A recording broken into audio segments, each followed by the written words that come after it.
Orders of the day. Government orders, government bills, commons, resuming consideration of a motion respecting Senate amendments to Bill C-68, an act to amend the Fisheries Act and other acts in consequence.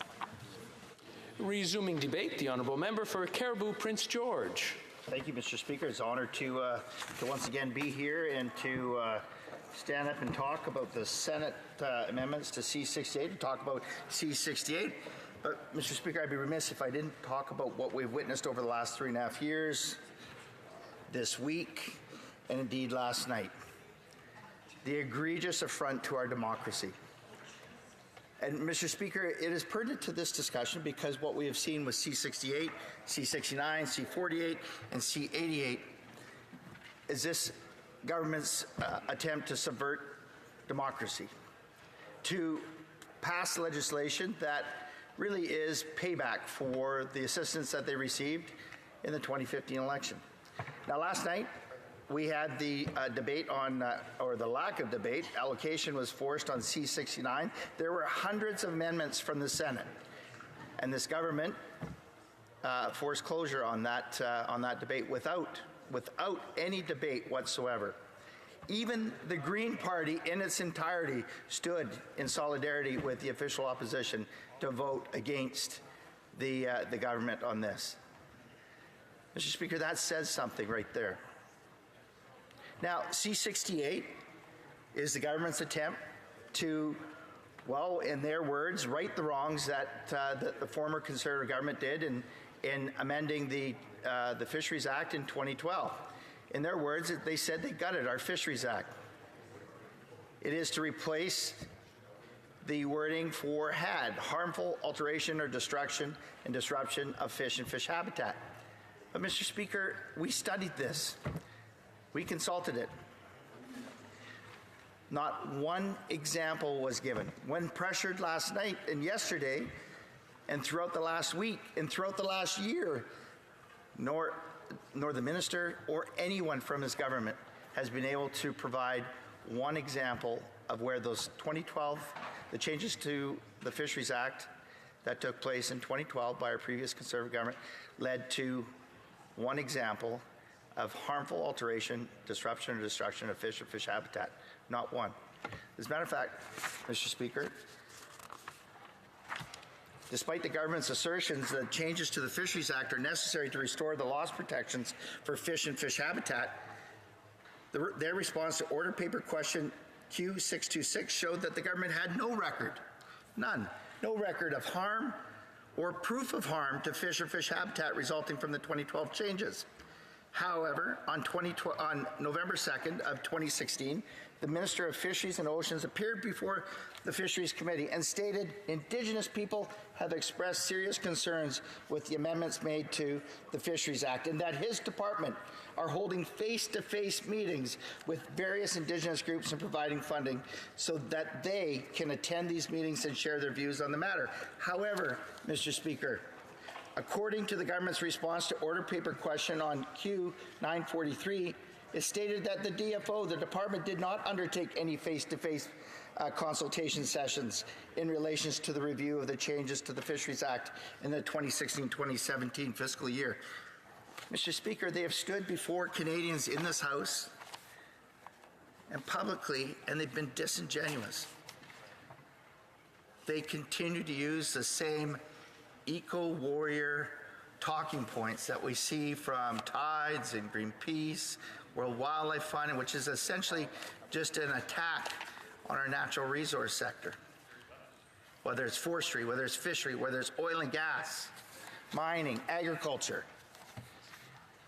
That is what C-68, that is what C-88, that is what C-48, and that is what C-69 is attempting to do, is shut down anything to do with natural resource. You know, it's interesting, Mr. Speaker, right before the Senate right now, C-48 is being debated in the Senate. Now that deals with the tanker moratorium on the West Coast. Yet we have double and triple those tankers, the amount of tankers that are going to the East Coast. Doesn't matter. We don't see the same groups like Greenpeace and Tides and WWF protesting that. Those ships and those oil tankers from foreign nations that have far more egregious human rights issues than what we have here in our country. Dirty oil is flowing through our eastern seaport, but not one mention from this government about that. No, instead they want to shut down anything to do with Western Canada's economic opportunity. And that, Mr. Speaker, is egregious and shameful. And that's why we're here today. You know, Mr. Speaker, the amendments that came from C-68, from the Senate with respect to C-68, they were decent. They folded into S-203, the cetaceans in captivity, S-238, the shark finning bill, which I will remind this House that when the officials appeared before the committee, now the shark finning bill, for those that aren't aware of, it is that it bans the importation of shark fins with the exception if they must be attached to the carcass. Now we know that shark fin is a delicacy in some Asian cultures in terms of a soup and medicinal products. It was interesting when we're talking to the officials because we asked the question about, you know, can shark fin in any form be admitted into or imported into our country? They said, well, it can be imported in soup. Soup, Mr. Speaker. I kid you not. That's a testimony of the officials. And when questioned, when pressed further on this, they said, well, soup is soup, Mr. Speaker. Now, the whole intent of S-238 is to stop the importation of shark fin so that soup, shark fin soup, may be stopped. Or at least the shark will be, the fin will be admitted or imported into the country with the entire carcass to be used, which I think that's a fairly reasonable thing to ask. Now, Mr. Speaker, the other part that was important in in C-68, the Senate amendments, was inshore fisheries. We heard that time and again that is of importance for our Atlantic fishermen. It's also important. We call it adjacency or inshore fisheries. It has a different word on either coast. It's something that is of importance for our coastal communities and fishermen and those families that depend on fishing for their livelihoods. Another one was third-party habitat banking, Mr. Speaker. And I went into great detail talking about what third-party habitat banking meant in terms of fish habitat. And that was a reasonable amendment that all senators on each side agreed with. It was a conservative amendment and was brought forward, and all senators agreed with it. And so that was an important Senate amendment. Now, interestingly enough, that before the Senate was finished studying that bill, that the minister directed our Fisheries Committee to study third-party habitat banking. Then, prior to the Fisheries Committee actually getting a chance to study it, they scrapped any of the third-party habitat banking amendments that were brought forth by the Conservative Party and agreed to by the Independent Senate as well, too. It was an exercise in futility. As a matter of fact, the Senator Wells, who that appeared before our committee just the other day, said that by all accounts, it appeared that the only people that were interested in protecting fish and fish habitat were those that were around the table, and the only people that were against protecting fish and fish habitat and with respect to third-party habitat banking were the officials. That's odd, Mr. Speaker. Now, I want to talk about, again, why we're here. I spoke at length about this government's, how we had,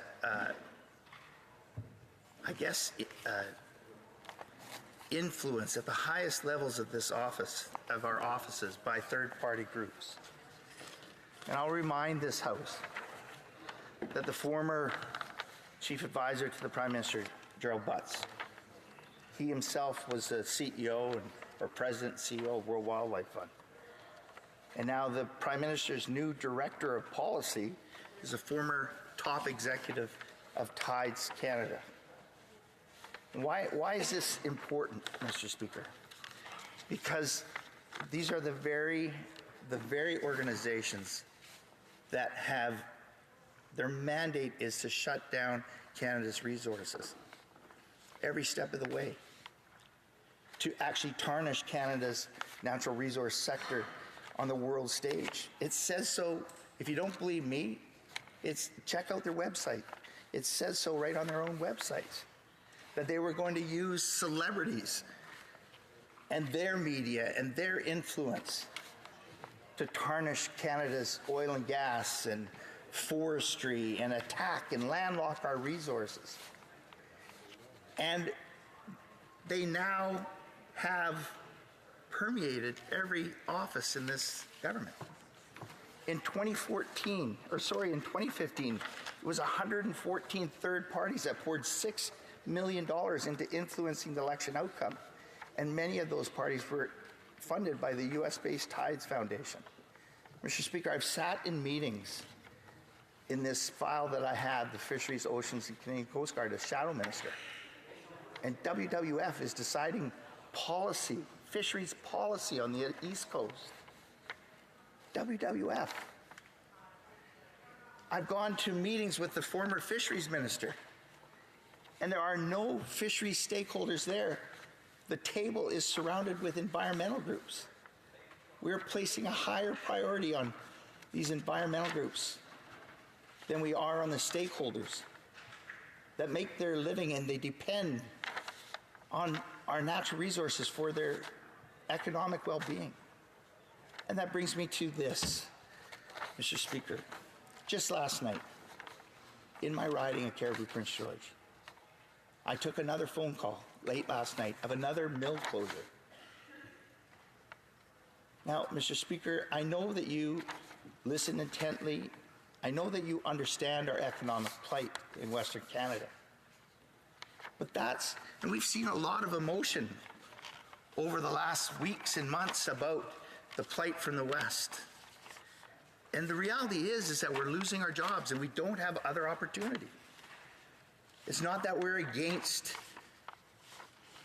the environment, and that's what one of the parliamentary secretaries said yesterday in response to C-88, is that the Conservatives are going to say that we blame the Liberals for putting such a high priority on the environment. That's not true. We blame the Liberals and this government for placing such a high priority on the environmental groups, not the stakeholders, not the Indigenous peoples, not our local communities that depend on our natural resources for well-paying jobs, to be able to provide for their families. Mr. Speaker, there are hundreds of workers in my riding and adjacent ridings, and thousands of workers across the province of British Columbia today that are waking up to more work curtailment and job closures. And that is shameful.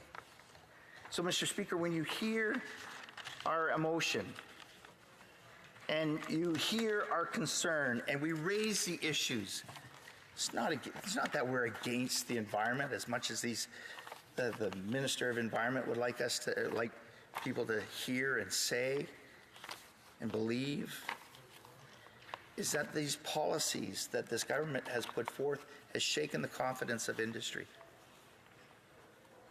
And it has real impact. And it may not impact those members of parliament from downtown Toronto or in major urban centers, but it impacts rural Canadians. And that's the truth. Mr. Speaker, I'm going to close up with this, is that I'm going to remind this House, which I started to do yesterday, is that this House doesn't belong to any of us that are in here. We are merely vehicles to be the voice of the electors.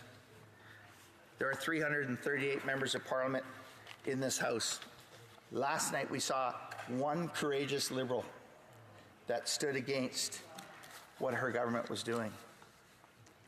But we have been placed here to be the voice of those who elected us. And time again, despite saying in 2015 that they would let the debate reign, they have time and again forced closure and time allocation on pieces of legislation. And in doing so, they've silenced the voices of the electors that have put us here to be their voice. Mr. Speaker, I'd like to move the following motion, seconded by the member from North Okanagan-Shuswap, that the motion be amended by deleting all the words after the word "that" and substituting the following. The amendments made by the Senate to Bill C-68, an act to amend the Fisheries Act and other acts and consequences, be now read a second time and concurred in. Thank you.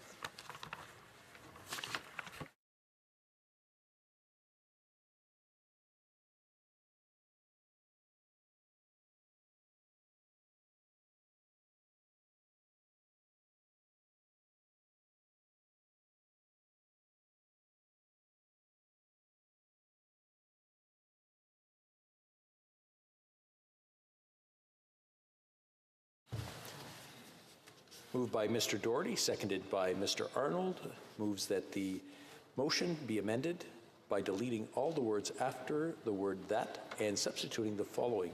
The amendments made by the Senate Bill C-68, or to Bill C-68, an act to amend the Fisheries Act and other acts in consequence, be now read a second time and concurred. The motion is in order. Questions and comments? Questions et commentaires. The Honourable Member for Pontiac. Thank you, Mr. Speaker. I appreciate the member opposite's passion. I appreciate the struggles, economic struggles that a number of the industries in his region are going through. But I can say without a doubt that one of the reasons I got into politics is because of the atrocious law reform that the Harper government engaged in, particularly with respect to the Fisheries Act and fish habitat. Scientists all across this country were well aware. They weren't believing the politicians that something was awry with Harper's amendments to the Fisheries Act. They believed the scientists, because diminishing habitat for fisheries and fish in Canada is the wrong thing to do. And Canadians across this country are so glad that this government is sticking to its guns and restoring those protections, because they trust scientists more than they trust politicians who ultimately don't really know what is most important for fish habitat. It's the scientists we have to trust, and that's exactly what our government is doing. So I would ask the member opposite, why does he not trust the scientists across Canada? The Honourable Member for Caribou Prince George. So who's being divisive now, Mr. Speaker?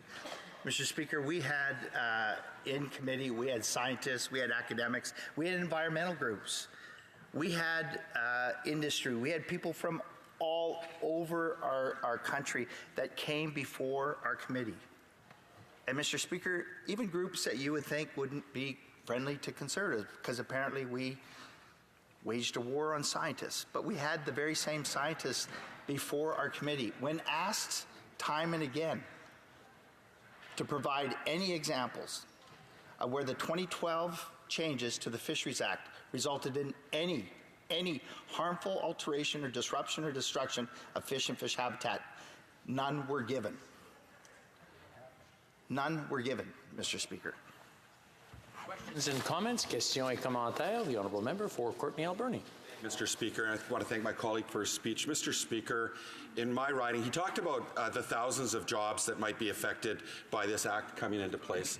I live in a coastal community, and I can tell you I haven't heard from a single constituent that doesn't want to see this act brought back into place to fix the gutting of the act that the Conservatives did when it comes to fisheries protections. And Mr. Speaker, we're talking about thousands of jobs in my riding that are directly related to the health of fish habitat. Now, I'm going to talk to one piece of his speech, Mr. Speaker. He talked about third-party habitat banking. He talked about the only opposition being bureaucrats around the table that are against it, but he didn't talk about Indigenous communities who've made it very clear they haven't been adequately consulted. The member sits with me on committee. He knows that Indigenous peoples were not invited to the Senate committee to even speak about their concerns, and we also know that Indigenous communities have made it very clear that Often that third-party habitat banking can be manipulated. It's a trading scheme, Mr. Speaker. So maybe he can speak to why he feels that he can support this with no regard to Indigenous communities and hearing their voices. The honourable member for Caribou Prince George. Our honourable colleague is sorely mistaken.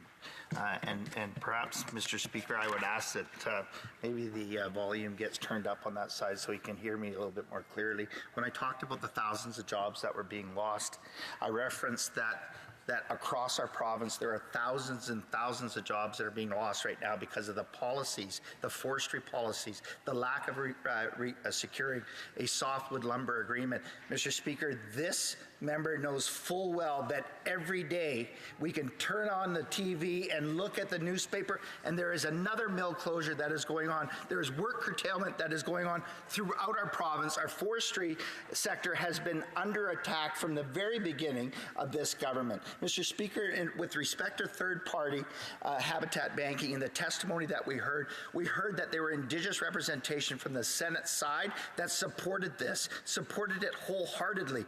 As a matter of fact, there were Indigenous groups that wrote in and provided feedback to the Senate. That is why the conservative senator was able to garner the support from the independent Senate across the way so that amendment would be included and not gutted as we usually see in liberal-led committees. Questions and comments? Questions et commentaires. The honourable member for North Okanagan-Shuswap. Thank you, Mr. Speaker, and I want to thank the member for Caribou Prince George for his speech on this particular topic, the amendments from the Senate on C-68. We have sat together on the Fisheries Committee for years now, and what we've seen is a government that has totally ignored restoration of fish stocks across the country. Recommendations from our committee time and time again have called on this government to take action. They've failed to do so.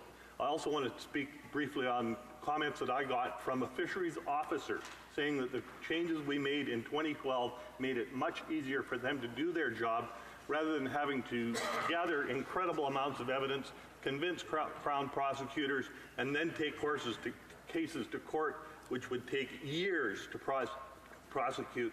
With the changes that were made in 2012, our fisheries officers are able to immediately go in and demand restoration where there has been damage done. There has been no indication where there's been habitat lost or damaged ever produced in any evidence from this government or any in testimony in committee. I'd like the member to comment further on that, if he could, on why this government fails to do anything to restore fish stocks, whether it's Atlantic salmon or salmon on the West Coast, or why they continue to push this ill-conceived bill through the House. For Caribou Prince George. Well, I thank our colleague from North Okanagan-Shuswap. And Mr. Speaker, I just want to say that, you know, our colleague from North Okanagan-Shuswap, the former president of the Canadian Wildlife Association, our colleague from Red Deer, Lacombe, I believe a former parks employee, I believe his degrees in zoology, our former colleague on the Fisheries Committee, the member from Nepean, Swan River, Dauphin, is he himself a marine biologist. Mr. Speaker, I would put our bench up against their bench anytime. I am proud to serve with these colleagues. Mr. Speaker, when we went out and met with DFO officers, on the ground, frontline officers, what they told us was the previous to 2012 changes, it was very onerous for them to actually be able to regulate and enforce. As a matter of fact, they received directives because it was too challenging. They had received directives as to just not to bother doing it, which made it hard. The changes to 2012 made it very clear. It was black and it's white. This is right, this is wrong. It set in motion a clear course for proponents and a schedule for proponents so that they knew where they overstepped their boundaries and where they were in the right and where they were in the wrong. As a matter of fact, what they said, a witness said, the 2012 changes have in practice broaden the circumstances in which Section 35 prohibitions apply, and increase the circumstances in which an authorization and offsets are required. Mr. Speaker, it gave the tools that our officers, our frontline officers, needed to go and enforce the rules. It made it clear where a proponent was offside and where they were following the rules. It did not make it easier, and it did not gut the Fisheries Act. And Mr. Speaker, I'll offer you this. Time and again, including today, we have asked for evidence, just one, of where the 2012 changes resulted in any harmful alteration, disruption, or destruction, and not one could be provided. Thank you. Questions and comments? Questions et commentaires. The honourable member for Saanich Gulf Islands. Thank you, Mr. Speaker, and I'm able to answer a question from my honourable colleague for Caribou Prince George. Yes, C-38 in spring of 2012 gutted the Fisheries Act. Yes, it was an appalling decision to take away protections for habitat. On the ground, the effect was this. The habitat officers for DFO were laid off. I got calls all the time, and my honourable colleague knows I tell the truth on these things, and my God, people would call me and say, I called DFO. The beach where that clam license was allowed is being over-harvested. And they said, we can't get there. There's nothing we can do. We had times where habitat was being destroyed, and people who were working on stream restoration who lost funding would call DFO and say, we're losing habitat for cutthroat trout. We're losing habitat for getting our salmon back. And the answer was, we can't help you. There's no law, and we don't have any manpower. We need C-68 to be passed. I lament that it got a bit weakened. My amendment that was accepted in committee was removed. But this bill needs to pass, and every single fisheries organization, the economic backbone of my community, wants this legislation passed before we leave this place. The honourable member for Caribou Prince George, in 30 seconds or less, please. Mr. Speaker, I appreciate the comment from our honourable colleague, but I will again offer this at committee. When pressed, when the officials were pressed, when the academics were pressed, when the environmentalists were pressed, when the scientists were pressed, not one piece of evidence where 2012 changes to the Fisheries Act by our former Conservative government led to any harmful alteration, disruption, or destruction. Resuming debate, the honourable member for Courtenay Alberni. Thank you, Mr. Speaker.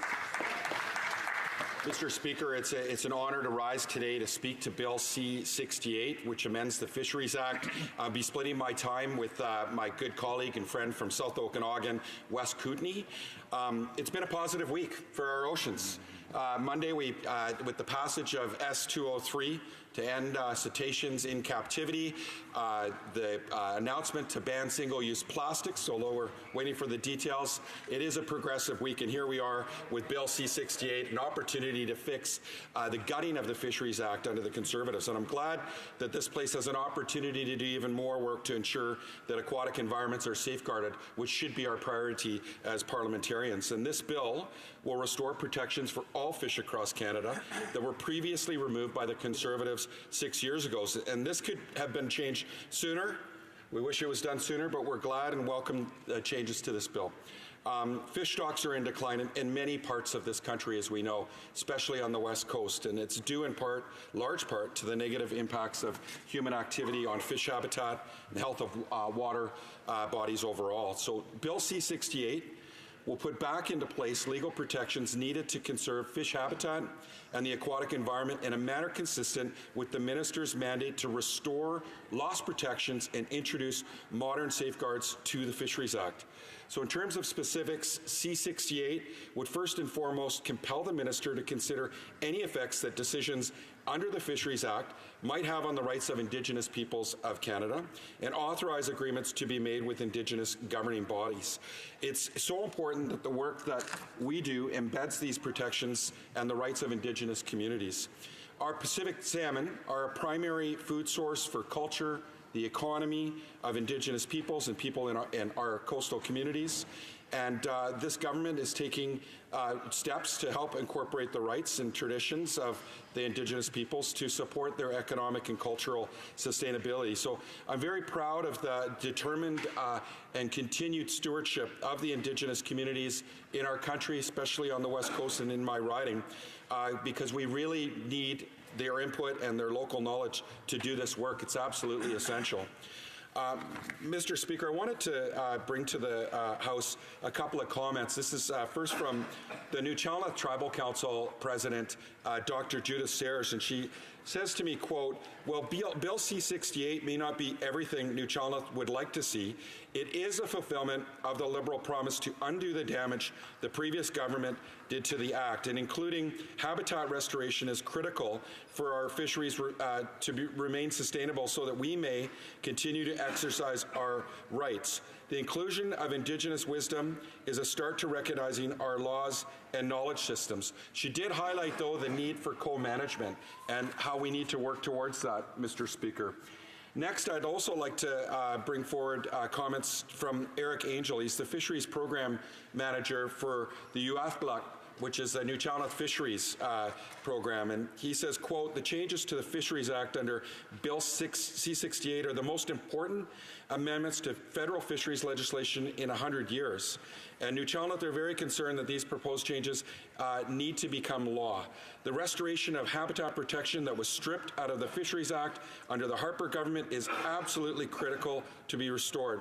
And we're facing a crisis on the West Coast with the destruction of salmon habitat, and we desperately need this legislation to be able to force government to do a better job of looking after fish habitat. The proposed act also contains some small but important steps towards recognizing the laws and traditional knowledge systems of First Nations." End quote. So it's important that we move forward with this, Mr. Speaker, because we know water is sacred, and we as parliamentarians are coming to better understand that, and our commitment to improving the ecology, especially the habitats that surround Indigenous communities and coastal communities, and their important rights and ensuring that their knowledge, local knowledge and leadership in their traditional territories are respected, and that they've taken the lead on water issues. And in my riding and many Indigenous communities, this bill directly, positively affects them.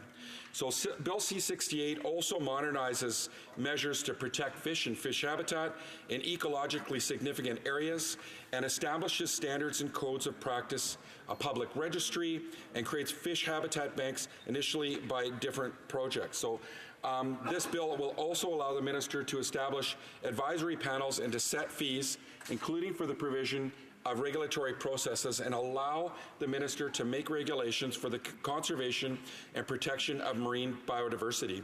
So we're happy to see clauses that build greater oversight over what companies are doing to fish habitats. It would allow for the minister to stop companies from putting down anti-salmon breeding mats and protect the stock of coastal salmon. So New Democrats are pleased, Mr. Speaker, to see that after so many years of trying, this bill prohibits the import and exportation of shark fins. We've been working incredibly hard to make sure that this terrible practice is a thing of the past, and I want to thank my colleague and friend, the Honourable Member for Port Moody Coquitlam, for his tireless efforts, Mr. Speaker, to make this happen both in Bill C-68 and through Bill S-238. Yes, absolutely. I also want to thank the members of the Fisheries and Oceans Committee who have taken the time to look at the issue closely. The fact that remains that shark populations both in Canada and abroad are at significant risk. And my office has heard from so many ordinary citizens as well as conservation experts who feel strongly about the effort to protect shark populations from needless slaughter. We've spent enough time over several parliaments looking at the issue, and this is a critical juncture for us to act. Along the same vein, this bill further enshrines the ban on the capture and captivity of cetaceans, which I mentioned earlier. So I'm so grateful to this House for their support of Bill C-203 on Monday. It shows that this House is an active participant in changing the dialogue on marine conservation and also on animal rights. And I'm pleased that this bill gives us an opportunity to reaffirm that participation. Bill C-68 will strengthen the enforcement powers and establish an alternative measures agreements regime, which includes $284 million over 5 years to enforce the protection of habitat wherever fish are present. This bill allows the minister to stop or limit fishing for a period of 45 days to address the threat to the proper management and control of fisheries so that the conservation and protection of fish is maintained. And Bill C-68 goes beyond just restoring the protection of fish and habitat that were removed in the changes to the Fisheries Act in 2012. It goes as far as to include all fish in the definition of fisheries and will include the rebuilding of depleted fish stocks in the Fisheries Act. All that said, the latest suite of amendments proposed by the Senate presents some setback to the work that this House has been doing. The biggest thing that comes to mind are the changes that touch heavily on third-party habitat banking. The creation of habitat banks has been poorly executed in the past, where First Nations, municipalities, and conservation organizations saw damage accumulated in their territory or watershed, and the habitat bank in a neighboring First Nations territory or watershed. So it's disappointing to see these amendments calling for the proposal of third-party banking, and there was no consultation with Indigenous groups who mostly oppose it. So while I'm happy to see the Liberal government is listening to some of these concerns and has proposed to remove these amendments, I've to say that I'm disappointed in the Liberal government for not taking the opportunity to really make a difference on protecting water flows, both upstream and downstream. Back in the spring of 2018, when C-68 was before the Fisheries and Oceans Committee, the Honourable Member for Port Moody Coquitlam proposed several amendments to strengthen the bill, and these amendments included proposals that explicitly recognize the quantity, timing, and quality of water flows is vital to ensuring the free passage and the protection of fish and fish habitat. These important amendments were passed by a majority vote during the clause-by-clause review. The Senate has not taken the issue of water flow seriously. They propose that the addition of upstream protection is unimportant, and that companies who obstruct the flow of water should do the bare minimum required to conserve fish populations. So this is something the industry wanted. We worked with conservation groups to find a solution to water flow issues, but the Senate only listened to the lobbyists who can't be bothered to be proactive partners in conservation. So what's more is that the Liberals are on board with this amendment, despite the expert advice of the Canadian Science Advisory Secretariat, which pointed to the absence of legal protections for environmental flows, resulting in a situation where fisheries resources, fish habitat, and the supporting freshwater ecosystems may not be consistently protected across Canada. So, Mr. Speaker, I'm sure I could speak for a lot longer on this, but this is a great step. I have to commend the government working together with us to repair so much of the damage left by the previous government. But if we're going to walk the path to restoration, it's going to take so many more steps. Thank you, Mr. Speaker. Questions and comments? Questions et commentaires. The Honourable Member for West Vancouver, Sunshine Coast, Sea to Sky Country. Thank you, Mr. Speaker, and thank you to my honourable colleague for his leadership on this. It's just a joy to work with him on behalf of British Columbians. The very first thing the Treasury Department, the Treasury Board reviewed when we formed government was DFO. And they restored $1.4 billion into the base budget, which tells you the magnitude of the horrific cuts the Stephen Harper government made. They threatened to close the DFO lab in the waterfront in West Vancouver, which is widely considered in North America as the best lab for access to fresh water and salt water. They constantly diminished the DFO office in Squamish, and they closed DFO offices in Pender Harbour, which has caused a subsequent lack of enforcement and monitoring of overfishing, and which continues to be a source of strong disappointment on the behalf of the community. The outrageous cuts made by the Stephen Harper government are something that are still forefront in our minds. We've worked tirelessly to put back some of those lost protections, but I'd like to ask my honourable colleague if he has any confidence that the Leader of Opposition would take us back to those dark days. Member for Courtenay Alberni. Thank you, Mr. Speaker. And I want to thank my good friend from West Vancouver, Sunshine Coast. We're going to miss her here. She's been a true fighter for coastal British Columbia and for our fish, and I've enjoyed working with her. But, Mr. Speaker, in terms of her comment, yeah, there's a lot of fear from coastal people that the Conservative government, a government led by the Conservative Party of Canada, would take us back and actually remove protections for fish. So this is very important legislation. When she talked about restoring cuts, we are seeing more fisheries officers hired in place in our riding. I want to commend the government for that. Is it enough? No. They've announced announced money when it comes to coastal restoration funds and the BC Salmon funds. That money is moving way too slow to get out the door. Our fish are in a crisis. So I urge the government to get that money out the door as soon as possible. Groups in my riding have been denied repeatedly on applications, whether it be West Coast Aquatic Marine Society or Coastal Restoration Society, formerly known as Clayoquot Cleanup, trying to clean up debris for fisheries habitat protections, but also to clean up marine debris, which we know affects our fish. So I urge the government to get that money out the door, the $142 million they partnered with the province of British Columbia out the door. And I want to hear more about their southern resident killer whale money, because they haven't broken that down and where that money's going to go. And they've been slow to roll out the Ocean Protection Plan. They have not met one of their scheduled targets on their fundings to date. In comments, questions et commentaires, the honourable member for North Okanagan, Shuswap. Thank you, Mr. Speaker, and I thank the member from Courtney Alberni for his intervention today, and I'll forgive him for falling off topic here. What we're debating today are the Senate amendments to Bill C-68. He did not touch on those that I can pick out at any point during his intervention. So I'd like to bring him back to that, and I forgive him for that because he's only been part-time on this committee occasionally over the past 3.5, 4 years. But what I'd like to ask the member is why he would think this government is rejecting sensible amendments from a Senate committee and the Senate that would actually see a net gain in fish habitat and fish habitat values from the third-party habitat banking amendments that are put forward by the Senate. This Liberal government seems to want to refuse to do anything that will actually increase or improve fish habitat. That's what's in these amendments that this government is kicking aside. The member from Courtney Alberni seems to have ignored all of that in his intervention, and I'd like to ask him why. Member for Courtney Alberni. Thank you, Mr. Speaker.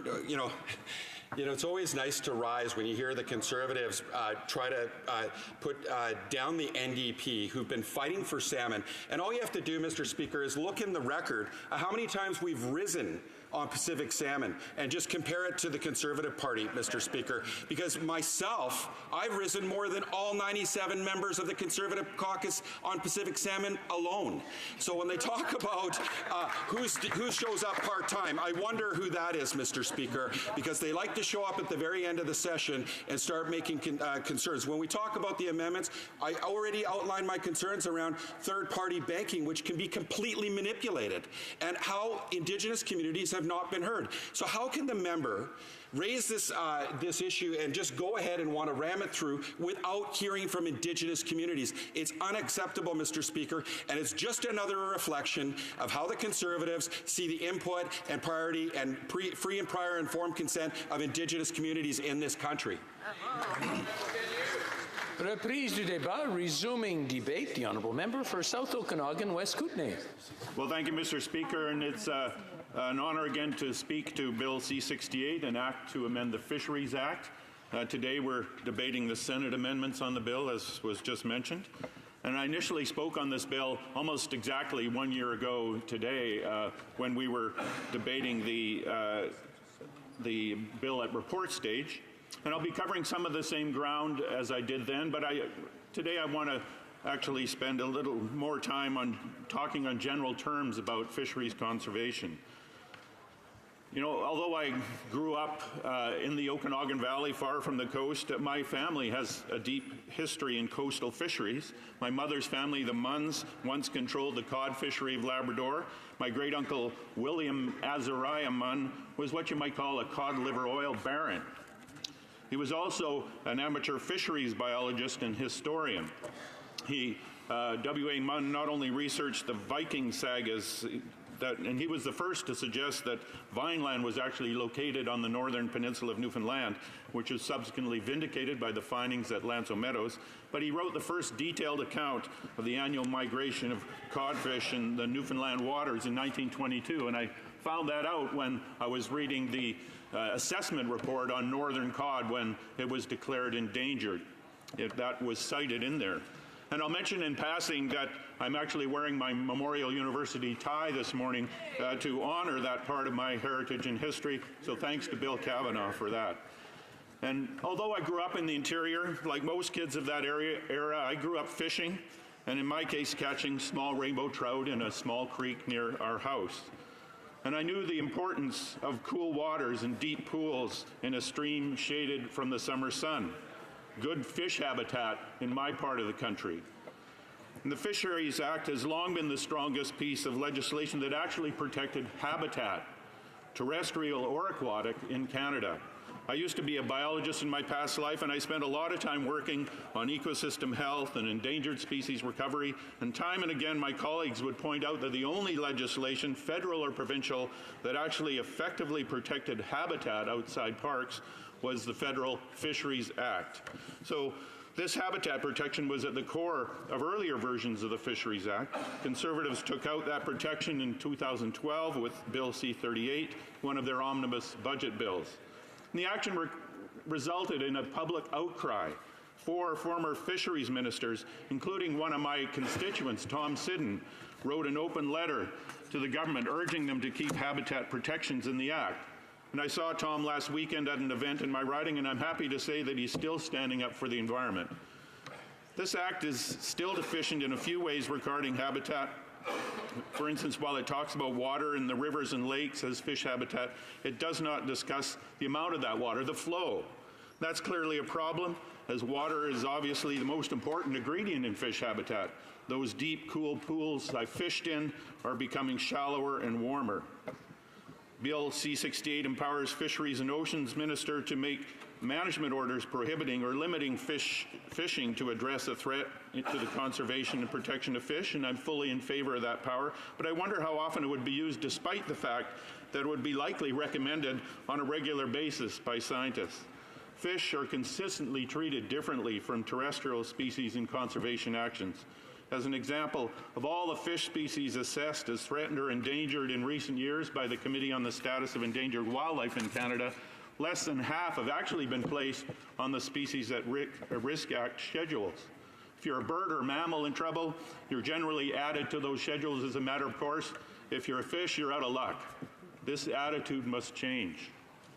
And I'm also happy to see the Senate amendment that brings in the shark finning laws that were proposed by my colleague from Port Moody Coquitlam over the years, and Senator Mike MacDonald in the other place. I'm very happy to see that those private members' bills rolled into this new act in the Senate amendments. And I'm also happy to see there's a provision in this act to give the DFO more resources or enforcement.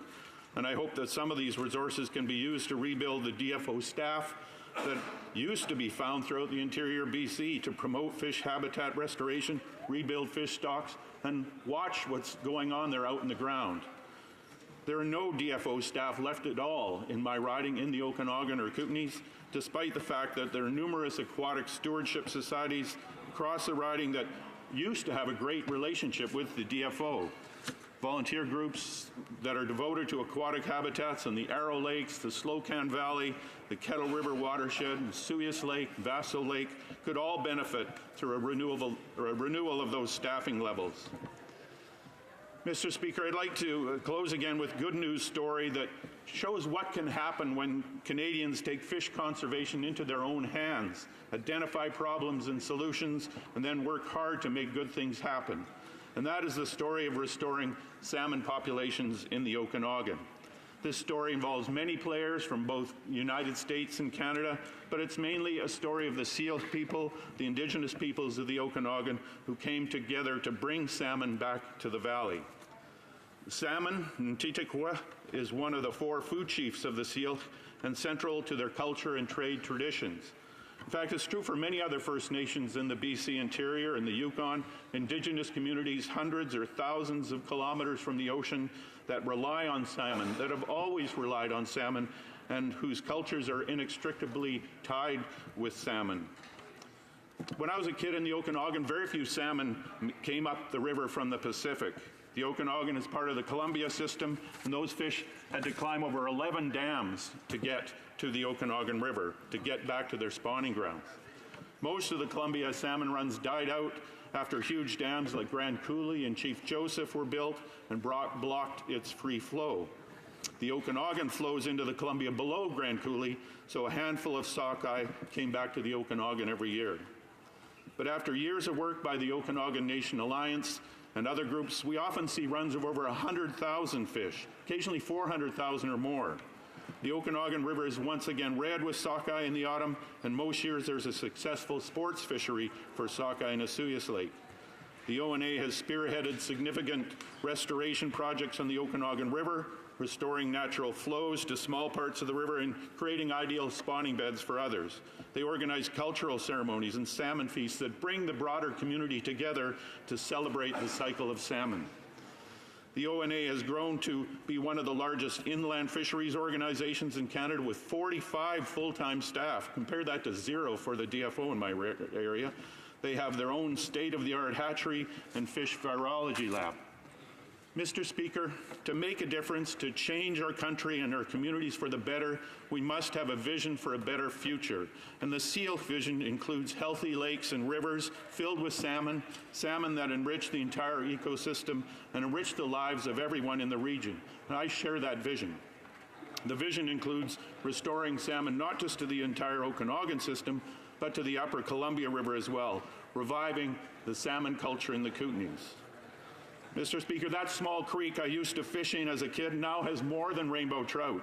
Every year a few Chinook salmon, the big guys, make it up into that creek after their epic trip up from the Pacific. That's beyond my wildest dreams.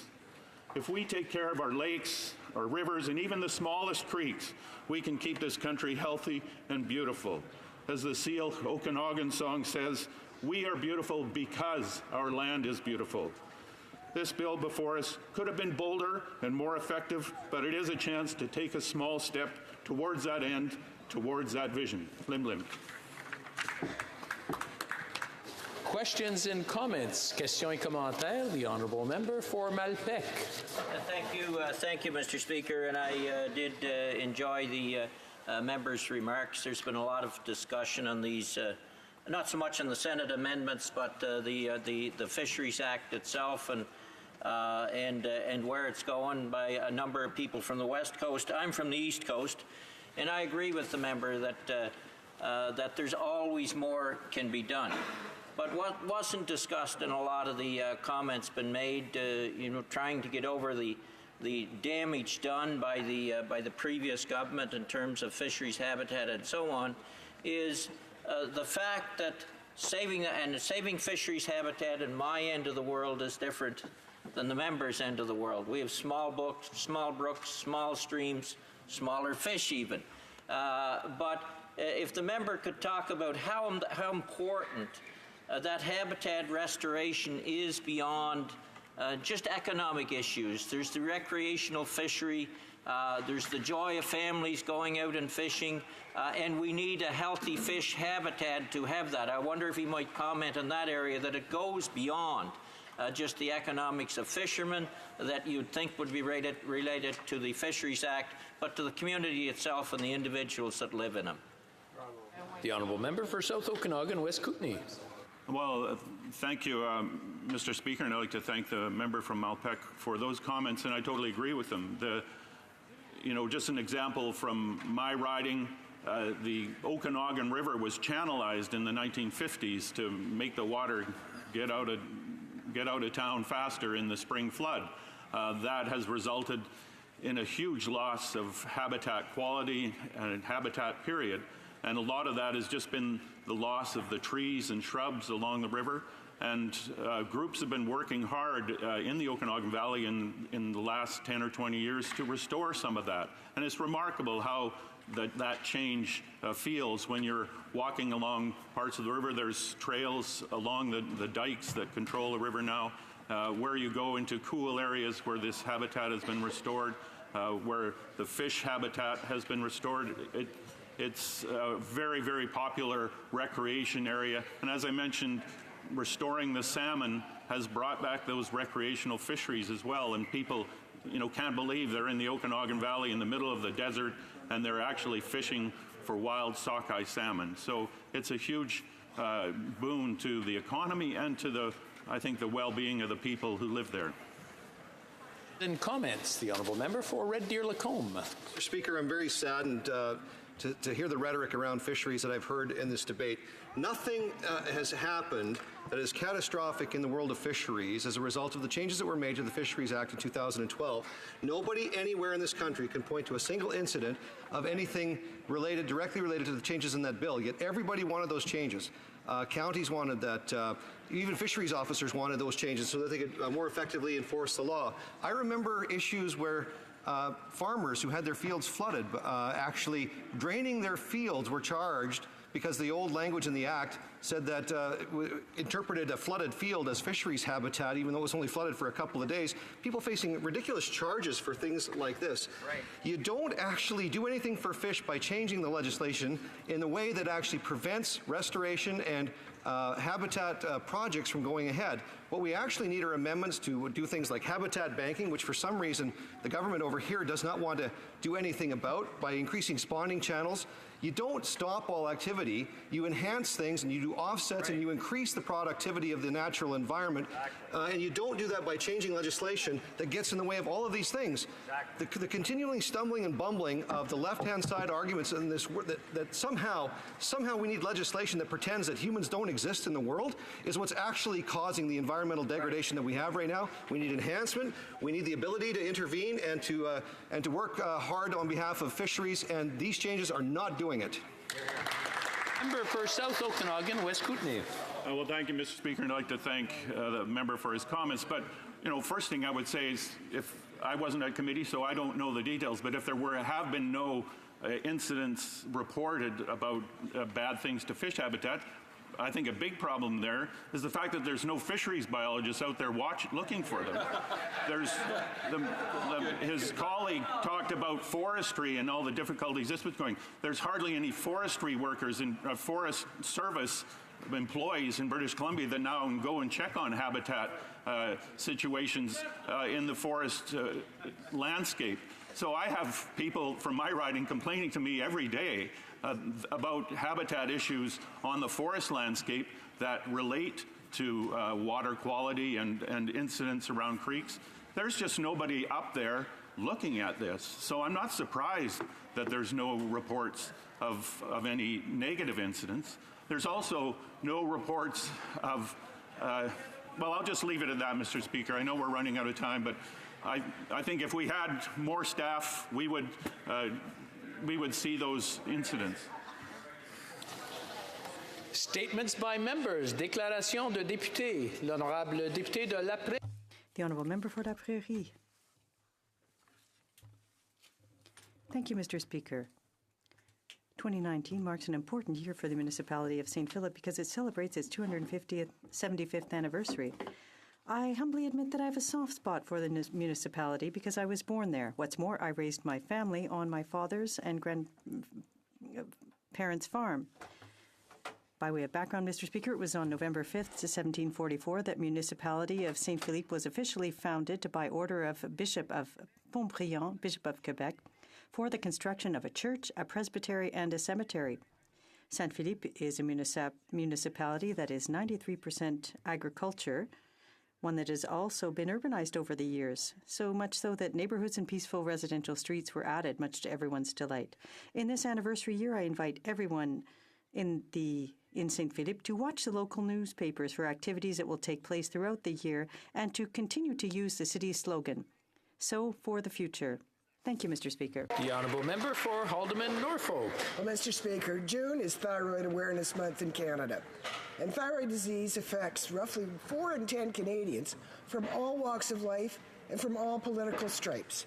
Many notable men and women have been diagnosed with the disease, including U.S. President George H.W. Bush, First Lady Barbara Bush and their dog Maggie, U.S. Senators Hillary Clinton and Bernie Sanders, John F. Kennedy Jr., and the former member for Trinity Spadina, Olivia Chow. Now, I've been vocal about my own experience with Graves' disease to encourage Canadians to get to know the early warning signs because only half of those with thyroid disease ever get properly diagnosed. If treated early, thyroid disease has a very high cure rate, but if untreated, it can lead to very serious health complications, including severe vision impairment and joint problems.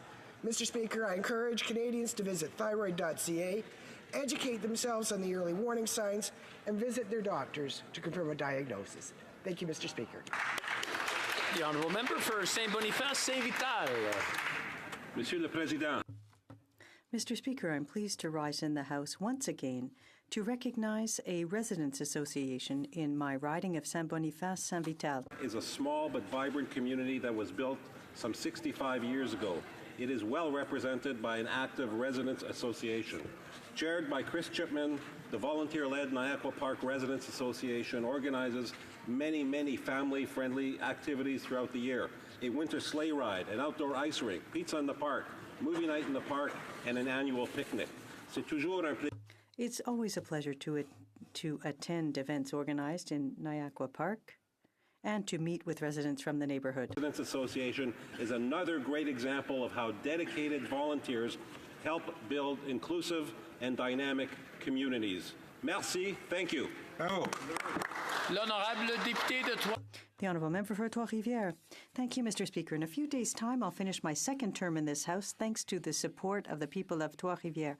Of course, I want to thank them, but I also want to take this opportunity to demonstrate the relevance of the work of an opposition member.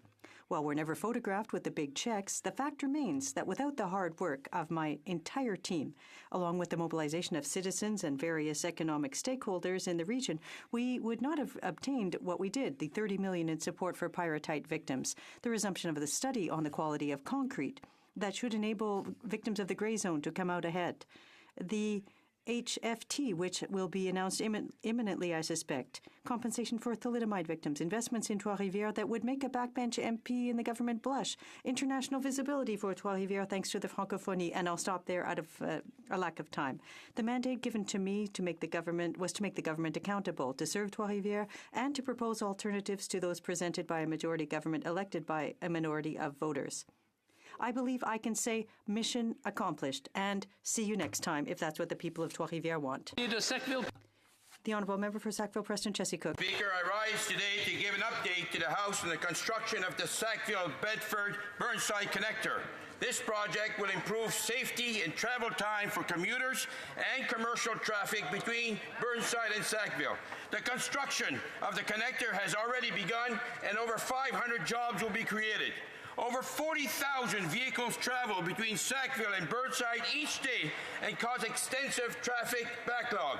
I was proud to attend with the Prime Minister the announcement of our government's investment of $86 million to address these issues. After 30 years of planning, the important addition of the 100 Series highway network is a great example of the partnership between the provincial and federal government. I look forward to sharing more updates with my constituents as we move forward on this very important and successful project of our government. Thank you, Mr. Speaker. The Honourable Member for Edmonton Manning. Mr. Speaker, the Prime Minister continues to fearmonger Canadians by picking fights with the provinces over national unity. What he doesn't understand is that he is the threat to Canadian unity. Whether it's Pierre Elliott Trudeau or the current Prime Minister, history tells us that wherever there's a Prime Minister in the office of this family, our nation is at risk. Canadians deserve more than from this Prime Minister. Someone who will not divide Canadians by killing pipeline project and force Canadians to pay a job-killing carbon tax. Canada's Conservatives will not support Bill C-69. Instead, a government under our Conservative leader will. First, repeal this bill when we form government in October. Unite Canadians and get Canada's energy sector back to work, all while helping all Canadians get ahead. Thank you.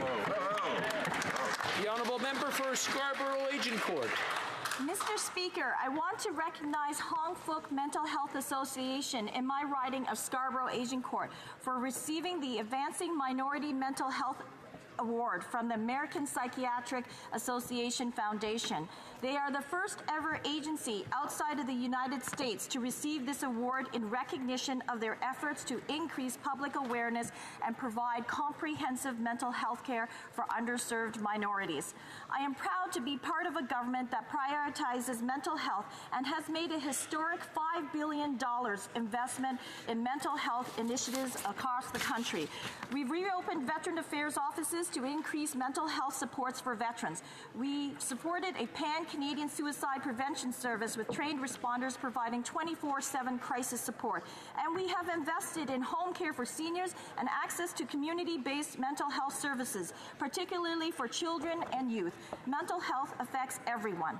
Our government is determined to continue providing Canadians the mental health support they need so that they can lead healthy lives. Thank you. The député de Saint-Jean. The Honourable Member for Saint-Jean. Thank you, Mr. Speaker.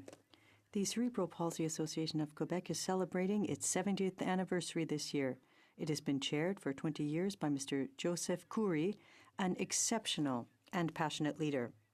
I'm privileged to have its head office in my riding of Saint-Jean. As Member of Parliament, it's important to show solidarity with people with cerebral palsy. It's our responsibility to raise awareness among the population and the various levels of government of the urgent needs and respect for those who suffer daily from cerebral palsy and their families, who are also affected. I would like to thank the Association for its commitment and exemplary contribution. Opération Papillon Vert, Operation Green Butterfly, launched this year, is a concrete example of the work being done to help people with cerebral palsy. Thank you, Mr. Speaker. The Honourable Member for Red Deer Mountain View. Mr. Speaker, last night Canadians witnessed a spectacle where this Liberal government chose to support competing oil-producing nations over Canadian resource developers. They ignored the pleas of 9 provincial premiers, First Nations and territorial leaders, and millions of Canadians by shutting down debate on C-69. How many hospitals will be built in Canada through our purchases of Saudi oil? How many social programs will be financed from our friends from Nigeria? And how many environmental causes and human rights efforts that Canadians hold dear will be jeopardized by these Liberals shutting in the resource expertise of the world's most responsible energy producers? By following the misguided dogma of this Prime Minister, Liberals will be following him into the political abyss. The only way to truly protect our environment, to give certainty to job creators, and to ensure Canada's strong social fabric is to make this divisive Liberal leader a single-use Prime Minister. On October 21st, Canadians will make that choice. The Honourable Member for Dartmouth Cole Harbour. Mr. Speaker, I rise to honor Dartmouth Cole Harbour. There has never been a better time to live in Dartmouth. Our city is vibrant, and you can feel a deep sense of pride. It's an absolute honor making sure our community is supported. Our government invested in daylighting the Sawmill River, revitalizing Sullivan's Pond and the Canal Greenway Park. We invested in our incredible paddling and rowing community. The Legion, Cole Harbour Place, the Sportsplex, the Dartmouth North Community Centre, NSCC, the Beasley Basketball Courts, the Fairbanks Centre, and the Shubenacadie Canal. Mr. Speaker, we invested in the Dartmouth Ferry Terminal, in new buses and infrastructure. We've made sure that shipbuilding jobs stay in Nova Scotia. Ships stay here. And we've invested in small businesses and nonprofits across the riding so that they can grow and create more jobs. Mr. Speaker, I'm so proud to call the City of Lakes my home. Thank you to my constituents for putting their support, their faith, and their trust in me. And from the Natal Day Parade to the Cole Harbour Heritage Festival, I encourage Canadians from all across the country to visit Dartmouth Cole Harbour. L'Honourable Député d'Archambault. The Honourable Member for Argenteuil-La-Petite-Nation. Thank you, Mr. Speaker. Young families, seniors, small and medium-sized businesses, and the middle class can count on our government. Through the Canada Child Benefit, we have provided nearly $6 million to more than 9,000 families in my riding. Through the New Horizons program, we have invested more than $400,000 to improve the lives of seniors. We have made historic investments to connect people to high-speed internet. And Through an Investing in Canada plan, we have invested $5 million in infrastructure projects. I'm proud of the work our government is doing to help the middle class and those working hard to join it. I wish you all a good summer, and I look forward to seeing you at the many activities in the lovely riding of Argenteuil, La Petite Nation. North Okanagan, Shuswap. Thank you, Mr. Speaker. Alberta is starting to see some relief with the lowest fuel prices in the country because they no longer have a carbon tax. Meanwhile, in BC, we're hammered with a carbon tax, driving fuel prices so high that people are actually burning more fuel. They're driving longer distances to cross the border, often sitting idling at long border crossing lineups just to buy cheaper U.S. gas. At the same time, creating a safety hazard by filling up jerry cans and putting in the back of passenger vehicles, basically converting SUVs into fuel tankers, all to avoid paying into the Liberals' carbon tax plan. Now the Parliamentary Budget Officer reports that the carbon tax would need to increase in some provinces by 5 times the current punishing rate to over $100 per ton, driving up fuel prices another 23 cents per litre. When will the Prime Minister and his Environment Minister stop punishing Canadians for just trying to get to work and admit they don't have an environmental plan, they only have a tax plan? For Don Valley West. Mr. Speaker, I'd like to thank you, the table officers, and all the pages for your tremendous work ensuring the effectiveness of the 42nd Parliament. It's been an honor to serve in Ottawa for the last 4 years, and I look forward to 4 more years. We're making a difference here, lowering taxes on the middle class and for small businesses, creating over 1 million jobs since 2015, lifting over 300,000 children out of poverty with the Canada Child Benefit, ensuring over 800,000 others are out of poverty, and they have a chance to make a difference of their own in this country, helping our world's most vulnerable while welcoming newcomers every day to make Canada stronger. Investments in infrastructure, transit, renewable energy, a national housing strategy, and our climate plan are all ensuring that we will live better, healthier lives. Canadians elected a government who would, like Toronto's Raptors, be champions. And we're delivering, making a difference for the people of Don Valley West and all of Canada. Hear, hear. The Honourable Member for Berthier-Maskinongé. Thank you, Mr. Speaker. On the 5th of June, a tribute was paid to someone from Louisville and to Mr. Anthony Latry was honored. He has drawn caricatures. They have been featured everywhere. He's had great influence in his community. He was put into the Badminton Hall of Fame in 1994. During his birthday, he was received another award. He paid tribute to Mr. Latry. We are very proud of you, sir. You are a great person from my riding. The Honourable Member for Haliburton, Kawartha Lakes, Brock.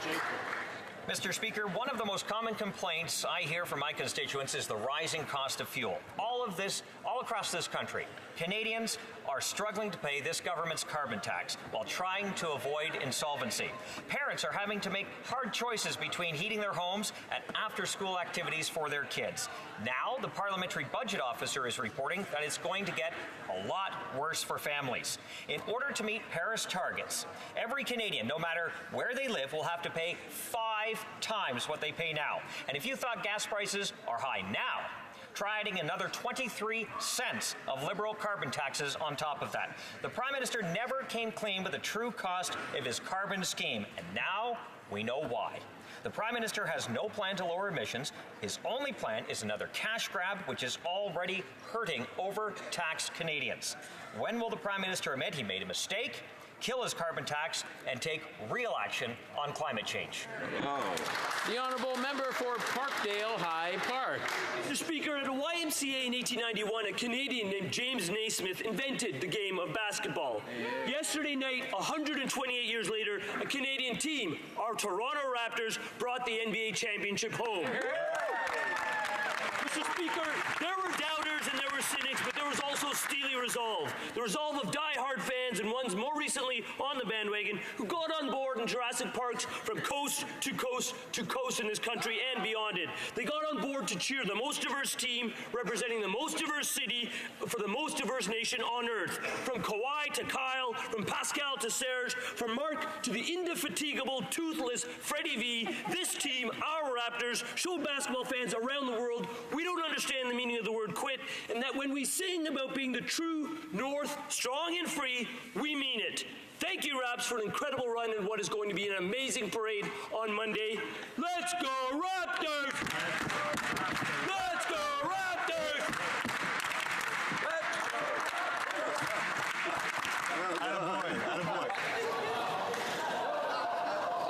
I'm not quite sure how that fits in the rule book, but I'll check that later. Oral questions. Question orale. The honourable member for Carleton. The Parliamentary Budget Officer proved yesterday that the Liberals' carbon tax cannot achieve what is promised unless it is twice as high as they have admitted. I quote, $50 per ton after 2022, there will be a shortfall. We won't be able to meet the country's targets for greenhouse gas reduction. The only way to do it, double the promised price to over $100 a ton, which translates into an increased price of gas of 23 cents a litre. Will the government admit that its carbon tax, while it makes no sense, costs 23 cents? The Honourable Parliamentary Secretary to the Minister of the Environment. Mr. Speaker, once again, the honourable member is seeking to mislead Canadians in order to scare them into supporting his party. The analysis that he refers to by the Parliamentary Budget Officer presumes that no further measures will be implemented to reduce emissions over the next 11 years and doesn't factor in certain measures that have already been announced or being implemented now, such as the largest investment in public transit in the history of Canada, such as new subsidies to make electric vehicles more affordable, or advancements in innovation that will actually improve carbon sequestration technologies. Mr. Speaker, if the Conservatives would be honest with themselves, they'd realize that our plan is going to make life more affordable for Canadian households at the same time we bring our emissions down. The honourable member for Carleton. Actually, the Parliamentary Budget Officer took into consideration every single policy lever that the current government is using and said, with those policies, the country will miss its Paris targets by 80 million megatons per year, and that the only way to change that is to increase the carbon tax 5 times what it is now and twice what the government has admit at a cost of 23 cents, painful cents, a litre for gasoline. Why were the Liberals attempting to hide this higher tax until after the election? Honourable Parliamentary Secretary. Mr. Speaker, with respect, the report of the Parliamentary Budget Officer does not represent the government's agenda going into the next election. We have been very clear that when it comes to our plan to put a price on pollution, the price is going to increase to $50 a ton until 2022, at which time the policy will be reviewed. I'd be happy to speak to the honourable member's constituents, who should know by now that 8 out of 10 households that the honourable member represents will be left better off as a result of our plan. If he doesn't want to accept my opinion on this piece, I'd point him to the previous report of the same Parliamentary Budget Officer, who indicates that only the wealthiest 20% would pay more and that 80% of that member's constituents will be better off at the end of the year. I look forward to seeing him on the doorsteps campaigning on a promise to take $307 from a typical family of 4 in his constituency. Honourable member for Carleton. Well, their promise that the check was in the mail was never kept. Yeah. It was not as advertised. We now know that the rebates were a third smaller and the tax will be twice as high as advertised. So smaller rebates than promised and higher taxes than admitted. Yep. These facts are now known to us. We now know, according to the Parliamentary Budget Officer, that for the Liberals to keep their own promises, they would have to increase the tax to a rate that would cost the average family over $1,000 a year in Ontario, including gas prices that are 23 cents higher. Why did they try to cover it up before the election? Honourable Parliamentary Secretary to the Minister of the Environment.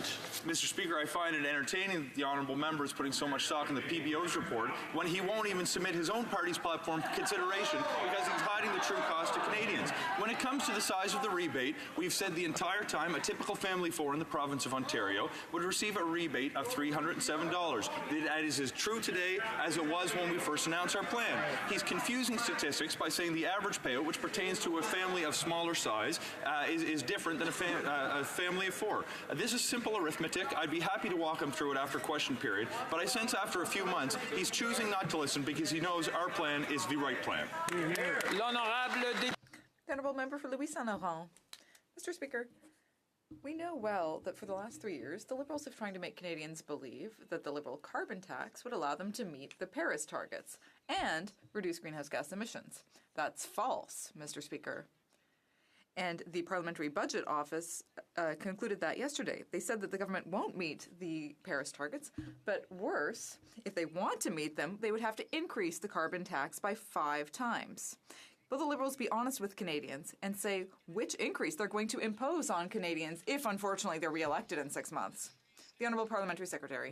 Mr. Speaker, in the Honourable Member's own province of Quebec, I note that they have a price on pollution and our system does not apply. I'd be curious if he'd go out and say that the province doesn't have the authority to put the price on pollution that exists and is supported by members of his province. The Honourable Member knows in the provinces where the federal backstop applies, 8 out of 10 families are better off at the end of the year. Mr. Speaker, this is not some liberal partisan plan. We can look to last year's Nobel Prize winner in economics who's developed this sort of approach. We can look to Mark Cameron, Stephen Harper's former director of policy, who's indicated that families will be better off. We can look at Doug Ford's chief budget advisor, who testified before the Senate in this Parliament, saying the number one thing we can do to move towards a low-carbon economy is to put a price on pollution.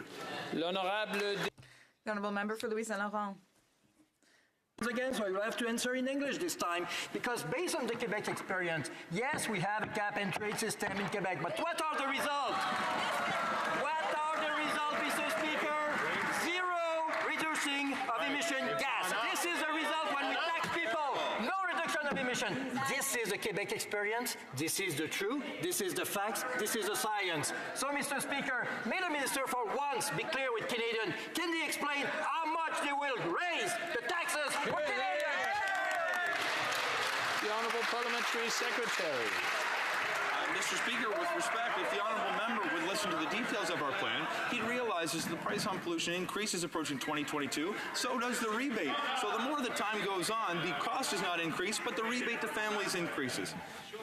I just want to interrupt the Honourable Parliamentary Secretary. The Honourable Member for Louis Saint Laurent asked a question, and I'm sure he wants to hear an answer. And with all the chatter, we're depriving him from hearing that. So I'll let the Honourable Parliamentary Secretary... Order, order, order, order. Very good. The Honourable Parliamentary Secretary, 19 seconds to continue. Mr. Speaker, in the remaining time I have, I'll reiterate the point that anybody who has any equity in this conversation knows that the number one thing we can do to reduce emissions is to put a price on pollution. But we found a way to make life more affordable at the same time by returning the rebate directly to households. Mr. Speaker, it marries the theme of our government, which is to make life more affordable for those who need it. Whether it's the Canada Child Benefit, the middle class tax cut, or the price on pollution, we're doing the right thing for our environment and making life easier for families. The Honourable Member for Churchill, Coquitlam-Askey. Mr. Speaker, Canadians want bold action on climate change, and they know that there's no time to waste. The NDP has called on this government to invest in green jobs and green energy. But what did this Prime Minister do? He bought fridges and pipelines for his billionaire pals. 4 years in power, and all we've seen from this liberal government are more subsidies for big oil and their pipelines. This isn't how you save the environment. So when will the Liberals stop siding with the big polluters so we can win the fight against climate change? The Honourable Parliamentary Secretary to the Minister of the Environment. Mr. Speaker, with respect, I have a great appreciation for the NDP's desire to do something about their environment. It's too bad that their desire doesn't match their ability to think out a plan that makes sense. If you look at the Eco-Fiscal Commission's review of the NDP's plan, what they've actually said is their measures for big emitters will actually do nothing to reduce emissions and will hurt the Canadian economy at the same time. You can tell that they lack the thoughtfulness that the climate debate demands when you look at the Honourable Member's question. legislation which confuses fridges for refrigerants, which are actually one of the fastest growing causes of climate change globally. Mr. Speaker, I share their desire to do something about climate change, but the difference is we thought about how to make it happen. The honourable member for Churchill, Kiwetinoong-Askey. Mr. Speaker, people in our north and across the country are forced to make impossible choices because of the high cost of medication. It is inconceivable that in 2019, in Canada, people have to choose between buying food and medication. Liberals have been putting pharmaceutical and insurance companies in the driver's seat. But the Hoskins Advisory Board is clear. Canadians need a universal, public, single-payer pharmacare. This is what the NDP has been pushing for. Enough of the half measures and the favors to their corporate friends. Will the Liberal government implement universal, comprehensive, public pharmacare? Yes or no? The Honourable Minister of Health. Thank you very much, Mr. Speaker. Mr. Speaker, let me be very clear. Our government is absolutely committed to making sure that every Canadian has access to a national pharmacare program, and the work is absolutely underway. In Budget 2019, we announced funding $35 million for the creation of a Canadian drug agency, and also $1 billion to address the situation of rare diseases. We will continue to work with our partners on the ground, provinces and territories, Indigenous leaders, and the healthcare sector, as we want to make sure that we make pharmacare a reality for all Canadians. Thank you, Mr. Speaker. The honourable member for Trois-Rivières. Mr. Speaker, Dr. Hoskins' report could not be clearer. We need a universal public pharmacare program. And in fact, that's one of the NDP's firm commitments. People should not have to split pills to make their prescription medication last longer. Instead of listening to ordinary people, successive Conservative and Liberal governments have stood with big insurance companies. Mr. Speaker, will the Liberal government commit, like we did, to setting up a universal public pharmacare program as of next year? Honourable Minister of Health. Again, Mr. Speaker, I will be very clear that our government is committed to ensuring that all Canadians have access to a pharmacare program. That work is underway. In Budget 2019, we announced $35 million to create the Canadian Medication Agency, and we also want to make sure that we're investing $1 billion for medication for rare diseases. We will continue to work with provinces and territories to ensure that all Canadians have access to a national pharmacare program. Thank you. The honourable member for Trois-Rivières. Mr. Speaker, while the Conservatives and Liberals are waging a war of words over the carbon tax, young people are marching in the streets calling for climate action. We need political will and political leadership to deal with the urgency of climate change. The Conservatives and Liberals have shown that they have neither. At the NDP, we have the courage to act, and we have an ambitious plan to start the transition toward green energies. Will the government commit to ending oil subsidies and starting the shift toward renewable energies? Parliamentary Secretary to the Minister of the Environment. Mr. Speaker, I have enormous respect for the young people who are advocating for more climate action. I wish politicians of all stripes would pay heed to the message that they're sending us, which is we need to take action. We need to take action now. The NDP are advocating for plans that we started implementing 3 years ago, not just putting a price on pollution, but moving towards having 90% of our electricity generated from non-emitting resources by 2030, like making the largest investment in public transit in the history of our country, like making record investments in energy efficiency and green technology. With respect to fossil fuel subsidies, we've already phased out 8 of 9 that exist in the tax code. When it comes to their plan to eliminate all fossil fuel subsidies immediately, they've forgotten to consider that it actually provides electricity to northern communities and other... The honourable member for Aurora, Oak Ridges, Richmond Hill. But, Mr. Speaker, he's not going to actually meet the targets. The Parliamentary Budget Officer has confirmed what Conservatives have been saying all along. The Liberal carbon tax is a cash grab, not a climate change plan. The Prime Minister has tried to hide the real cost of his carbon tax, but the PBO has laid out the truth. The cost of gasoline would rise by at least 25 cents per litre. When Canadians are trying to get ahead, not just get by, will the Prime Minister tell Canadians how much the full and final cost of this carbon tax will be? The Honourable Parliamentary Secretary. Mr. Speaker, to repeat an earlier answer, the analysis laid out in the report doesn't consider certain measures that will be implemented in the next 11 years, and in fact leaves out certain measures that have already been announced, such as our investments in public transit, our subsidy for zero-emissions vehicles, or advancement in carbon sequestration technology. With respect to the cost of our plan to put a price on pollution, I'm pleased to advise the honourable member that 8 out of 10 families that live in the riding she represents will be better off. They will have already received a climate action incentive of $307, and that's going to climb year over year. Mr. Speaker, it'll be curious to see how that member campaigns in the next election with a promise to take that money from her constituents. The honourable member for Sarnia-Lambton. Well, that's simply not true, Mr. Speaker. Mr. Speaker, half of Canadians are about $200 away from being able to pay their bills each month.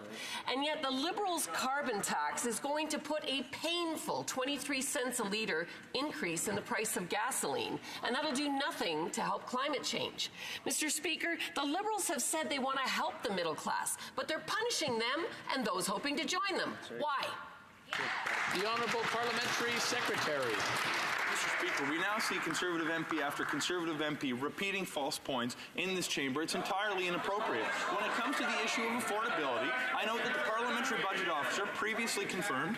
I don't know what it is about the Parliamentary Secretary for the Environment, but he keeps getting help from the other side when he's trying to answer a question that the member for Sarnia-Lambton wants an answer for. So I just want everybody, maybe let the Honourable Parliamentary Secretary answer his question, and we'll keep it down so she can hear the answer.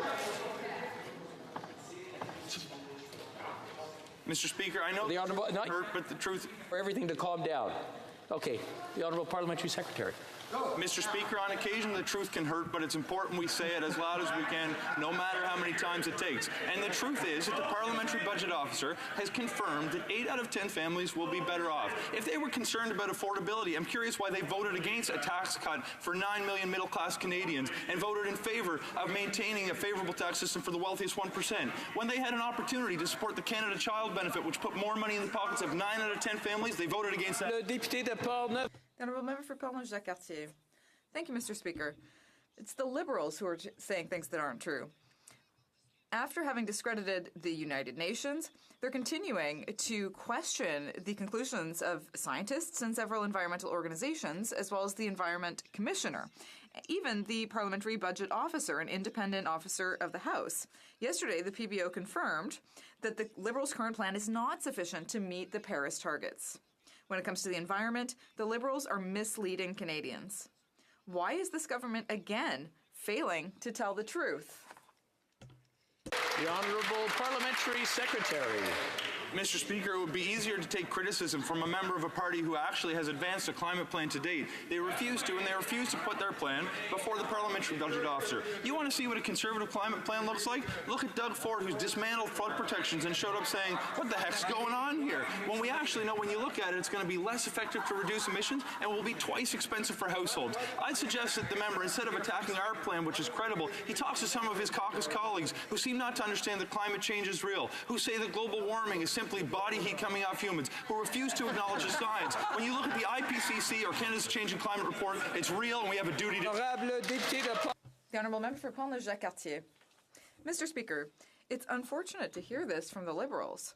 This government is out of touch and has no credibility when it comes to the environment. What planet are the Liberals living on? They're the only ones who believe that their plan will meet the Paris targets. I would encourage the Liberals to return to Earth and to take action now to protect our planet. The Parliamentary Budget Officer said yesterday that Canadians will have to pay 5 times more than what the current tax is currently at if we want to meet the Paris targets. Canadians deserve the truth. So why hide it, Mr. Speaker? The Honourable Parliamentary Secretary.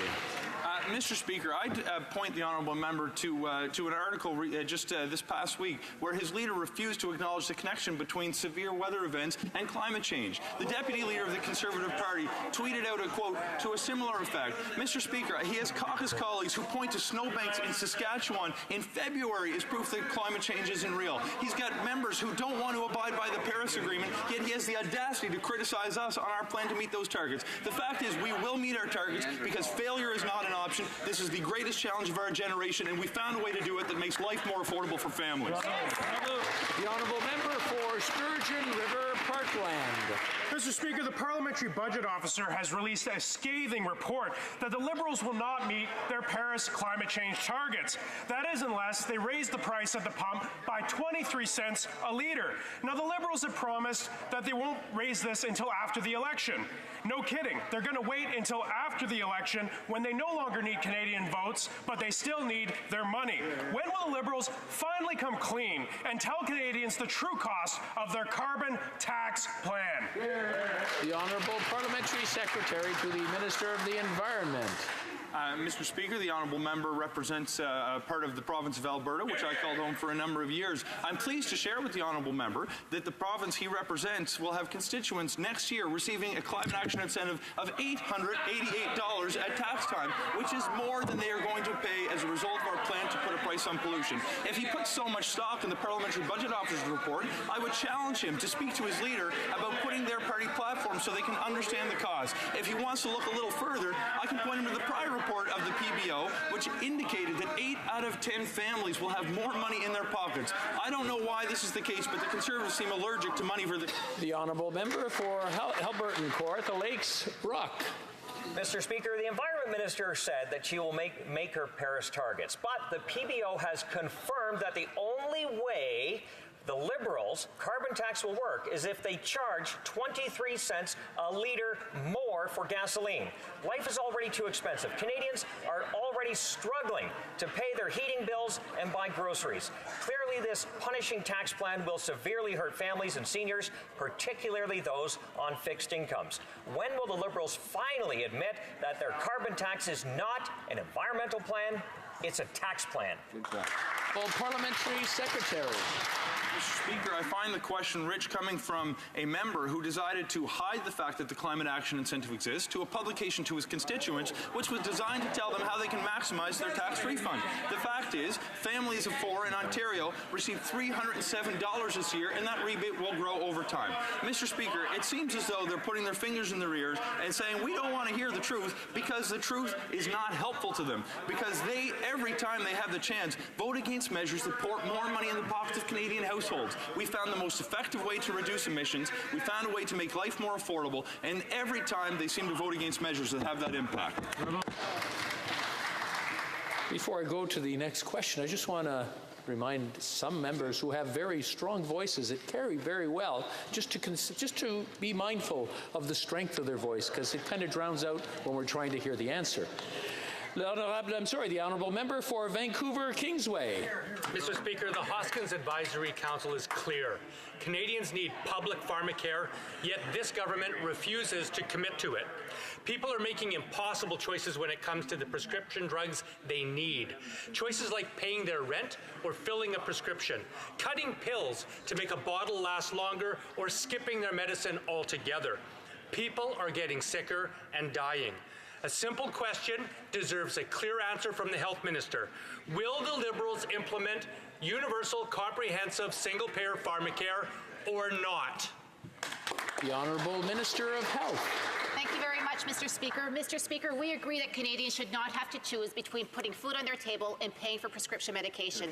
And that is why that we are committed to ensuring that all Canadians, and I say all Canadians, have access to a national pharmacare program. And the work has been underway for a few years. The first thing that we've done, we've been doing some work to lower the cost of drugs in this country. And in Budget 2019, we announced $35 million to ensure that we have a Canadian drug agency that is going to help us make this plan a reality. Mr. Speaker, we are deeply committed to ensuring that all Canadians have the prescriptions that they deserve. Honourable member for Vancouver Kingsway. Well, that's what the Liberals said in 1997, Mr. Speaker. Mr. Speaker, 11,500 Canadians died from opioid overdoses between 2016 and 2019. Opioid deaths have risen every single year of this Liberal government's mandate. This is a true epidemic. Now, the Liberals say they're doing everything possible, but they are not. We need a national declaration of public health emergency, federal funding of overdose prevention sites, more investment in treatment, and an end to the cause of this carnage, which is a poisoned street supply. Why are the Liberals refusing to take these overdue measures that will save lives? Hear, hear. The Honourable Minister of Health. Thank you very much, much, Mr. Speaker. Mr. Speaker, the numbers that were announced yesterday are not just numbers. These are brothers, sisters, they're our neighbours, and our government is taking action. We've invested more than $350 million to ensure that more treatments is available to Canadians. We've also introduced harm reduction as a key pillar to our drug strategy. And also, Mr. Speaker, we've approved more than 40 supervised consumption sites, and we recognize that supervised consumption sites save lives. We will continue to work with our partners on the ground to ensure that we do all that we can to turn the tide on this national public health crisis. Thank you. The honourable member for North Okanagan-Shuswap. I'm sorry. The Liberal attack on the energy sector has crippled Alberta, and it's impacting BC. After 50 years, a houseboat company in Sicamous announced that it is shutting down, affecting 150 employees. The mayor of Sicamous blamed the downturn in the Alberta economy and the pipeline dispute for having taken a toll on the community. Today, the Liberals are announcing a Western economic growth strategy, as if they haven't done enough damage already. When will the Liberals end their attack on the West? The Honourable Minister of Natural Resources. Well, Mr. Speaker, let me take this opportunity to highlight some of the investments that are happening in Western Canada. The $40 billion single private sector investment in the LNG sector. $9 billion of investment in petrochemical sector right in Alberta, in my home province. And moving forward on Enbridge Line 3, which is almost completed on the Canadian side, advocating for moving forward on Enbridge, on the Keystone XL pipeline, as well moving forward in the right way, fixing the process on Trans Mountain pipeline expansion. Brilliant. Honourable member for Grand Prairie Mackenzie. Well, Mr. Speaker, it's been a tough week for Alberta here in Ottawa. The Prime Minister has rammed through his anti-pipeline, anti-energy Bill C-69 and 48 and announced a carbon tax for the province of Alberta. These attacks are driving investment and opportunity out of the province. Without a hint of irony, this very morning, these same Liberals are announcing their Western Canada job strategy. It's like hiring the arsonist to rebuild the house after they lit the fire. When will the Liberals realize that the only growth strategy that will work when it comes to these Liberals is if they end their attack on Canada's energy sector? The Honourable Minister of Natural Resources. It is very interesting coming from a member who is from Alberta not to acknowledge that the good work that is being done to support the energy sector. We are the government that are creating conditions for private sector investment to happen in the energy sector. $40 billion investment in one single project is the largest private sector investment happening in our history, Mr. Speaker. $9 billion in petrochemical sector that will create thousands of jobs for Alberta workers. We are something we're very, very proud of. We should be proud. Honourable member for Red Deer Lacombe. Mr. Speaker, Alberta has been shown nothing but disdain from this Liberal government for the last 3.5 years. The Liberals continue their assault on the energy sector, and last night they shut down debate on Bill C-69 that has devastated many of my constituents. People have lost their businesses, their jobs, their homes. They've lost hope, and some have even taken their own lives. When everyone is telling the Environment Minister that her plan is a disaster, she chooses to ignore this advice. Everyone has been repeating it so long and saying it so loud. Why won't she listen? The Honourable Minister of Natural Resources. Mr. Speaker, Bill C-69 puts in better rules that allows good projects to move forward in a way that respects the environment and also allows Canadians to participate in the process. We are fixing a system that led to a number of large projects failed and challenged in the federal court because Stephen Harper brought in changes in 2012 that gutted the environmental protection, that restricted the ability of Canadians to participate in a regular process. We firmly believe that Bill C-600 will allow... The honourable member for Lakeland. But, Mr. Speaker, these Liberals have put hundreds of thousands of Albertans out of work with brutal consequences, rising bankruptcies, family breakdowns, substance abuse, crime, suicides, a loss of hope and dreams, and that hurts all of Canada. But the Liberals are ramming through laws to block oil exports, kill resource projects, and will make everything more expensive with their carbon tax. And after only 1 hour of debate on hundreds of amendments Liberals forced through their No More Pipelines Bill C-69, even though 9 provinces and all territories want major changes, why are the Liberals so relentless in their attacks on Albertans? The Honourable Minister of Natural Resources. Well, Mr. Speaker, again, let me highlight that for 10 years, the previous Harper government failed to build a single pipeline to get our resources to non-U.S. markets. We are changing that.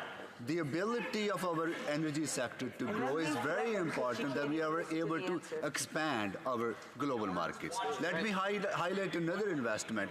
We have invested more money in Alberta in infrastructure in the last 4 years than Stephen Harper government did in 10 years. We are delivering for Albertans, and we will continue to do so.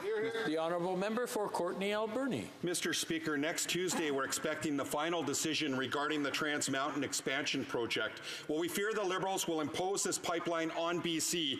Coastal communities like mine are still hopeful the Liberals will make the right decision in their interests instead of siding with the interests of profitable big oil companies. There's still time for the Liberals to do the right thing for our air, our water, and for our coast. On June 18th, will the government listen to the voice of coastal communities and cancel the Trans Mountain expansion project? Yes or no? Honourable Minister. Well, Mr. Speaker, we respect and appreciate diversity of opinion among Indigenous communities on energy sector development, right? And we are listening to them carefully. We engaged with them in a very meaningful two-way conversation. We are following the direction of the Federal Court of Appeal to move forward on this project in the right way. As the honourable member knows, that we are set to make a decision on this project by June 18th. The honourable member for Victoria. Mr. Speaker, student debt is a huge burden for so many young Canadians. Stacey from Victoria tells me there's so much interest accumulating on her student loan she can't pay the principal of the debt. She feels she just can't get ahead. People like Stacey have been working for years and still can't pay their debt. Getting an education shouldn't mean getting an unmanageable debt. The NDP government in British Columbia has eliminated the interest on student loans. Will this government follow BC's lead and eliminate the interest on Canada's student loans? Hear, hear. The Honourable Parliamentary Secretary to the Minister of Employment. Mr. Speaker, the member would know that it was our government who invested in opportunities for students to gain that education. We doubled the amount of low-interest grants to all Canadians, to part-time students as well as full-time students. We've increased the amount of support in those non-repayable grants. We've also the students, before they, until they're making at least $25,000 a year, have a holiday on repayment. Mr. Speaker, we're doing what's been asked of us as a government to help support student access. The Honourable Member for Sackville-Preston-Chesapeake. Thank you, Mr. Speaker. The Harper Conservatives gave checks to millionaires. Our government created the Canada Child Benefit. The Harper Conservatives gave tax credits to the rich. Our government introduced the new parental sharing benefit. The difference between these policies is clear for middle-class families. They receive nearly $51,000 more per child under this government than under the Conservatives. Could the Minister of Families comment on how this government supports middle-class families? The Honourable Minister of Families. Thank you, Mr. Speaker. Thank you. I'm happy to answer the question of my colleague. He's absolutely right. We were elected to grow the middle class and our economy, and he's right. Our plan per child under 18 years of age gives them nearly $51,000 more than under the Conservatives. And he's right, Mr. Speaker. We're going to continue to invest in the Canada Child's Benefit, in housing, in public transit, and we're going to continue to grow the middle class and our economy. The honourable member for Charlebourg-Saint-Charles. Mr. Speaker, next week the Prime Minister is meeting with the U.S. President, and I'm sure that President Trump has no time to talk for talk's sake. The U.S. President also has a problem with illegal migrants at his borders. He understands our situation. The Prime Minister hasn't done anything to date to renegotiate the Safe Third Country Agreement, and this would be a golden opportunity to do so. Will the Prime Minister renegotiate this agreement, yes or no? Honourable. The Honourable Parliamentary Secretary. Mr. Speaker, the Conservatives want to pretend they want to protect our borders.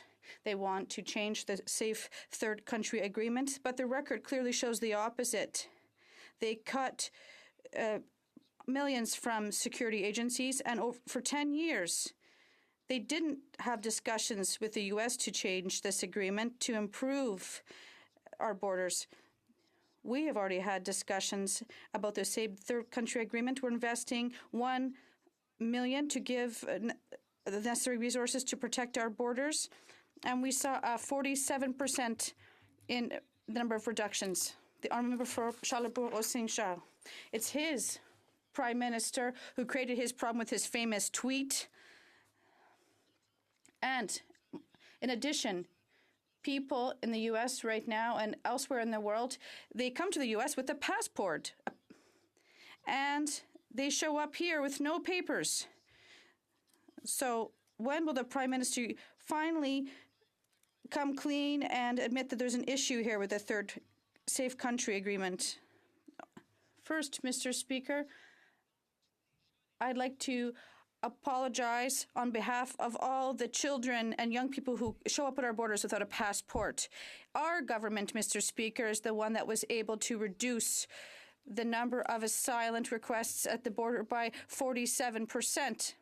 Unlike the previous government, we invested to give the RCMP and others the resources to do their work, to make sure no one gets into Canada without having fully checked for records. Prince George. Mr. Speaker, last night I received more notices of more job closures and mill closures in my riding in northern BC. The Liberals' inaction on softwood and their failed policy is leading to thousands of job losses right across our province of British Columbia. We already have the highest gas prices in North America. Another 25 cents a litre will be the final nail in the coffin. An increase in gas tax will only fuel more job losses for our forestry industry. These are real people, real jobs. Why do they continue to pound Canadians with a job-killing carbon tax that won't even reduce emissions? The Honourable Minister of Foreign Affairs. Take no lessons from the Conservatives when it comes to softwood lumber. Let me just point out that it was the Conservative example of accepting quotas on softwood lumber that stiffened our spines and stiffened the spines of the steel sector in refusing to accept tariffs or quotas on steel and aluminum. The Conservatives are prepared to capitulate, accept crummy trade deals. We are not. Before the honourable member for Barrie Innisfil, order on both sides. Shouting back and forth is not going to get us through question period. Now, before the honourable member for Barrie Innisfil gets up to ask a question, I just want to remind everyone that I'm sure whoever he's pointing the question to will want to hear it, and he wants to hear the answer. So just try to maybe not shout at each other across the floor. The honourable member for Barrie Innisfil. Not sure they're going to want to hear this one. The Liberals are reportedly giving $18 million tax dollars to build an exclusive airport runway near Cabot Cliffs Golf Course in Cape Breton, even though the Port Hawkesbury Airport is only an hour away. Many in the community, including the mayor, are concerned this would bankrupt the company that run their community airport and the small businesses who depend on it. Instead of pandering to millionaires who, God forbid, have to drive an hour to get to the golf course after landing in their private jets, why is the Prime Minister putting this community asset at risk to accommodate his elite millionaire friends? The Honourable Parliamentary Secretary to the Minister of Employment. Mr. Speaker, Cape Bretoners always appreciate when somebody from Ontario sticks their nose in their business that knows nothing about it. There is a private airport in Port Hawkesbury. There are no scheduled flights into that airport. Mr. Speaker, the project in Cabot Links, has put over 700 people to work specifically there and tumbled out the unemployment rate was at 25% when I was first elected in 2000, Mr. Speaker, and what's going on the west side of the island is absolutely spectacular. And for this member to jump up and let on he knows what's going on. The Honourable Member for South Okanagan West Kootenay. Mr. Speaker, the backbone of the South Okanagan economy.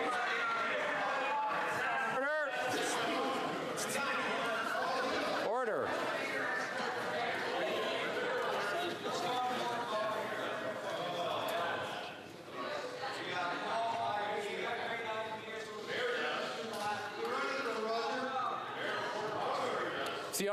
If the honourable members let me know when we can continue, I'll be more than happy to go on to the next question.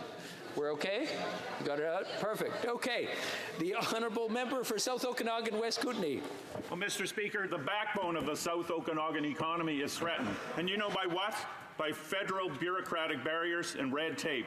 There's a vital irrigation canal that is in urgent need of repair. The town of Oliver and the province of British Columbia have both made funding commitments, but they've been waiting 3 years for the federal government to step up with its share. This system is essential for 5,000 acres of orchards and vineyards. So will this government cut through the red tape and finally get this project funded? The Honourable Minister for Infrastructure. Mr. Speaker, I'd like to thank my colleague from South Okanagan West Kootenay, for which I have enormous respect. As he knows well, he will be pleased to hear that we have invested already $300,000 in the 2 projects in the town of Oliver. In October of last year, we met with the outgoing mayor, Ron Evanis, and Chief of the Otsuyos First Nations, Clarence Louis, which my colleague attended, Mr. Speaker. The MP for South Okanagan and West Kootenay is well aware that our office has continued to engage with the new mayor and his council, and we are working tirelessly to make sure that we can invest in the town of Oliver. Mr. Speaker, we'll continue to work, as we have done before, to make sure that the people of Oliver have what they deserve. The Honourable Member for Berthier-Masquinongé. Mr. Speaker, in 2019, cell phone and high-speed internet access are essential services. Yet, plan prices keep rising and reliability isn't increasing. The Liberals and the Conservatives prefer to let big telecom firms pocket billions of dollars instead of standing up for people. Mr. Speaker, can this government put people before big corporations and commit today to reducing the cost of bills and provide essential, reliable service? The Honourable Parliamentary Secretary to the Minister of Innovation. Mr. Speaker, I'd like to tell my colleague that since we were elected, we have had a priority in terms of accessibility, competitiveness, and fair costs. Costs went down by 32%, and we established a new program called Connected Families, so that low-income families can have access to internet for $10 a month. Our priority is Canadians, Mr. Speaker. Our platform's working, and we're investing in people. For Elgin, Middlesex, London. Mr. Speaker, last year, thousands of Canadian organizations offering kids camps and helping out seniors were ineligible for Canada Summer Jobs because of the Liberals' values test. But now, these Liberals decide to fund a group that has terrorist links, a group that paid $550,000 in fines and lost their charitable status from CRA. Yesterday, this minister said she would review the decision. Can the minister confirm that this group with terrorist links does not meet the Liberals' values test? The Honourable Parliamentary Secretary to the Minister of Employment. Yes, Mr. Speaker, and we unequivocally condemn violent extremism and any kind of behavior such as that is not tolerated, and I know that my colleague across the way understands that and shares that view. ESDC is conducting a review into this matter in conjunction with Service Canada Ontario. They've been on site. The organizations approved for funding must adhere to specific terms and conditions, and we await the outcome of that review. The Honourable Member for Bellechasse, Etchemin-Lévis. No results, Mr. Speaker. The Islamic Society of North America lost its status as a charitable organization over a year ago, and we denounced the situation, Mr. Speaker, and yet we have nothing but lip service from the Liberals. They gave $25,000 to an entity linked to terrorist activities, either indirectly or indirectly. When will they revoke these subsidies to an entity that does not represent Canadian values? Secretary. And Mr. Speaker, the honourable member across would know he's been involved in this program for a number of years, and they know how the money rolls out with this. There is a review. The officials are working on this review right now, and we await that review. And certainly, if anything is out of the ordinary, there will be no money flowing. The Honourable Member for Edmonton Riverbend. This is a group that funded terrorism. Just revoked the grant. Yeah. The Prime Minister put a values test on the summer jobs program, targeting groups that didn't agree with him.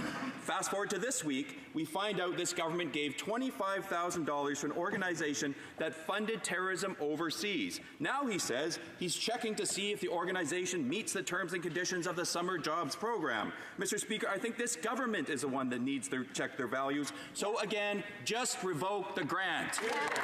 The Honourable Parliamentary Secretary. Well, Mr. Speaker, pending the outcome of the review, there will be action taken by this government. But I'm amazed at their newfound interest in summer grants and summer students, because what they wanted to do when they were in power, they wanted to cut the program out altogether. The member from Carleton, $24 million he cut out of the youth employment strategy, Mr. Speaker. They're letting on now that they care about summer students. They're letting on now that they care about this program. Mr. Speaker, this is a party of action. This is a government of action, and we'll take the appropriate action. The Honourable Member for Scarborough Agincourt. Mr. Speaker, Scarborough Agincourt residents are concerned that women continue to work in part-time and precarious jobs with little opportunity to advance in their careers. My constituents desire equality and economic security for all Canadians, no matter what gender. Can the Honourable Parliamentary Secretary for Women and Gender Equality please share with the House some of the work that is being done to ensure that we are working to improve the economic security and prosperity of women? The Honourable Parliamentary Secretary. Mr. Speaker, I want to thank the honourable member from Scarborough Agincourt for her question and her tireless advocacy. Mr. Speaker, our government is focused on gender equality and economic security by creating the Canada Child Benefit, by creating 40,000 childcare spaces, by supporting women in STEM and the skilled trades, and by ensuring equal pay for work of equal value. Mr. Speaker, with 1 million jobs, Mr. Speaker, and historically low unemployment, Canadians see real progress towards gender equality and economic security for the women of Canada. Hear, hear. Good news. The Honourable Member for Oshawa. Mr. Speaker, Oshawa's port is an economic driver for my community. Now, the Liberals ignored the GM plant closure, and now they're trying to take away our right to manage our own port. The Minister of Transport actually claimed that this is going to be good for Oshawa, but now he's trying to impose a management board that will likely have zero representation from the people of Oshawa. That's right, Mr. Speaker, zero say in the management of our own port. But this is what happens when you don't have any meaningful consultations. So, Mr. Speaker, my ask is this. When will these top-down Liberals actually and finally listen to local stakeholders and commit to having local representation on this board? The Honourable Parliamentary Secretary to the Minister of Transport. Speaker, our government has announced the intent to amalgamate the Oshawa and Hamilton Port Authorities. Both ports play an important role in Southern Ontario by linking our businesses to global markets and by providing jobs to middle-class families. The integration will also enable ongoing growth in both ports. It is anticipated that the action would unlock greater economic opportunities for working Canadians. A greater combined strength, the new Port Authority would be in a better position to make investments in port facilities and intermodal connections in Southern Ontario. And of course, we consult with our partners, we work with our municipalities, we work with our partners in ports to ensure the economic success for Canadians, Mr. Speaker.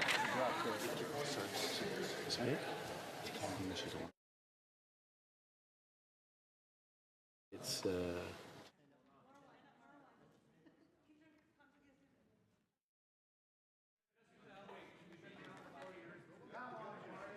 Kitchener South. Okay, very good. The Honourable Member for Kitchener South Hespeler. Earlier this week, the member from Milton was forced to delete a tweet that suggested that there is no link between climate change and extreme weather patterns, completely disregarding science that shows climate change is real. This is so predictable considering the 10 years of Harper Conservatives cuts and the muzzling of scientists resulting in scientists protesting the death of evidence of Parliament Hill. Can the Parliamentary Secretary to the Minister of Science and Sports please explain the importance of science and evidence-based decision-making? Honourable Parliamentary Secretary. Thank you, Mr. Speaker. I'd like to thank the member for Kitchener South Hespeler for that important question. Mr. Speaker, Conservative members should be ashamed of their climate change denying comments. They have chosen to broadcast false, irresponsible viewpoints, disregarding the science and not listening to the evidence once again. Our government believes that science plays a central role in building a thriving, clean economy, and we will take no lessons from the Conservatives who for 10 years refused to take action. We are the government that has invested over $10 billion in science and will always support our students and researchers. Thank you, Mr. Chair. The Honourable Member for Kitchener-Conestoga. Mr. Speaker, Canadians are very concerned about the escalating violence against Christians in Nigeria and about this Liberal government's decision to close the Office of Religious Freedom at a time when it was effectively working in Nigeria. The former Parliamentary Secretary to the Minister of Foreign Affairs said that the office had, quote, successfully developed a community-based mechanism to help diffuse tensions between different religious and ethnic groups, including Christians and Muslims, end of quote. So, Mr. Speaker, why did the Liberal government close an office which they knew was effectively reducing violence and deaths? The Honourable Minister of Foreign Affairs. Mr. Speaker, let me be very clear. Our government has put human rights, including the right of all people to freely practice their religion, at the center of our foreign policy. We are very clear that we are living in a time when people around the world and in Canada are facing increased attacks for their religious beliefs. That is absolutely wrong. That includes Christians, it includes Muslims, it includes Jews. And our government is very clear in condemning these acts, in working to prevent them in Canada, and in working to prevent them around the world. Thank you, Mr. Speaker. The Honourable Member for Joliette. Mr. Speaker, the cost of medicines in Canada is amongst the highest in the world.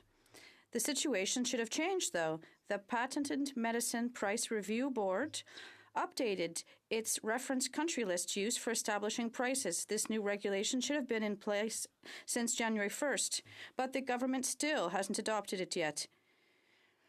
Big Pharma is lobbying, and the government is caving in. Does the government still plan to adopt this regulation, and if so, when? The Honourable Minister of Health. Mr. Speaker, we're committed to make sure that we have everything in place to reduce drug costs. The Pan-Canadian Association allowed us to work with provinces and territories to buy medicines together, and we've saved millions. We have to modernize regulations for medications, and changes will be announced soon. Thank you. The Honourable Member for Joliette. Yes, I have some doubts after this answer. The minister said she's doing everything she can, and the government's doing everything it can to lower drug costs. We have a regulation that's supposed to be in effect since January, and it's still not in effect. The cost of drugs is still too high, and the regulation would have saved $12.7 billion. If I understand correctly, what she suggested in her answer is that the government is bowing down to drug companies. So I'd ask the government to confirm, to come clean and say whether it'll adopt this regulation or not. The Honourable Minister of Health. Thank you very much, Mr. Speaker. Once again, I'll repeat, we're determined to do everything we can to make sure we lower drug costs. We want to move forward with a national pharma plan, and we have to do what we have to do to lower drug costs. We worked on this. We have a Pan-Canadian Association that allows us to save millions. We also have modernized drug regulations. And once again, as I said earlier, we're going to make an announcement soon about these changes. Thank you, Mr. Speaker. For Parry Sound, Muskoka. Thank you, Mr. Speaker. In defense of their indefensible cuts to the Auditor General's budget, the Liberals keep relying on cuts made under the Harper government. As the one who implemented those budget reductions as the Treasury Board President, I can tell the House that I received prior written assurances from the Auditor General that those budget reductions would not impact any of his operations or investigations. Why didn't the current government seek similar assurances before making their cuts? The Honourable Parliamentary Secretary. Thank you, Mr. Speaker. Yes, I can only imagine how that conversation went after they fired Linda Keane, after they've reduced the budget for the Parliamentary Budget Officer at the time. I imagine the conversation must have meant something, yes, boss, we're okay with what you give us. That's really not acceptable, Mr. Speaker. What's really important is that public servants under the Harper government felt intimidated, they felt cowed, and some of them lost their jobs rather for having stood up to give truth to power. So, Mr. Speaker, I can tell you one thing, we do not have to take any lessons from the Harper Conservatives about how to treat our public servants with respect. Good job. The Honourable Member for Nanaimo, Ladysmith. Thank you, Mr. Speaker. I'm astounded to learn that this government thinks it can use Article 6 of the Paris Accord to earn carbon credits for exporting fracked gas to Asian markets. Does the government not realize that fracked gas has the same carbon footprint as coal? When will the government have the political courage to take responsibility for its international obligations and reduce the emissions of the oil and gas industry in Canada? When will the government ban the climate-destroying practice of gas fracking? The Honourable Parliamentary Secretary to the Minister of the Environment. Mr. Speaker, while I'm aware of Article 6 of the Paris Agreement, given that our government was key in facilitating the negotiation of that agreement, our plan to reduce emissions is not just to displace global emissions by producing more and more oil and gas products in Canada, but actually to reduce our consumption in Canada as well. We're doing so through over 50 measures, including putting a price on pollution, moving towards 90% of our electricity generated from non-emitting resources by 2030, making the largest investment in public transit, record investments in efficiency and green technology, and others. I'd be happy to walk the honourable member through it, and I'm curious as to what the Conservatives' plan will be, because their signal is that they're going to produce more in order to reduce our emissions, and it simply makes no sense. That's it for today. That's the end of question period. Point of order, the Honourable Member for Barrie-Innisfil. Thank you, Mr. Speaker. Well, I understand that things do get heated in this House of Commons, and the member from Cape Breton-Canso, who I have respect for, showed indignation that a member from Ontario would dare ask a question about Cape Breton and stand up for those residents. I'll remind the member as well that the Minister of ACOA is from Ontario, so if the member would like to apologize to me, I will accept that. Thank you. The Honourable Member for Canso. Member across a friend, and if his feelings were hurt, Mr. Speaker, I certainly want to apologize. But he is right. The minister is from Ontario and has done a tremendous job working with the people of Cape Breton to provide opportunities, and I look forward to continuing that relationship. A point of order. The Honourable Member for Louis-Saint-Laurent. Thank you, Mr. Speaker. With joy, I think that you will find unanimous consent for the following document about greenhouse gas emissions in 2016 and their evolution since it's a document based on science from the Quebec Department of the Environment that between 2014 to 16, the changes were not achieved. Is there unanimous consent? No. Okay, so we just go to very good. Tabling of documents. The Honourable Parliamentary Secretary to the Government House Leader. Thank you, Mr. Speaker. Pursuant to Standing Order 36, Bracket 8, I have the honour to table in both official languages the government's responses to 7 petitions. Very good. Oh, the Honourable Member for... No, please, not yet. Oh, not yet. Introduction. Okay, very good. Introduction of government bills. Reports from interparliamentary delegations. Nothing? Good. Presenting reports from committees. The Honourable Member for Bonavista, Buren Trinity. Mr. Speaker, I have the honour to present in both official languages the 32nd report of the Standing Committee on Transport, Infrastructure and Communities, entitled Establishing a Canadian Transportation and Logistics Strategy, Part 2. Pursuant to Standing Order 109, the committee requests that the government table a comprehensive response to this report. Mr. Speaker, I want to thank the members of the Transport Committee for working with the people in Eastern Canada, particularly in my province of Newfoundland and Labrador, on discussing and dealing with issues regards to trade corridors and transportation infrastructure. And I want to thank the witnesses who appeared and gave good advice and recommendations to our committee to inform us in preparation of this report. Thank you, Mr. Speaker. Well, member for Edmonton Riverbend. Mr. Speaker, Conservative members of the Standing Committee of Transport and Infrastructure and Communities support the committee's report, which was just tabled, as transportation corridors are an integral to the safe and efficient flow of goods in and out of Canada. However, we felt it necessary to supply a complementary report, as the main report does not include 3 important recommendations that we heard loud and clear. Those being that the Government of Canada eliminate the federal carbon tax and work cooperatively with individual provinces on their carbon reduction plan, that the Government of Canada withdraw Bill C-69 because it will create delays and uncertainty for proponents of projects related to transportation corridors, and that the Government of Canada withdraw Bill C-48 because it will have a negative impact on Canada's reputation and is not based in science or navigation practices. During our brief study, we heard testimony by witnesses from Quebec and the Maritimes on the negative impact these Liberal policies will have on Canada's transportation corridors. I encourage the Minister of Transport and the Minister of Environment to read our supplementary report, but if they do not have time for that, I hope they will simply just adopt our recommendations. We believe that doing this will greatly support Canada's transportation system and our vitally important trade corridors. Presenting reports from committees, the Honourable Member for Malpeque.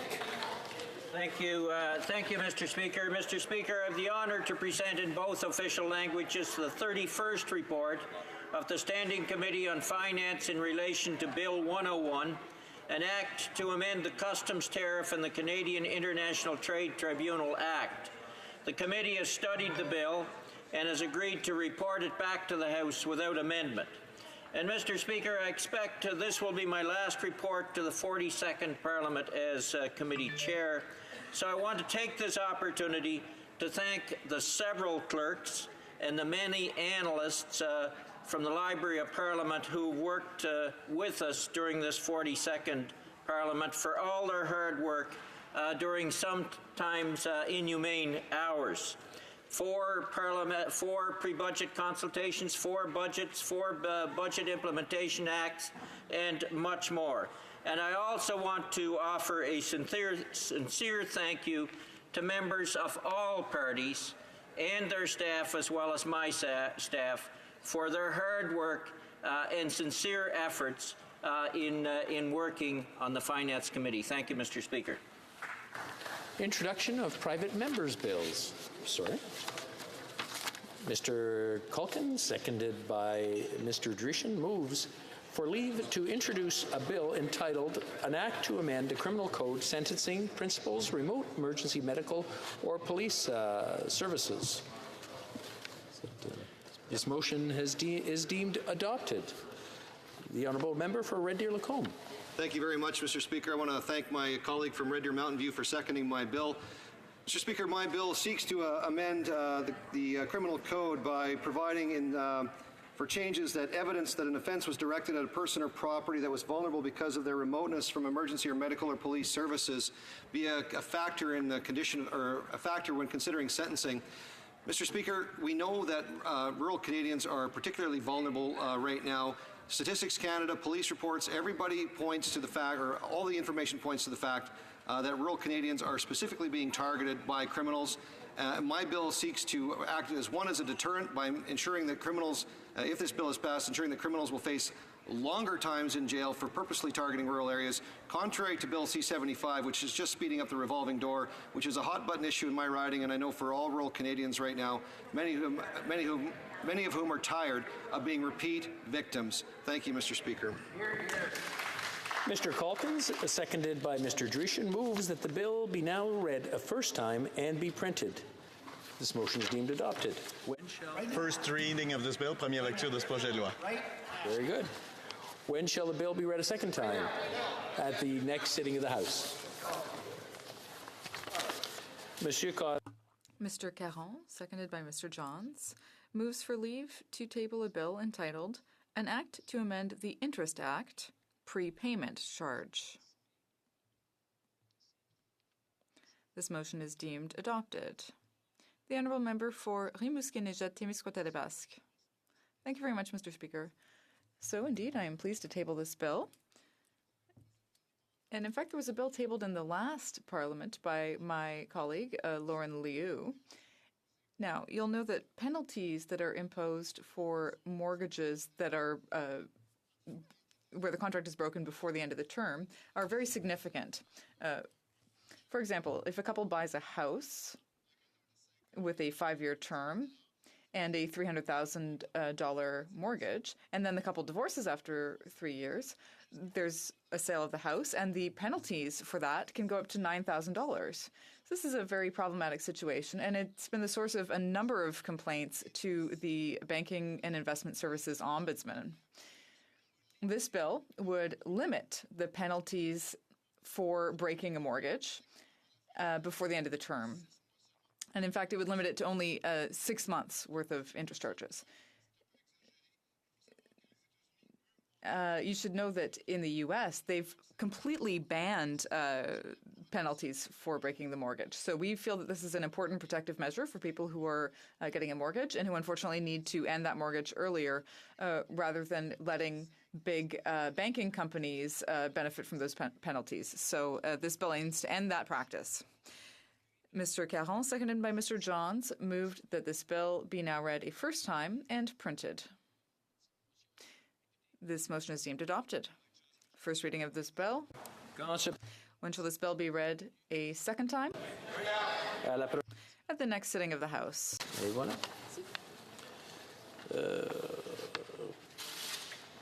First readings of Senate public bills. Motion. Motions. Presenting petitions. The Honourable Member for Victoria. Speaker, I have 2 petitions today. One is an e-petition from Mr. Roger Clark of Ottawa calling on the government to appoint an independent commissioner to conduct a public inquiry into the circumstances regarding Dr. Hassan Diab's extradition. The second is a petition concerning the housing crisis in our country. Currently, over 250,000 Canadians experience homelessness every year, and 90% of the funding for the government's so-called national housing strategy will only flow after the next election. This petition calls on the government to bring forward 50% of the strategy's funding before the next election. Thank you, Mr. Speaker. Présentation de pétition. Presenting petitions, the Honourable Member for Trois-Rivières. Mr. Speaker, well, I don't have a lot of new words or new ways of presenting petitions about the high-frequency train, but I do want to mention that the residents of Trois-Rivières have been working very hard for this project and lobbying on behalf of it. This train project would considerably reduce greenhouse gas emissions and develop the tourism industry and the economy. So obviously I support their position. The petition, presenting petitions, the Honourable Member for Nanaimo, Ladysmith. Thank you, Mr. Speaker. It's an honor to stand here today to present a petition on behalf of my constituents who are concerned about the closure of land, Department of National Defense land, that's been used for recreational purposes for many, many years. And we understand the safety concerns of this area, but the undersigned residents of British Columbia and Canada call upon the House of Commons to clarify the safe operation of the DND rifle range on this land, establish a schedule for public access to the land in the buffer zone of the range, and order a feasibility study to look at relocating the range to a more suitable, less populated area. Engage in a community consultation with recreational users, the Regional District of Nanaimo, the City of Nanaimo, and the Nanaimo First Nation about the future use of this land. This DND range was started in 1920, and the city has grown massively, and I have another 2,000 petitions that are in the office of the clerk, and I know that there's several thousand signatures waiting for me to pick up in Nanaimo. Thank you. Presenting petitions, the Honourable Member for North Okanagan, Shuswap. Thank you, Mr. Speaker. Today I'd like to introduce two petitions from constituents in my riding of North Okanagan, Shuswap.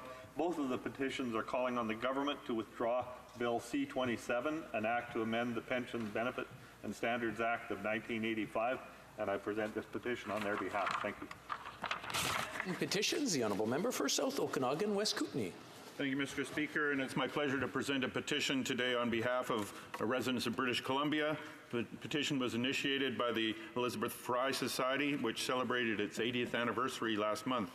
Highly mobile children face specific challenges because of homelessness or the incarceration or substance abuse of their parents. These petitioners draw our attention to the obstacles these children face in receiving the government benefits that children in less precarious situations easily access.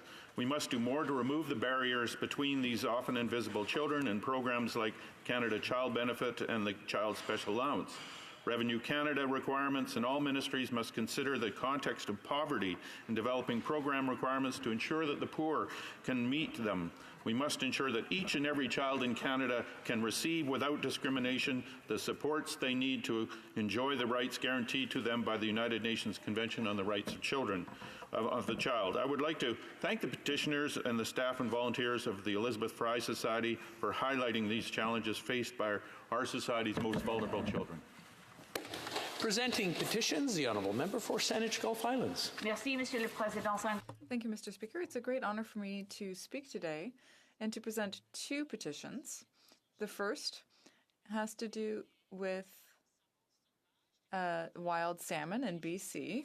For the House of Commons to immediately implement the long overdue 75 recommendations of the inquiry launched under the previous government into the collapse of sockeye salmon under the leadership of Mr. Justice Cohen.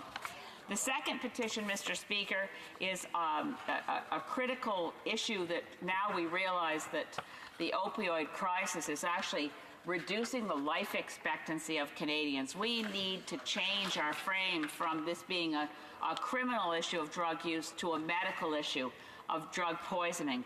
These petitioners ask the Government of Canada to cease incarceration of people who suffer from drug abuse and addiction and shift the model to that focused on treatment, as is done in Portugal.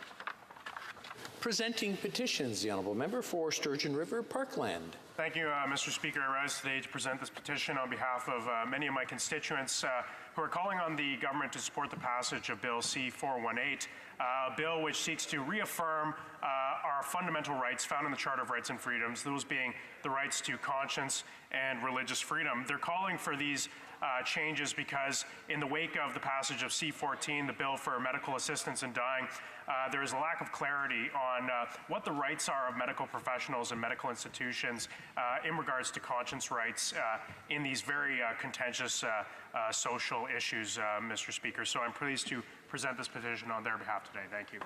Presenting petition, présentation de pétition, the Honourable Member for London Fanshawe. Well, thank you very much, Mr. Speaker. And I have two petitions. The first is from petitioners who support postal banking.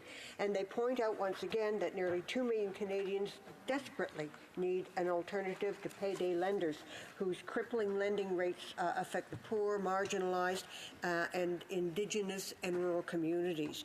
We have 3,800 Canada Post outlets that are in existence in these communities where there are fewer and fewer banks and credit unions, and the infrastructure to make a rapid transition to postal banking. And so the petitioners ask the Government of Canada to enact my motion, M166, to create a committee to study and propose a plan for postal banking under the Canada Post Corporation.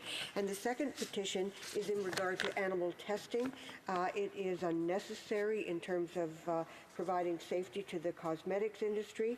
The EU has banned cosmetic testing of animals, and so these petitioners are in overwhelming support of a ban on cosmetic animal testing to ensure the safety of those sentient creatures who become victims of such testing. Thank you. Présentation de pétitions. Presenting petitions, the Honourable Member for Courtenay-Alberni. Thank you, Mr. Speaker. It's a privilege and honor to rise today to table two petitions on behalf of residents from my riding of Courtenay-Alberni. These residents are from Courtenay, Cumberland, Parksville, and Port Alberni. They'd like to draw attention to the government to address the opioid crisis. They cite that over 11,000 Canadians have died since 2016, preventable deaths from fentanyl poison sources. They also cite that these deaths are more, Mr. Speaker, than all deaths combined from SARS, H1N1, and Ebola. And they wanted the Government of Canada to declare the current opioid crisis and fentanyl poisoning crisis a national public health emergency under the Emergencies Act in order to manage and resource it with the aim to reduce and eliminate preventable deaths. And they want to reform current drug policy to decriminalize personal possession. And lastly, with urgency and immediacy, a system to provide safe, unadulterated access to substances so that people who are using substances experimentally, recreationally, or chronically are not at imminent risk of overdose due to a contaminated source. The next petition, Mr. Speaker, they're calling on the government to put an end to the housing crisis. They cite that over 1 in 5 Canadian households are spending over 50% of their income on housing, that the Liberal government promised to provide and build more affordable housing to help but most of those funds are held up until after the next election, Mr. Speaker. And as we know, more and more Canadians are one paycheck away from making ends meet. And so they're calling on the government to build more affordable housing units urgently, more co-ops and nonprofit housing. Thank you, Mr. Speaker. Petitions. Présentation de pétitions. The Honourable Member for Vancouver Kingsway. Thank you, Mr. Speaker. I'm honoured and pleased to rise today to present a petition signed by people all over Vancouver Kingsway and the Lower Mainland who are very concerned about the welfare of Canada's most vulnerable children. They point out that Housing First funds are one-size-fits-all, which only fund the adult individual with no additional allocation for a parent with children, and the amount is set at a rate per adult, which further materially deprives children.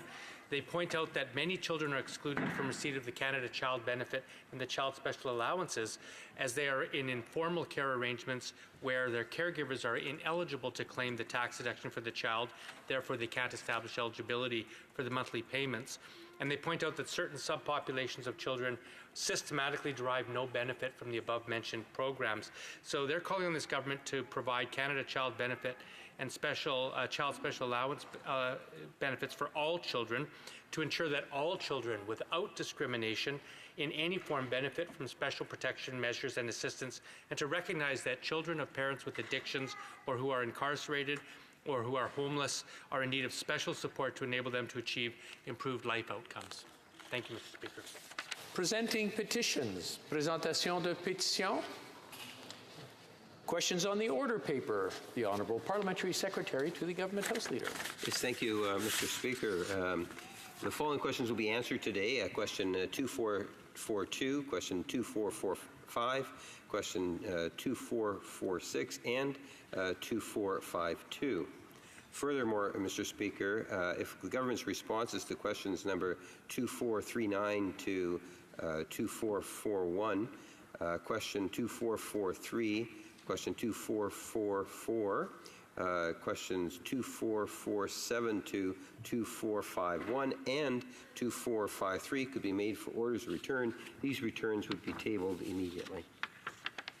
Is it the pleasure of the House that the aforementioned questions be made orders for return and they be tabled immediately? Agreed and so ordered. The Honourable Parliamentary Secretary. And then finally, Mr. Speaker, I would ask that all remaining questions be allowed to stand at this time. Agreed. Orders of the day. Government orders, government bills, commons. Respecting Senate amendments to Bill C-68, an act to amend the Fisheries Act, and on the amendment of Mr. Doherty. Debate. For resuming debate, the Honourable Member for Pitt Meadows, Maple Ridge. Thank you, Mr. Speaker. I'm happy to speak today to the message from the Senate regarding C-68, an act to amend the Fisheries Act and to make consequential amendments to other acts. Once enacted, this bill will repeal the changes that the former Conservative government implemented when they gutted the Fisheries Act in 2012 and restore lost protections. I would like to thank the Senate for their work on this bill and the Minister of Fisheries, Oceans, who is continuing the great work of the Minister for Intergovernmental Affairs, who first introduced this bill when he was at Fisheries. Of course, we hope for his quick recovery.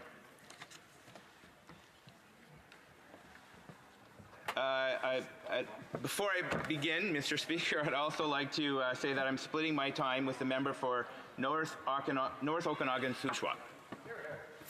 Thank you. Mr. Speaker, since I was elected, I heard this message loud and clear. As a new MP, the challenge to find sustainable solutions was daunting.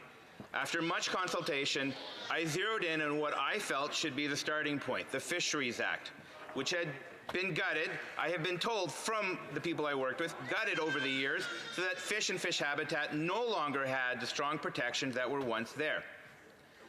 For 2.5 years, I worked with groups such as Alouette River Management Society, Kanaka Creek Education and Environmental Partnership Society, the Katzie and Kwantlen First Nations, Streamkeepers, both the cities of Pitt Meadows and Maple Ridge, as well as people like Julie Porter, Ken Stewart, Jack Emberley, Greta, Cheryl, Lena, Sophie, Ross, Doug, and the list goes on and on and on. Mr. Speaker, these are not political or partisan people. These are folks that care deeply about their community. They all helped me to better understand the importance of these changes, and I thank them very much. Together, over the course of 2 years, we identified and discussed key pieces of legislation in the Fisheries Act that could be improved. I submitted my report to the Minister of Fisheries and Oceans with recommendations on how we can further strengthen the Fisheries Act and restore some of these lost protections. And here we are today. I'd like to speak to the specific changes that we are seeking through the motion. We will be accepting a majority of the amendments made by the Senate, including many that were moved by the government through Senator Harder, and will be respectfully rejecting just 3 amendments. The first amendment we are rejecting is an amendment that was made to the definition of fish habitat by Senator Poirier. In her amendment, the Senator reduced the scope for application of fish and fish habitat provisions by deleting waters frequented by fish from the definition of fish habitat. By narrowing the scope of fish habitat, this amendment goes against the very objective of this bill to provide increased protections. We are also amending an amendment by Senator Christmas so that the language used in relation to Section 35 and Aboriginal treaty rights is consistent with the rest of the bill. On this amendment, the Minister has received support from Senator Christmas. The other amendments that we will be rejecting were made by Senator Wells regarding habitat banking and collecting fees in lieu of offsets. These amendments were initially proposed by the Canadian Wildlife Federation, who have since written a letter to support the removal of the amendments, as significant consultations are required and it would be premature at this time to include the amendments. This motion takes full consideration of the amendments made by the Senate, and I hope all members can join us in passing the bill. C-68 has many important components that Canadians across the country support. I would like to speak about the fish stock provisions proposed in Bill 68, which are aimed at strengthening Canada's fisheries management framework and at rebuilding depleted stocks. The fish stocks provisions would introduce legally binding commitments to first implement measures to manage our major fish stocks at or above levels necessary to promote their sustainability, and second, to develop and implement a rebuilding plan for a major fish stock if it becomes depleted. Maintaining stocks at healthy levels and rebuilding depleted stocks are essential to the long-term economic viability of our fishing communities and the health of our oceans. That is why in the fall economic statement, the Government of Canada announced an investment of $107.4 million over 5 years starting in this fiscal year, as well as $17.6 million per year ongoing to support the implementation of fish stocks provisions. This new funding will help accelerate the implementation of the fish stocks provisions for the major fish stocks in Canada. As many of you are aware, a number of important fish stocks in Canadian waters have shown significant declines over the past couple of decades, and some more recently. This new investment will enable the Department of Fisheries and Oceans to implement these strong legislative tools for all key stocks. As robust science is the bedrock of our fishery management system, the largest share of the investment will go to science activities. We will make targeted investments to increase the number of at-sea science surveys so we can better and more frequently assess the state of our fish stocks across a broad range of major fish stocks and marine areas. As well, we'll hire additional fishery scientists to carry out these new survey activities, analyze the data from these at-sea surveys, and prepare science advice for our fisheries managers through our world-class peer review process. As a result, we will be more effective at detecting changes in the health of fish stocks and provide more robust science advice to manage these stocks to achieve sustainability goals. We'll also be able to develop a better understanding of the threats facing our depleted fish stocks, which will allow us to take a targeted approach in our rebuilding efforts.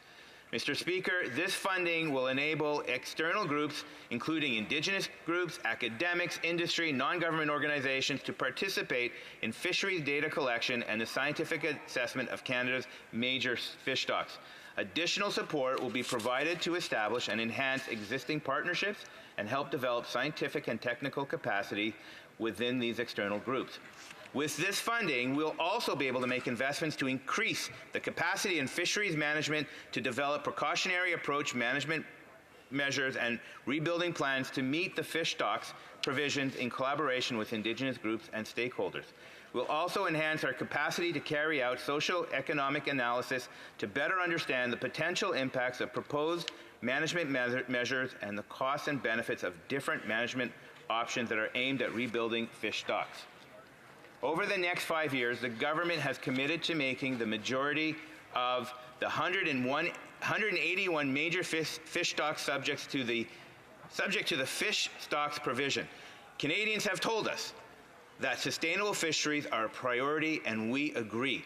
This investment is essential in order to prescribe the major stocks as quickly as possible to the protections offered by the fish stock provisions. We are also developing a regulation to set out the required contents of rebuilding plans so that all plans are comprehensive and consistent. Under the proposed regulation, a rebuilding plan must be developed and implemented within 2 years of the stock becoming depleted.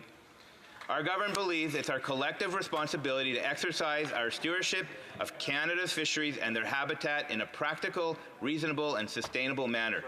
The proposed fish stocks provisions and other measures in the amended Fisheries Act restore protection for fish and fish habitat and introduce modern safeguards while facilitating sustainable economic growth, job creation, and resource development. Within these strong legislative tools to help our fish stocks healthy, the funding to support their implementation, Canada's seafood sector, which employs 76,000 people and contributed a landed value of $3.4 billion in 2017, will have a brighter future. Mr. Speaker, it is no doubt that this bill will implement changes that Canadians have long been waiting for. This amendment will restore loss protections and ensure that our fisheries are sustainable for future generations. The Senate made a number of amendments, and while we cannot support all of them, I believe we have put forth a reasonable motion that I hope all members can support. Thank you, Mr. Speaker. questions and comments. The honourable member from North Okanagan, Shuswap.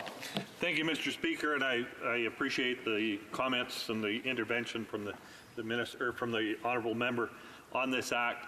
I would like to ask him how he feels about the recommendations that have come from the Standing Committee on Fisheries, Oceans and Canadian Coast Guard, known as FOPO within these walls.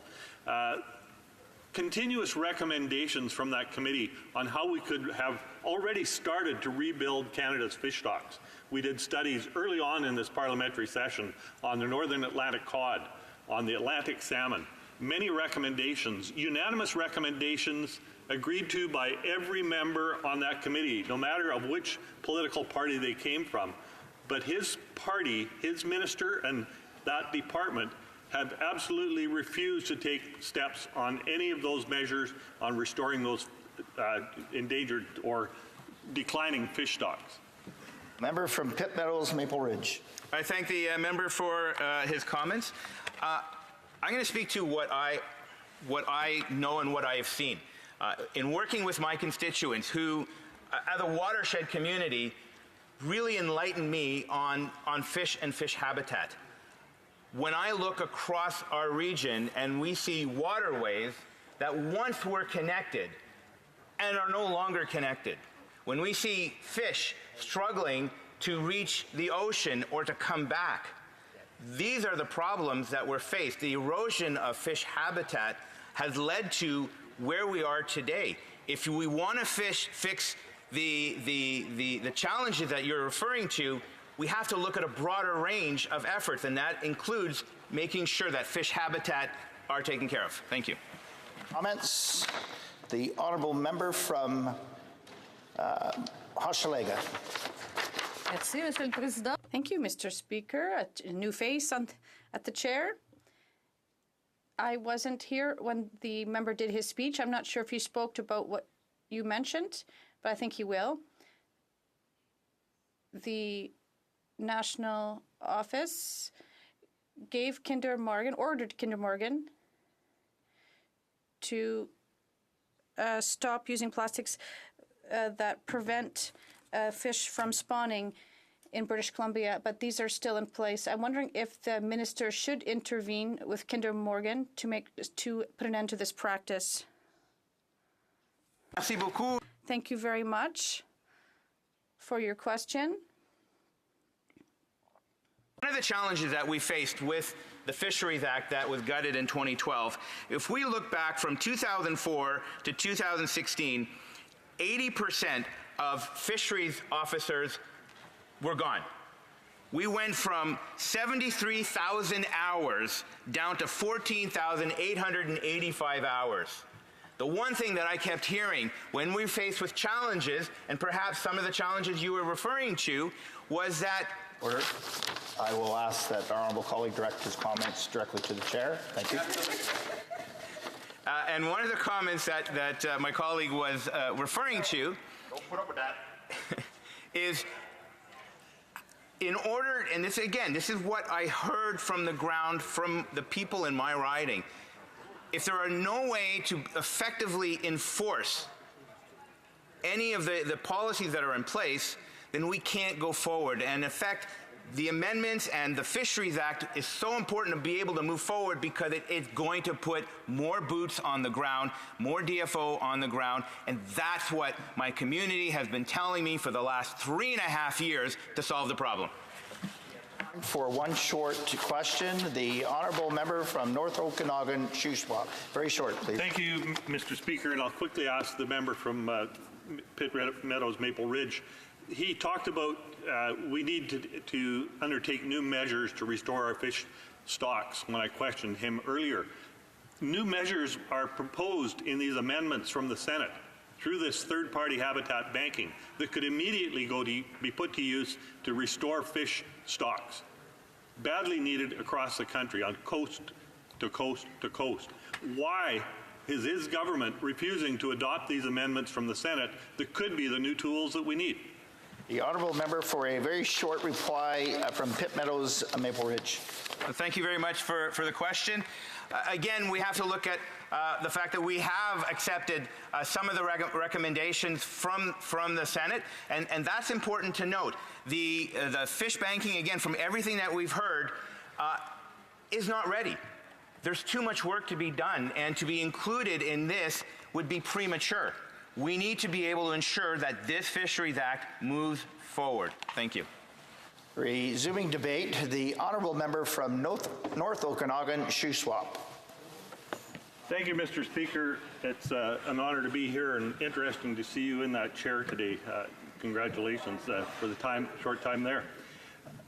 Mr. Speaker, I believe that we all want to see healthy fish stocks, prosperous fisheries, and a thriving economy. And I believe all of those are possible at the same time. I believe we can achieve that by using Canadian technology, Canadian ingenuity, and Canadian investment.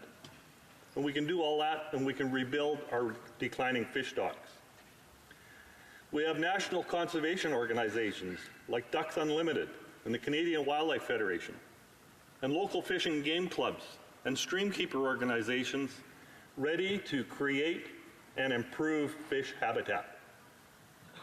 Using Canadian technology, Canadian ingenuity, and in Canadian investments in proactive ways that would actually see fish habitat increased and improved in advance of projects that would ensure prosperous fisheries and a thriving economy. This could all be made possible under the third-party habitat banking amendments being put forward by the Senate. Mr. Speaker, before the Senate had even voted on sending these amendments to Bill C-68 back to this House of Parliament, the Fisheries Minister basically gave directive to the Standing Committee on Fisheries and Oceans and Canadian Coast Guard, FOPO, to do a study on third-party habitat banking. Imagine that. I say it was a directive because although the parliamentary committees are supposed to be free to set their own agenda, that committee has a majority of Liberal members who would dare not deny a request from their own minister. So, on June 10th, just this week, and as a directive from the Fisheries Minister, we began a study of third-party habitat banking. Also on June 10th, we finished a study on third-party habitat banking. We started and finished in one day. 2 hours, Mr. Speaker. An abomination of a study, with no mention of a report back to the minister, no report to the House of Commons, of almost no use at all, other than perhaps being able to say that we consulted. Part of the fake consultation that I've seen out of this government time and time again over the past 3.5 years. And I say almost nothing out of that study, Mr. Speaker, except what we heard in testimony from witnesses that day who spoke about third-party habitat banking was that it would be a good thing to incorporate, that the difficult details around third-party habitat banking could be worked out through the regulation and orders in council. The regulations need not be fully ironed out in order for Bill C-68 to be amended and passed. We also heard testimony from multiple witnesses that third-party habitat banking could create net gains to habitat. Yes, net gains to habitat, Mr. Speaker. Imagine conservation organizations, local angling clubs, being able to work proactively to create and enhance fish habitat. Mr. Speaker, it should be the dream and goal of any fisheries minister to increase and improve fisheries habitat. But as we've seen so many times over the past 3.5 years, that the Liberal fisheries ministers They fail to do what is right and instead give deals to their buddies and relatives, getting caught up in scandal, and fail to deliver on restoring fish stocks. We also heard in testimony during that short, but we can say we consulted meeting on June the 10th, that during the Senate study of C-68, the only witnesses that spoke against third-party habitat banking were the minister and DFO staff, undoubtedly under the direction of the fisheries minister. Why would every other witness support third-party habitat banking and the minister's department oppose it? Why would a minister not want to see net gains to fish habitat? Why would a minister ignore and cast aside testimony, ideas, and proposals that would be good for fish, fisheries, and the economy? Mr. Speaker, I can only surmise that it is because the fisheries minister, like his Liberal predecessors, are out of touch with Canadian fisheries and the Canadian way. Mr. Speaker, I also want to point out the fake and disingenuous consultations from the former fisheries minister from Beausejour that he undertook during his tenure. Mr. Speaker, I do wish to send best wishes to the former fisheries minister regarding his health. But while he was minister, the Standing Committee on Fisheries and Oceans, FOPO, undertook a study on changes to the Fisheries Act. While that study was on the book, 3 different news releases went out on the consultation process. 3 different news releases, conflicting news releases, under that minister's watch. The first one, October 16th, 2016, stated that all briefs received during the consultations would be provided to the committee for its study. The next one, on November 16th, 2016, again stated the feedback heard would be shared with the committee for their study. However, what happened, Mr. Speaker, was that feedback never reached the committee in time. After multiple requests from Indigenous groups and committee members to extend the timeline of the study, the Liberal members refused to extend that time so that we could incorporate the briefs solicited and paid for with taxpayer dollars. What happened in the end was over $2 million was spent for Indigenous groups to provide briefs to the committee's study. Over $1.2 million worth of those briefs for consultation and input for the review were not received before the Liberals closed off the study. $1.2 million worth of taxpayer dollars not received by the committee in time for the committee. Imagine what $1.2 million could have done for fish habitat in the hands of conservation groups and organizations. I can imagine that because my background is in conservation, Mr. Speaker. My first interest through this was with fish and game clubs, putting boots on and getting in the streams, creating spawning habitat. What our clubs could have done with $1.2 million that this government wasted because they couldn't get that information to the committee on time. Now here we are up against time. Government has called time allocation on this debate on these amendments from the Senate after minimal time back in this House. It's taken them 3.5 years to get it this far, and it's still not right. Dozens of amendments from the Senate on Bill C-68, most of them tossed aside by this Liberal government. Amendments that really could be making a difference in the streams, creating more fish habitat, creating more fish, creating more opportunities for fishermen, and creating a strong and vibrant economy. Mr. Speaker, it's really disappointing to have this cut off so short. 10 minutes for me to speak on this is really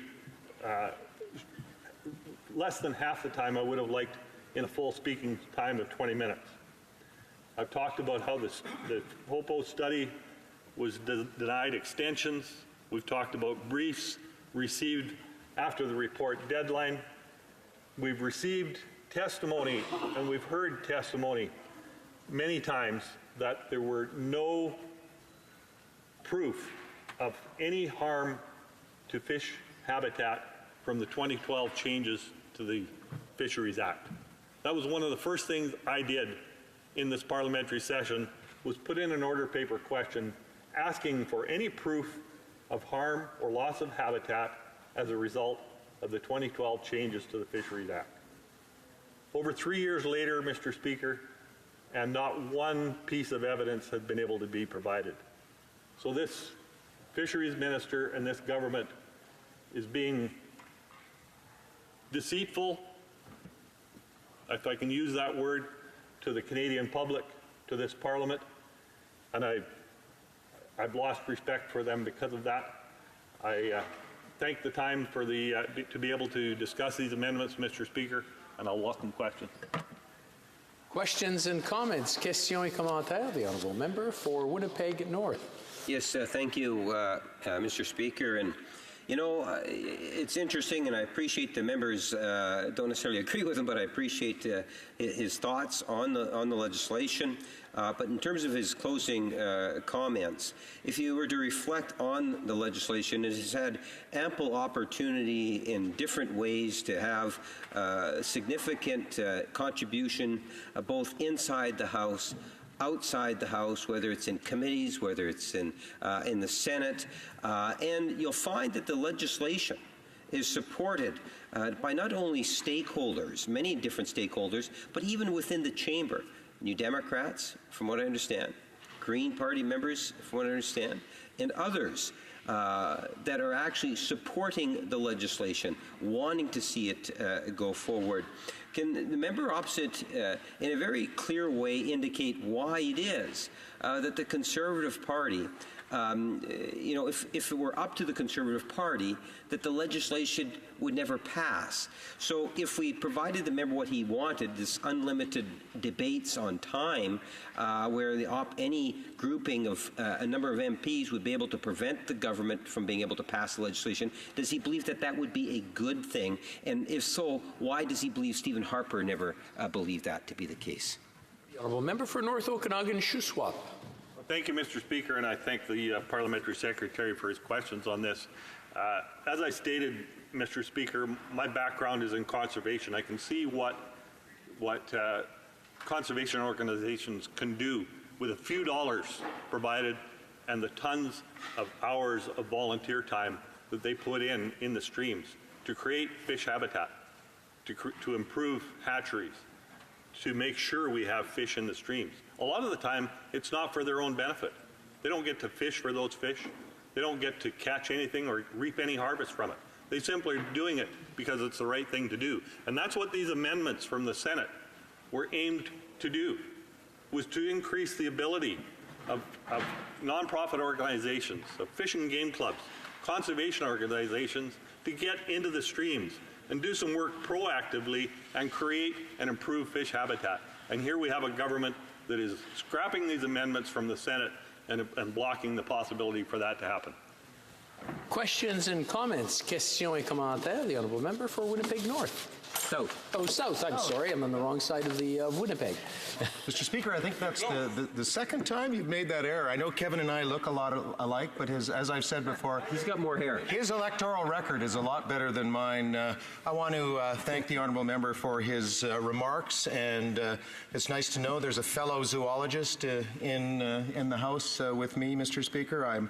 I guess I call myself an environmental biologist by trade, but Mr. Speaker, I wonder if the honourable member would reflect back on, again, some of the dark days that my colleague from Winnipeg North and others have mentioned. We had a fisheries department and a fisheries act that was very much guided by science and evidence. 200 DFO scientists fired. Remember the experimental lakes, Mr. Speaker? You remember? You come from lake country.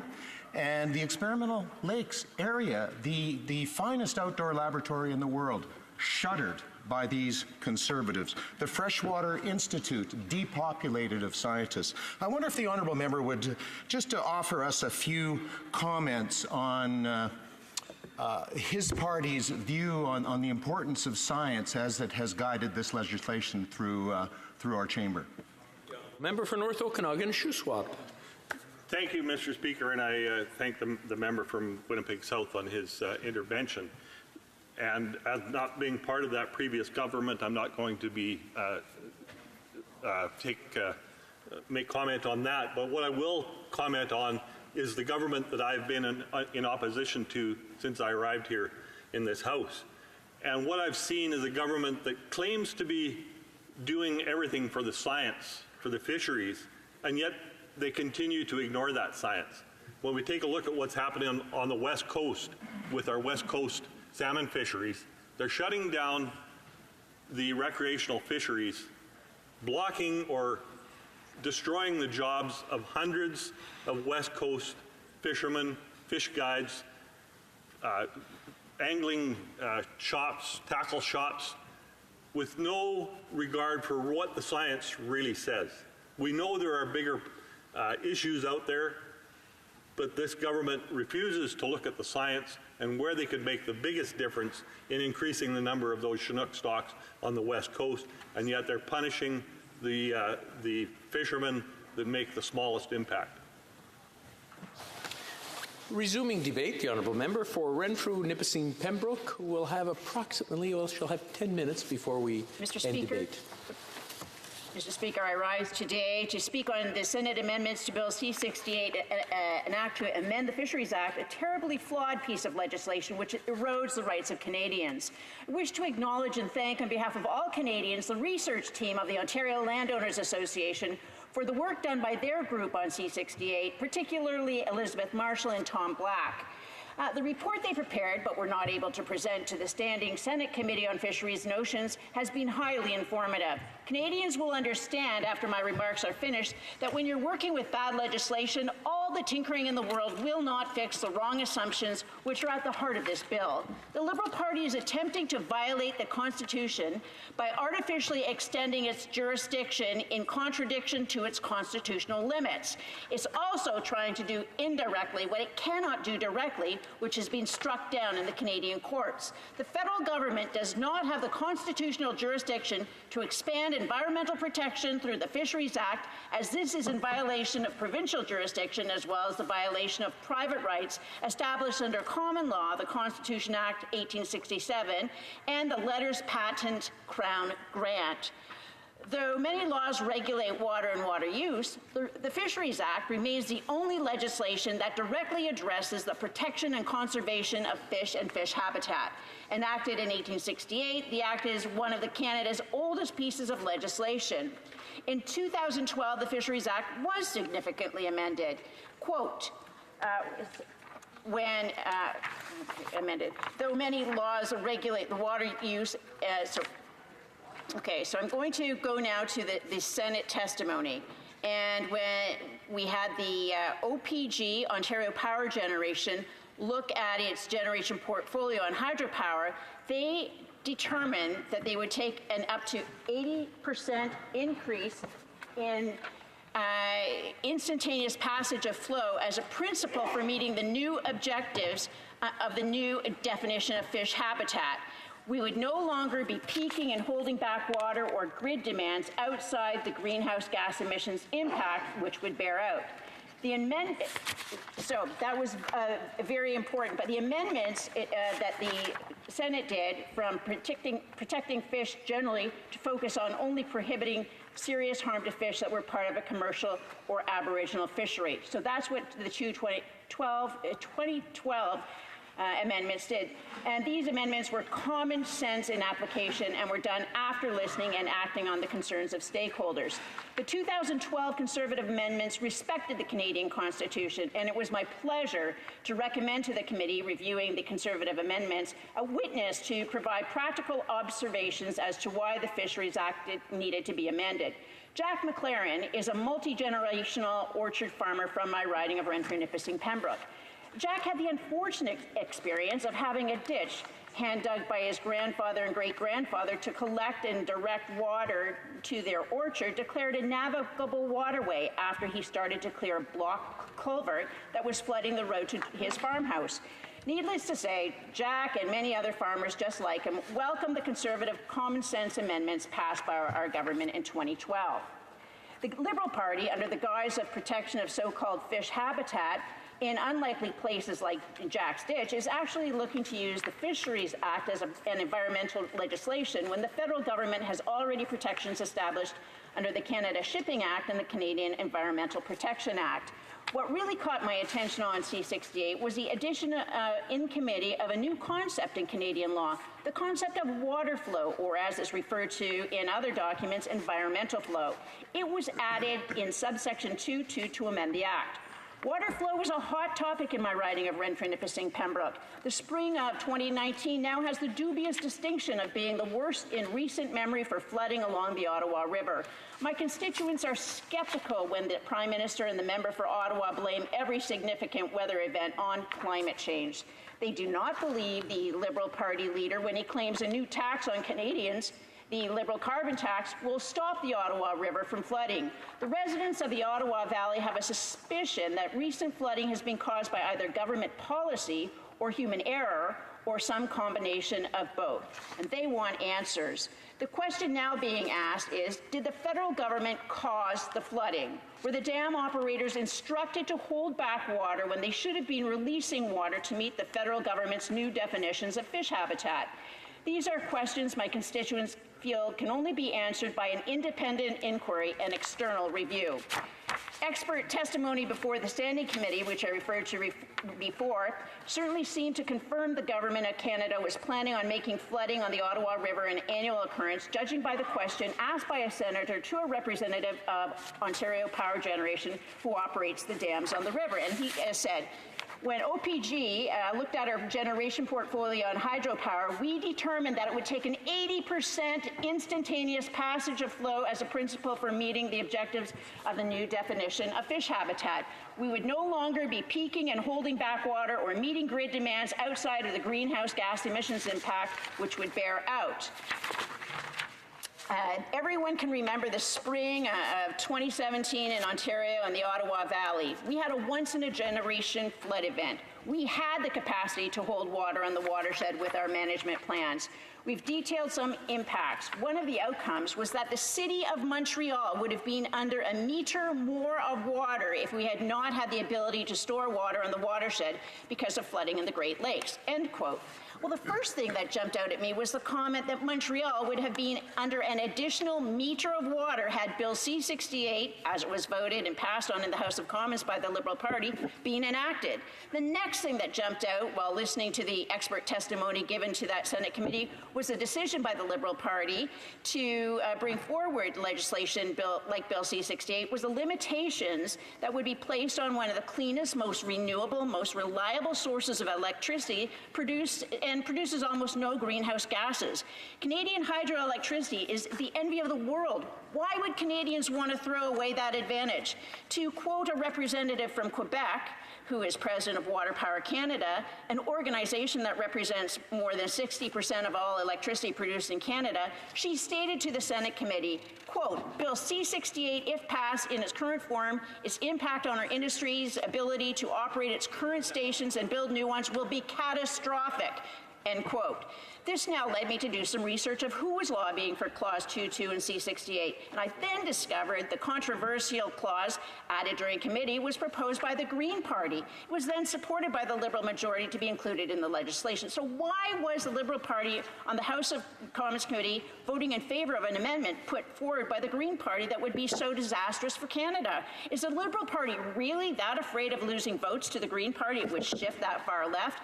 I was then introduced to the name of a lobbyist who was on the payroll of the controversial Tides Foundation. These foundations are recognized as threats to Canadian democracy. The Tides Foundation is a foreign-funded organization that's been identified, among other activities, of funding a campaign to block Canadian pipelines. Canadians lost $20 billion last year by being held a captive seller to American big oil interests. Tides Canada American Parent Foundation, Tides Foundation USA, through whom it receives its funding, has been funding dam busting in the western United States. So it's no surprise the U.S. Foundation would fund similar activities in Canada. Registered as a lobbyist for Tides Canada, Tony Ma could count on some powerful friends in the Liberal Party, starting with the now disgraced former Principal Secretary to the Prime Minister, Gerald Butts. Tony Ma worked for Gerald Butts when Butts was at the World Wildlife Fund. With the puppet master on his side, Ma figured he could get anything he wanted. Ma had moved from the World Wildlife Fund to run a project funded by Tides Canada on water. In that capacity, the decision was made to use the Liberal campaign promise to make amendments to the Fisheries Act to move forward with a radical agenda on water by introducing a totally new concept in Canadian law on water flow. This was done by avoiding the fisheries departmental scrutiny when C-68 was first introduced to the House of Commons and waiting until committee after second reading to inject Clause 2.2 in the bill. By doing this, checks and balances that normally occur by a department before legislation is introduced could be avoided. The concept of water flows or environmental flows comes from the 2007 globalist document, the Brisbane Declaration. And like many globalist documents, the words written do not match with reality. And while it's next to impossible to build any new hydroelectric power dams as identified by the president of Water Power Canada, the declaration envisages the eventual removal of existing dams in favor of floodplain restoration and the return of free-flowing rivers. Okay. Pursuant to orders, the order made Thursday, June 13th, 2019, it is my duty to interrupt the proceedings and put forthwith every question necessary to dispose of the consideration of the Senate amendments to Bill C-68 now before the House. The question is as follows. Is the House ready for the question? The question is as follows. Mr. Wilkinson, seconded by Mr. Sajjan, moved. Do they have to be? No, they don't. Okay, very good. That the message to be sent to the Senate to acquaint the honors that in relation to Bill C-68, an act to amend the Fisheries Act and other acts in consequence to the House, accepte les amendements 1B. Agrees with amendments 1B, 1C, 2, 4, 5, 6, 7, 8, 10, 12, 13, 14, and 15 made by the Senate. Respectfully disagrees with Amendment 1A because it is contrary to the objective of the Act that its habitat provisions apply to all fish habitats throughout Canada. 3 be amended by deleting guaranteed, and in the English version, by replacing the word in with the word by. Proposes that amendments 9 be amended by, may I dispense? Dispense? No, we don't have we have to keep going. Amended by deleting section 35.11, respectfully disagrees with amendments 11 because the amendment seeks to legislate in respect of third-party and market-based fish habitat banking, which is beyond the policy intent of the bill that is to provide only for proponent-led fish habitat banking. Monsieur Doherty, appuyé par Monsieur Arnold, propose l'amendement. Mr. Doherty, seconded by Mr. Arnold, moved that the text be modified as following. For Bill C-68, an act to amend the Fisheries Act and other acts in accordance be read a second time and concurred in. Is on the amendment. Is it the pleasure of the House to adopt the amendment? No! All those in favor, please say yea. Yay! All those opposed, please say nay. Nay! In my opinion, the nays have it. Okay. Okay. Pursuant to orders made on Tuesday, May 28th, the division stands deferred until Monday, June 17th, 2019, at the expiry of the time provided for oral questions. And that's all. Orders of the day. Government orders, government bills, commons. Consideration of a motion respecting Senate amendments in relation to Bill C-83, an act to amend the Corrections and Conditional Release Act, and another act. Ms. Shager for Mr. Goodale, seconded by Monsieur Champagne, moves that a message be sent to the Senate to acquaint the honors that in relation to Bill C-83, an act to amend the Corrections and Conditional Release Act and another act of the House, agrees with Amendments 1, 4A, and 5B made by the Senate. Proposes that Amendment 2 be amended by, may I dispense? No? Okay. Proposes that Amendment 2 be amended by replacing the text of the amendment with the following. C1. The service considers alternatives to custody in a penitentiary, including the alternatives referred to in sections 29 and 81. The service ensures that effective delivery of programs to offenders, including correctional, educational, vocational training, and volunteer programs, with a view to improving access to alternative to custody in a penitentiary and to promoting rehabilitation. Proposes that Amendment 3 be amended by replacing the text of the amendment with the following. In order to ensure that the plan can be developed in a manner that takes any mental health needs of the offender into consideration, the institutional head shall, as soon as practical, after the day on which the offender is received, but not later than the 30th day after that day, refer the offender's case to the portion of the service that administers health care for the purpose of conducting a mental health assessment of the offender. Proposes that Amendment 4B1 be replaced by the following amendment. 1. Clause 10, page 7, replace lines 25 to 28 with the following. 2. The service shall ensure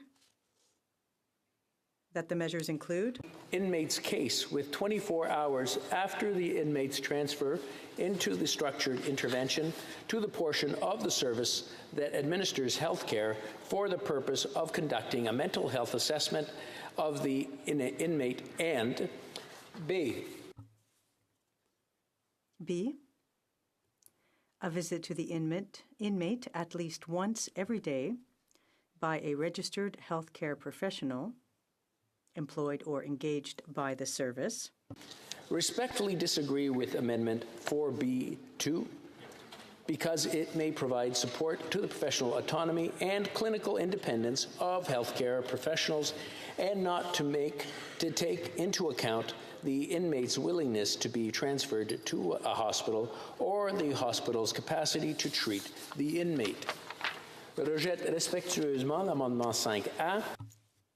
Respectfully disagrees with Amendment 5A because it would result in a significant addition to the workload of provincial superior courts, and because further assessments and consultations with the provinces would be required to determine the probable legislative, operational, and financial implications at the federal and provincial levels, including amendments to the Judges Act and provincial legislation, and the appointment of additional judges. Proposes that Amendments 6 be amended to read the following. C. There are 6 clause 14, page 16. A. Replace line 7 with the following. 48.1, subject to subsection 2, a staff member of the same sex as the inmate may be, add the following after line 15 to a body scan search of the inmate shall be conducted instead of strip search if A, the body scan search is authorized under section 48.1, and B, a prescribed body scanner in proper working order is in the area where the strip search would be conducted.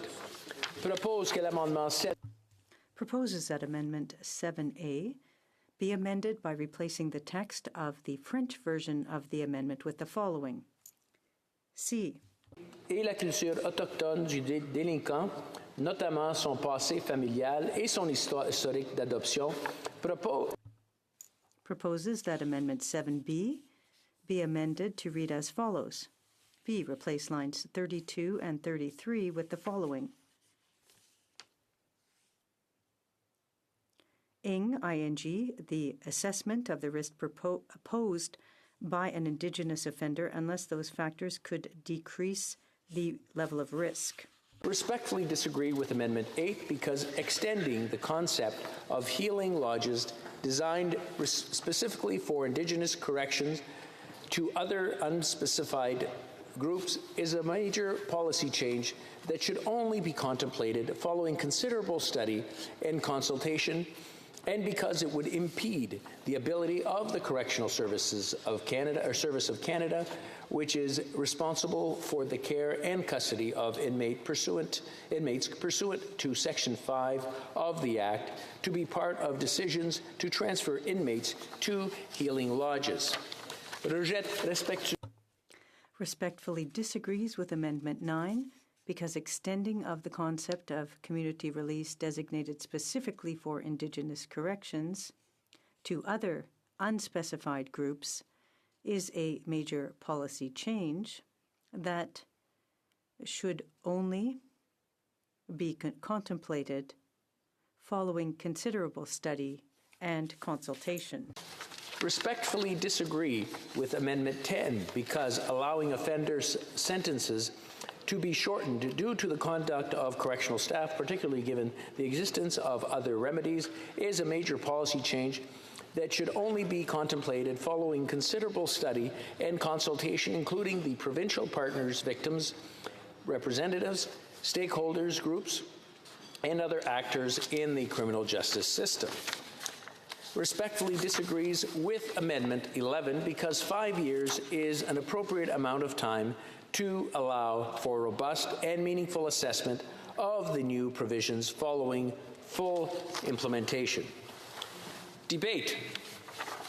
The Honourable Parliamentary Secretary to the Minister of Public Safety. Thank you, Mr. Speaker. Le projet de loi C-83. This bill contains two objectives. First of all, the separation of federal inmates from the general prison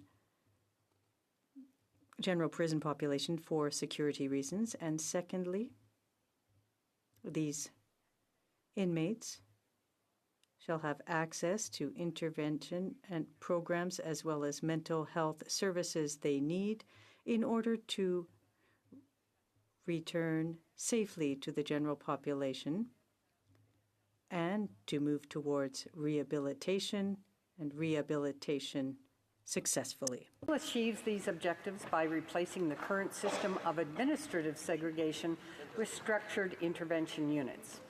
In SIUs, inmates will be entitled to twice as much time out of their cells, 4 hours daily instead of 2, and 2 hours of meaningful human contact every day. And we've allocated $448 million over 6 years to ensure that the Correctional Service has the resources to provide programs and interventions to inmates in SIUs and to implement this new safety system effectively. That funding includes $150 million for mental health care, both in SIUs and throughout the federal corrections. Bill C-83 was introduced last October It was studied by the Public Safety Committee in November and reported back to the House in December with a number of amendments. There were further amendments at report stage in February, including one from the member from Oakville, North Burlington, that added a system of binding external review. In recent months, honourable senators have been studying the bill, and they have now sent it back to us with proposed amendments of their own. The high level of interest in Bill C-83 is indicative of the importance of the federal corrections system and of the laws and policies that govern it. Effective and humane corrections are essential to public safety, and they are a statement of who we are as a country. In the words of Dostoevsky, the degree of civilization in a society is revealed by entering its prisons.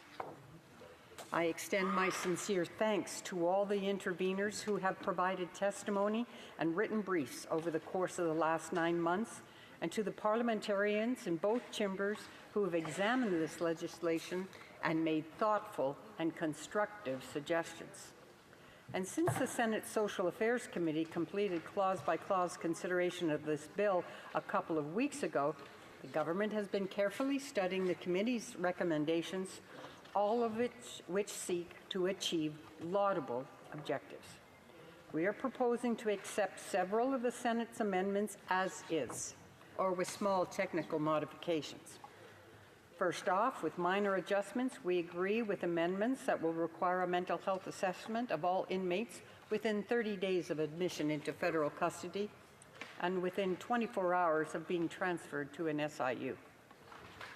This fits with the focus on early diagnosis and treatment that will be facilitated by the major investments we're making in mental health care. We agree with a proposal to rearrange Section 29 of the Act, which deals with inmate transfers, to emphasize the possibility of transfers to external hospitals. Monsieur le Président. Mr. Speaker, I thank the honourable senators for their efforts and their contributions.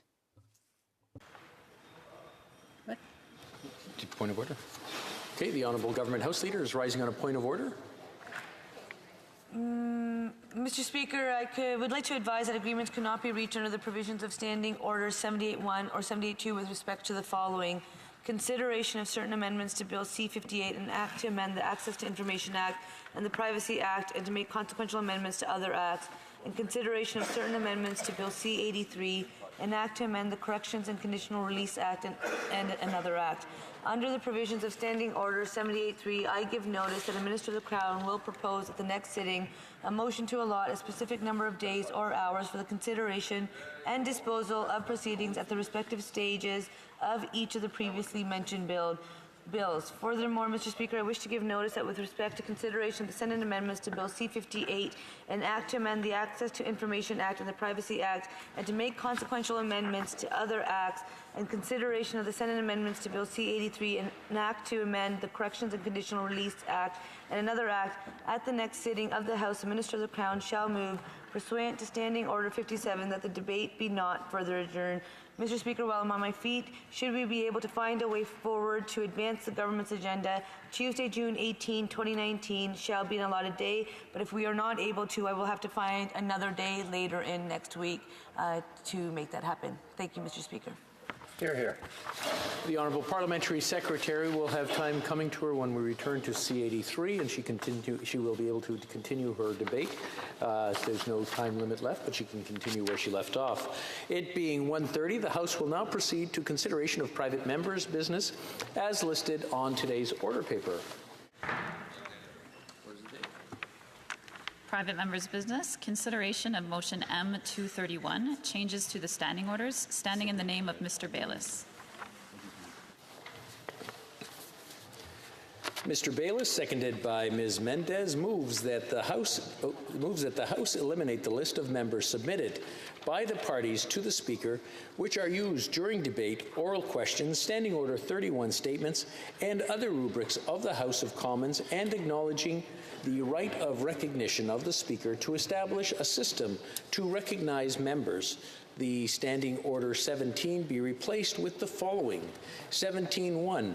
Every member desiring to speak is to rise in his or her place, except during proceedings pursuant to Standing Orders 38, 5, 52, and 58, and address the Speaker. 2. Speaking lists of members submitted by the parties shall not be permitted, and the Speaker shall have the sole discretion to recognize members to speak and to establish his or her own system of recognition, taking into consideration the following. A. The relative proportion of recognized parties and independent members, including any agreement between the recognized parties as to speaking rotations. B. Any provisions provided for the standing order relating to the first or subsequent rounds of speeches. The priority granted to the leaders of the recognized parties in opposition or the designates in the initial round of oral questions. D. The priority granted to members of recognized parties in opposition and to independent members during oral questions without excluding members of the governing party. E. Members who rise to catch the Speaker's eye to be recognized. F. Whether a member has caused disorder until the Speaker is satisfied that the behavior has ceased. And G. Any other consideration which the Speaker determines to be relevant.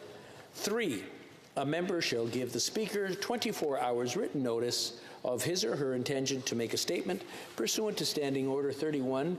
Each sitting day, the Speaker shall cause a list of members who will be recognized to speak and to be published.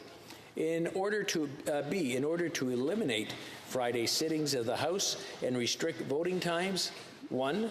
Standing Order 24.1 be replaced with the following. The House shall meet on Mondays at 11 a.m., on Tuesdays and Thursdays at 9 a.m., and on Wednesdays at 2, unless otherwise provided by standing special orders in the House. 2. Standing Order 24.2 be amended by deleting the words "except Friday" and at 2:30 p.m. on Fridays. 3.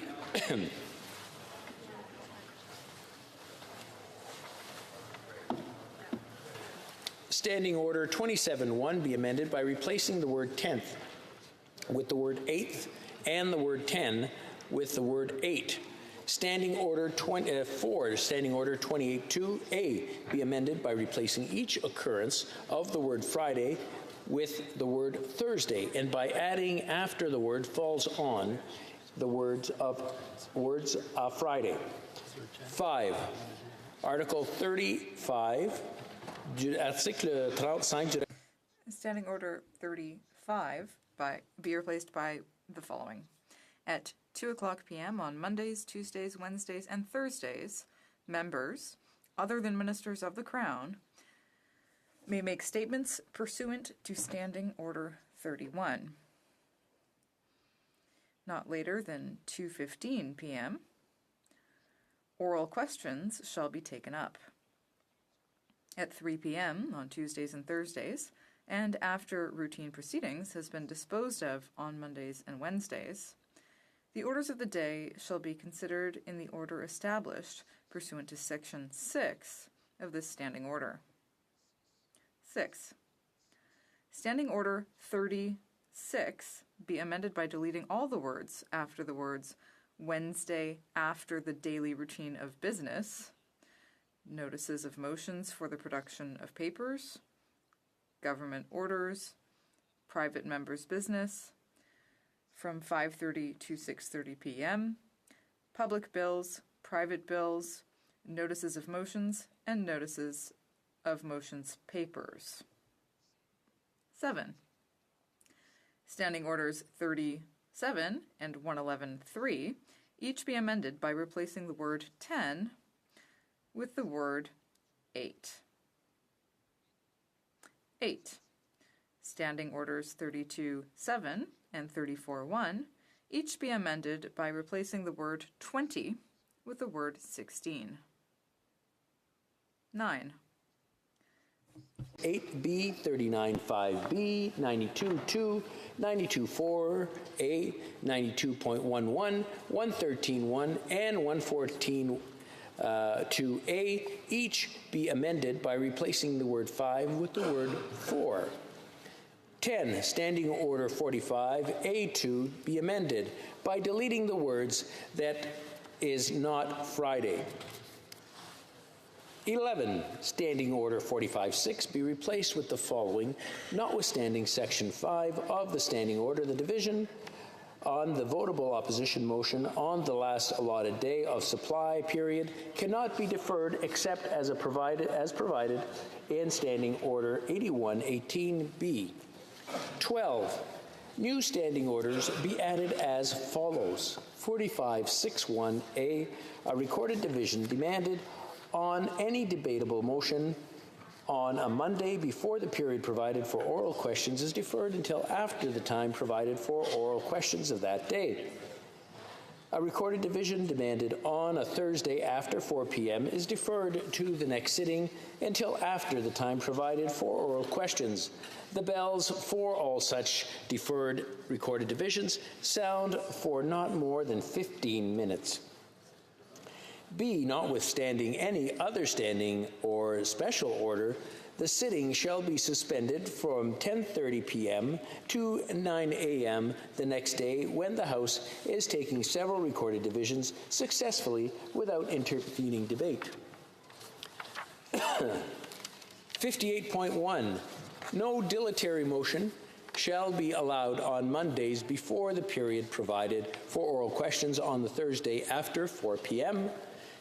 8, Standing Order 51 be amended by replacing the words 6 with the word 5. 8, Standing Order, or 7 rather, Standing Order, 14, Standing Order 56 be amended by deleting the words "or after." 15, l'article 57. Standing Order 57 be amended by replacing the word "sixth" with the word "fifth." 16. Standing Order 51-1 be amended by replacing the word "60th" with the word "50th," and each occurrence of the word "90th" with the word "70th." 17. Standing Order 52-11 be deleted. 18. Standing Order 54-1 be amended by deleting the words 2:00 p.m. on a Friday. 19. Standing Order 66-1 be amended by deleting the words "and after 11 a.m. on Fridays." Standing Order 81-4A be amended by deleting the words "or if taken up on a Friday at the conclusion of private members' business." 21. Standing Order 81-10A be amended by replacing each occurrence of the word 7 with the word 6, the word 8, and the word 7, the word 22 with the word 19, and by deleting the words "and no more than 1/5 therefore of shall fall on a Friday." 22, Standing Order 81-18C be amended by replacing the number 10 with the number 9. 23, Standing Order 86.21 be amended by replacing the word 60 with the word 48. 24, Standing Order 97.11 be amended by replacing each occurrence of the word 60 with the word 48, and each occurrence of the word 30 with the word 24. 25, Standing Order 97.12F be amended by replacing the word 60th with the word 48 and the word 30 with the words 24 sitting. 26, Standing Order 97.13 be amended by replacing each occurrence of the word 30 with the word 24, the word 60th with the word 48, and the word 19th for the word 72nd. 27, Standing Order 107.2 or 107.2 be amended by replacing the word 5 with the word 4 and the word 20th with the word 16th. 28th, Standing Order 110.1 be amended by replacing the word 5 with the word 4 and the word 30 with the word 24. Standing Order 29 rather. Standing Order 110.2 be amended by replacing the word 30 with the word 24. 30, Standing Order 111.1 be amended by replacing the word 30 with the word 24 and the word 10 with the word 8. 31, Standing Order 124 be amended by replacing the word 15th with the word 12th. 32, the Conflict of Interest Code for members of the House of Commons be amended by replacing in subsection 28.9 number 10 with the word 8 and replacing the subsection 28.10 and 28.12 with number 30 with the word 24. 33, the Code of Conduct for members of the House of Commons, sexual harassment between members be amended by replacing in section 11 each occurrence of number 30 with the word 24 by replacing in section 55 a subsection 56.1 number 10 with the word 8 by replacing in paragraph 56.2a the word 10th with the word 8th by replacing in subsection 56.3 the word 30th with the word 24 and deleting in subsection 56.3 the word that is not a Friday.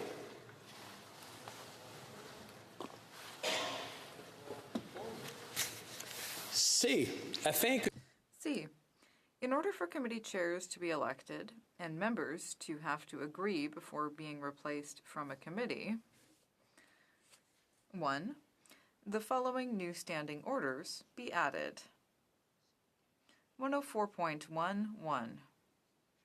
The chairs of the standing and standing joint committees of the House, as listed in Standing Orders 104.2 and 104.3, shall be elected by members of the House for the duration of a session.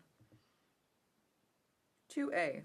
Sitting days after the opening of Parliament, each subsequent session, the Chief Government Whip, after consultation with whips of other recognized party, shall move a motion under motions, notice of which was given pursuant to Standing Order 54, that in relation to standing and standing joint committees provides 1. For the allotment of chairs according to the proportional size of the recognized parties in the House. 2.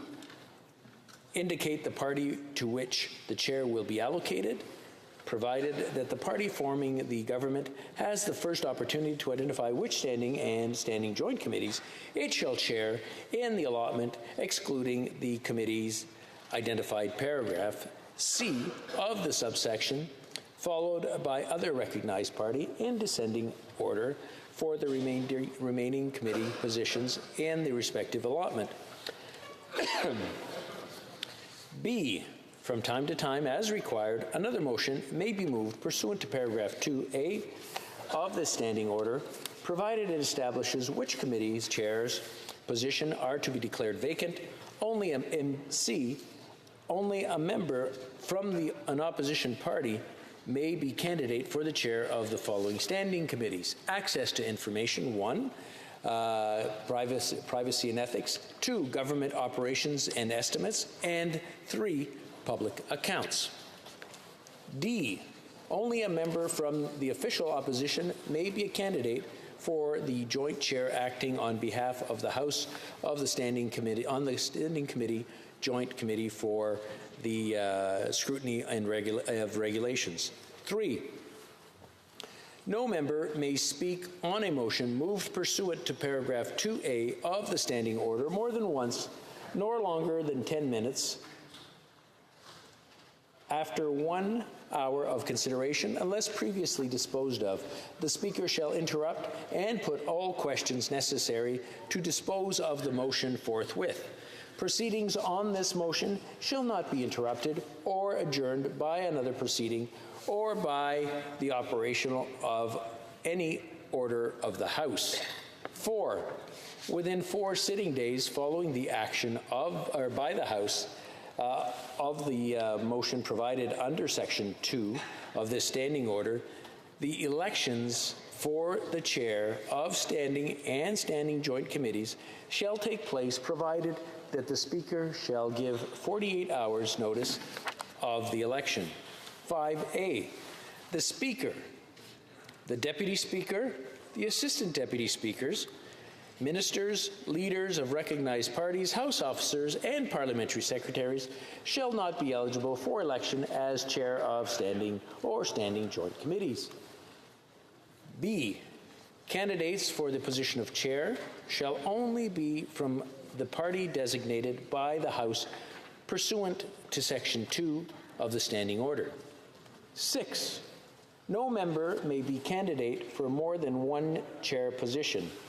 The balloting shall proceed under the supervision of the Speaker, who shall also have responsibility for making all arrangements necessary to ensure the orderly conduct of the elections. 8. Any member who wishes to be considered for election as chair of a standing committee or standing joint committee shall, not later than 6 p.m. on the day preceding the election, A. Inform the clerk of the House in writing of the name and committee of which for which the member is seeking to be chair. B. Provide signatures of 15 members of the same party as the candidate and 10% of the members of the same party, whichever is lower. And C. No member may sign the statement of more than one candidate for chair of the same committee. 9. Le greffier de la Chambre. The Clerk of the House shall prepare a list of names of candidates for each standing or standing joint committee, and shall provide the list to all members prior to the balloting. 10. The ballot shall take place during the hours of sitting on the day designated by the Speaker. 11. Members wishing to indicate their choice for each standing or standing joint committee chair shall rank their preferences by marking the number 1 in the space adjacent to the name of the candidate, who is the member's first preference, the number 2 in the space adjacent to the name of the member's second preference, and so on, until the member has completed the ranking of all the candidates in all elections for committee chairs for whom the member wishes to vote. 12. A ballot on which a member has ranked one or more, but not all of the candidates, is valid only in respect of the candidate or candidates whom the member has ranked. 13. Upon completion of all ballots for which the member wishes to vote, the member shall then deposit ballots into the appropriate ballot box. 14. Once balloting is closed, the Clerk of the House shall count the number of first preferences recorded on the ballots for each candidate for each committee.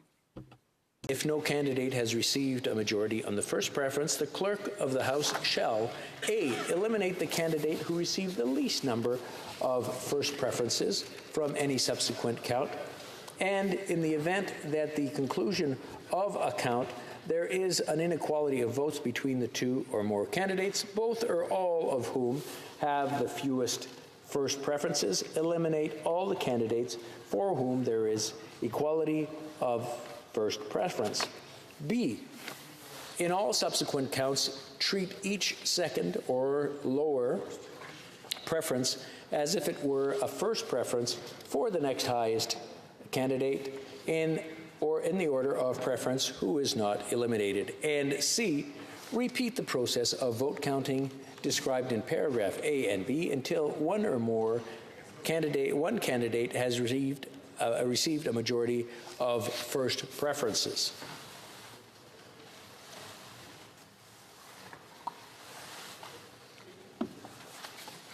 16. Every ballot shall be considered in every count unless it is exhausted in accordance with Section 17 of the Standing Order. 17. A ballot is exhausted when all candidates on the ballot in respect of which a preference has been made are eliminated. 18A. In the event that after all other candidates have been eliminated, the process of vote counting, which resulted in an inequality or an equality of largest numbers of first preferences between the two or more candidates, the Speaker shall inform the House to that effect and shall cause a vote to be held during the hours of sitting of the House on a day designated by the Speaker as provided for Section 10 in the Standing Order. B. On the day designated pursuant to paragraph A of this section, members shall be provided by the Clerk of the House with ballot papers on which shall be listed in alphabetical order the names of all candidates who have not been eliminated, and the vote shall proceed in the manner provided for this standing order. 19. Une fois. Following the successful completion of each election, the Clerk of the House shall provide the Speaker with a list of all elected standing or standing joint committee chairs. The Speaker shall inform the House accordingly at the earliest opportunity. 20. After standing or standing joint committee chairs have been declared elected, the Clerk of the House shall destroy the ballots together with all records of the number of preferences marked for each candidate, and the Clerk of the House shall in no way divulge the number of preferences marked for any candidate. 21A. Vacancy arise, the Speaker shall announce the date of the election to fill the vacancy not later than 8 sitting days following such announcement pursuant to Standing Order. B. The following are conditions upon which a vacancy would occur in the position of a chair. 1. The chair has ceased to be a member of the House. 2. The chair has given written notice to the Speaker of a wish to resign as chair. 3. The committee has reported a resolution that it has no confidence in the chair, and report has been adopted by the House. 4. The chair has accepted a position which is not eligible for election as chair of a standing or standing joint committee pursuant to Standing Order 104.15, or 5. The chair is no longer a member of the party to which the chair of that committee has been allocated. 114.5. During a session, a member of a standing, joint, or special committee may only be replaced with the consent of the member, except when A. The member becomes ineligible pursuant to Standing Order 104.6A or B, and B, or resigns from the committee pursuant to Standing Order 114.2D. B. The member ceases to be a member of Parliament, or C. The member ceases to be affiliated with the party to which the committee position is allocated. 2. Chaque article. 2. Each standing order listed herein be replaced with the following. 104.1. At the commencement of the first session of each Parliament, after the election of committee chairs, pursuant to Standing Order 104.1, the Standing Committee on Procedure and House Affairs, which shall consist of 10 members, including the elected chair, and the membership of which shall continue from session to session, shall be appointed to act, among its other duties, as a striking committee. The said committee shall prepare and report to the House within the first 8 sitting days after its appointment, and thereafter, within the first 8 sitting days after the commencement of each session, lists of members to compose the standing committees of the House pursuant to Standing Order 104.2, and to act for the House on standing joint committees. 105.1. A special committee shall consist of not more than 15 members. 2. The chair of a special committee shall be elected in the same manner as the election of chairs of standing and standing joint committees, if not already designated by the order establishing the committee. 106.1. Within 8 sitting days, following the adoption by the House of a report of the Standing Committee on Procedure and House Affairs, pursuant to Standing Order 104.1, each chair of a standing committee shall convene its first meeting, provided that 48 hours' notice is given of any such meeting. 106.2a. Of every session, and, if necessary, during the course of a session, each standing or special committee shall elect 2 vice chairs. B. When the chair is a member of the government party, the first vice chair shall be a member of the official opposition. The second vice chair shall be a member of the opposition party other than the official opposition. C. When the chair is a member of the official opposition, the first vice chair shall be a member of the government party, and the vice chair shall be a member of the opposition party other than the official opposition. D. When the chair is a member of neither the government party nor the official opposition, the first vice chair shall be a member of the government party, and the second chair shall be a member of the official opposition. E. In the case of standing or a standing joint committee for the scrutiny of regulations, the first vice chair shall be a member of the government party, and second vice chair shall be a member of the opposition party other than the official opposition. 3. Standing Order 104.2 be amended by amending, after the words 10 members, the words including the elected chair. 4. Standing Order 104.3 be amended by adding, after the words list of members, the words including elected joint chair. And 5. Standing Order 106.3 be amended by deleting each occurrence of the words chair or. May I dispense? Yes. I may dispense? Okay, we shall continue. D. In order to initiate debate on the matter of a petition, 1. Standing Order 36.7 be replaced with the following. 36.7a. No debate on or in retaliation to a petition shall be allowed on the presentation of a petition.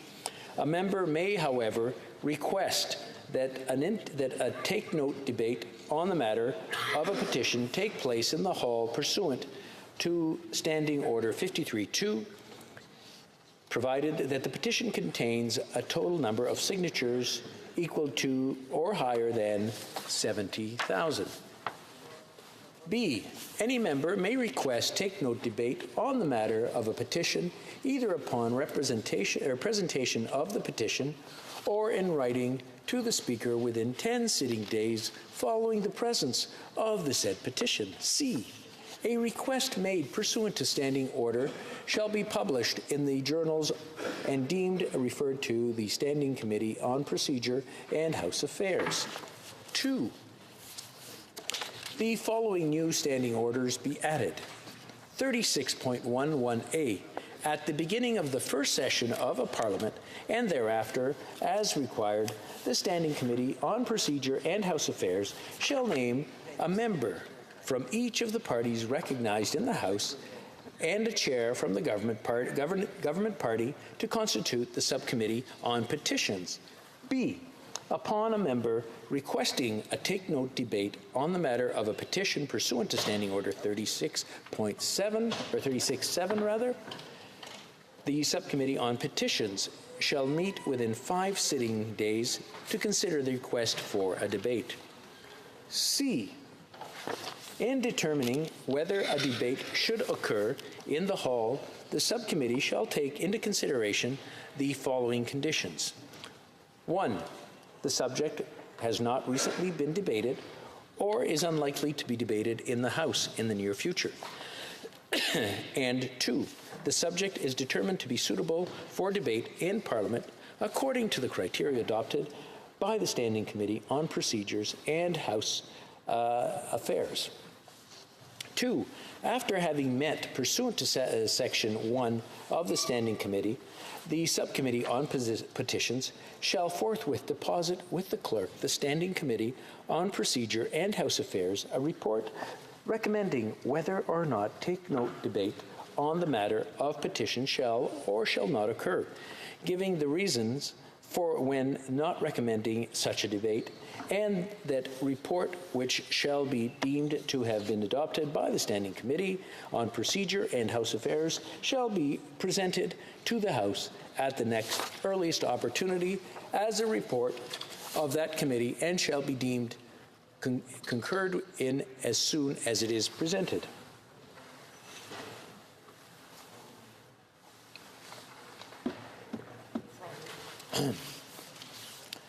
(53.2) 53.21. When a report, pursuant to Standing Order 3612, has been presented to the House, the Clerk of the House shall cause to be placed on the notice paper for the Hall a notice of motion, which shall stand in the name of the member questioning the debate. The take note debate shall take place in the Hall within 10 meetings of the Hall following the presentation of the report, at a time designated by the Deputy Speaker pursuant to Standing Order 168.3, and the motion shall be deemed moved upon commencement of the debate. 2. The rules to apply to a take note debate held in the Hall, whether in relation to the matter of a petition or any other subject that the House may refer to it, shall be as follows. A.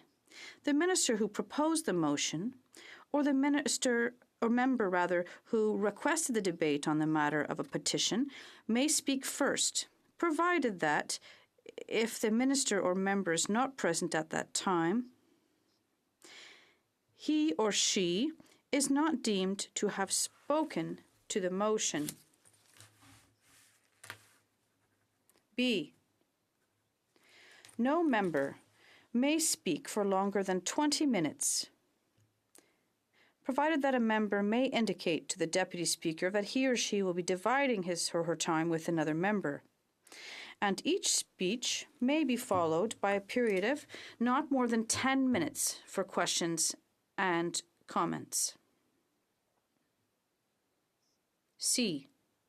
When no member rises to speak, or after 3 hours of debate, whichever is earlier, the debate shall end. And D. The ordinary time of daily adjournment and any proceedings pursuant to Standing Order 38 shall be delayed accordingly. E. Second parallel debate chamber, the following new standing order be added after Standing Order 159. 161. The Hall shall be established as a committee of the House to consider, in addition to any matter referred to the House from time to time, the following items of business. A. Private members' business. B.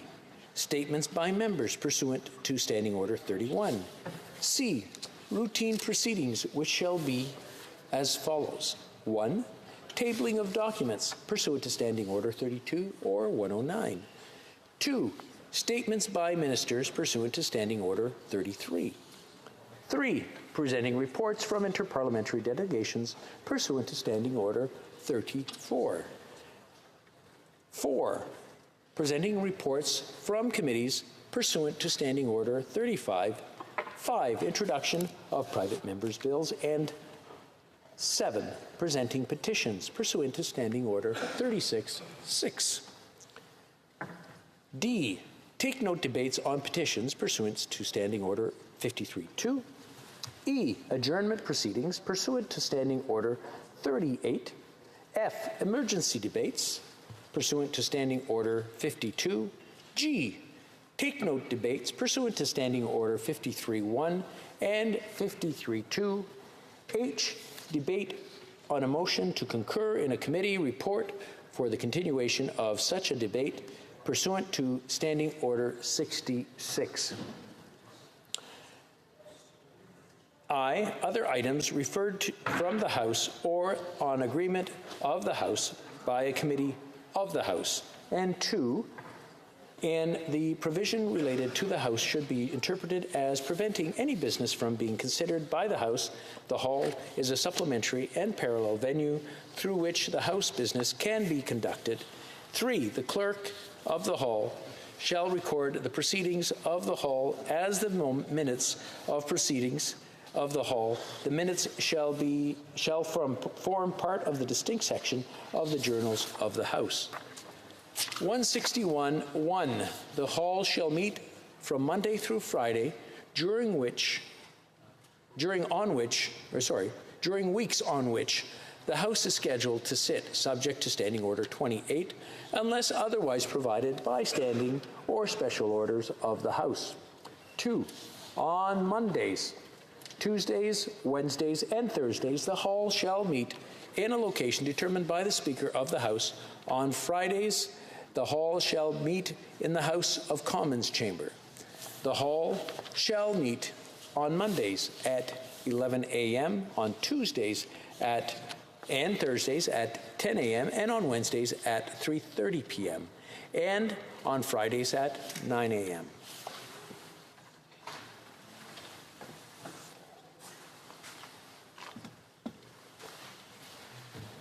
4, except as otherwise provided for the standing orders at 6:30 p.m. on sitting day except Friday, the chair shall deem a motion to adjourn the sitting until the next sitting day moved and seconded, whereupon such motion shall be debatable for not more than 30 minutes. The adjournment proceedings shall be taken up pursuant to Standing Order 38 at the conclusion of debate on the motion to adjourn. The chair shall deem the motion to adjourn to have been carried and shall adjourn the sitting until the next sitting day at 2:30 p.m. on Fridays, and the chair shall adjourn the hall to the next meeting day.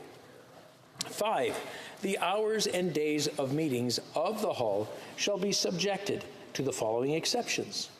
A, the hall shall not meet until the second Monday after commencement of each session. B, chair shall suspend the meeting, 1, when the bells ring to call the members to any recorded division in the House.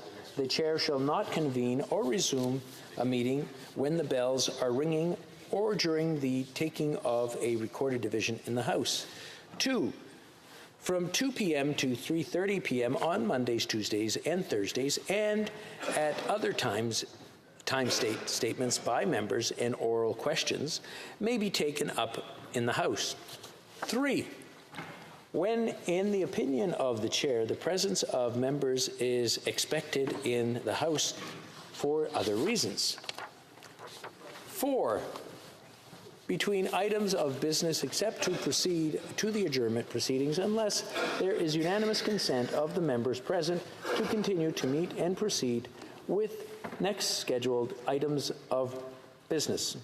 5, at any time when debate on an item of private members' business has been concluded prior to the normal time provided that the debate or has been interrupted pursuant to paragraph E of this subsection of this section unless the sponsor of the next scheduled item is present and there is unanimous consent for the members to proceed without suspending.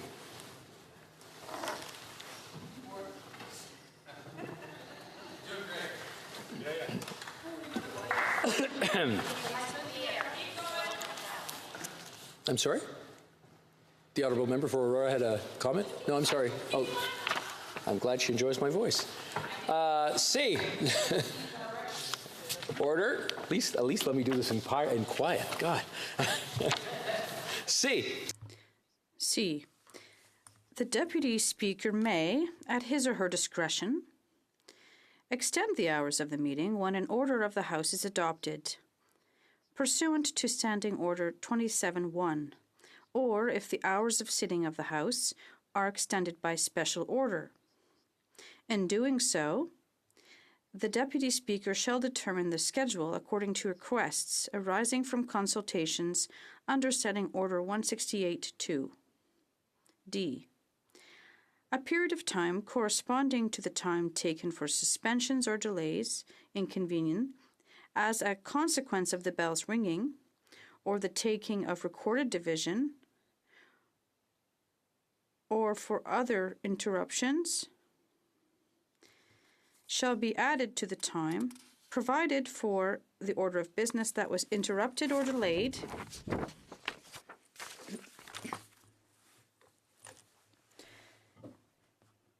other orders of business, and where applicable, the ordinary time of day of adjournment shall be delayed accordingly. Item of private members' business considered in the hall as a consequence of a suspension or delay, a period of time corresponding to the time of delay or interruption shall be added to the end of the hour, delaying the next order of business accordingly and taking as much time of the business set out in Section 6 of Standing Order as necessary.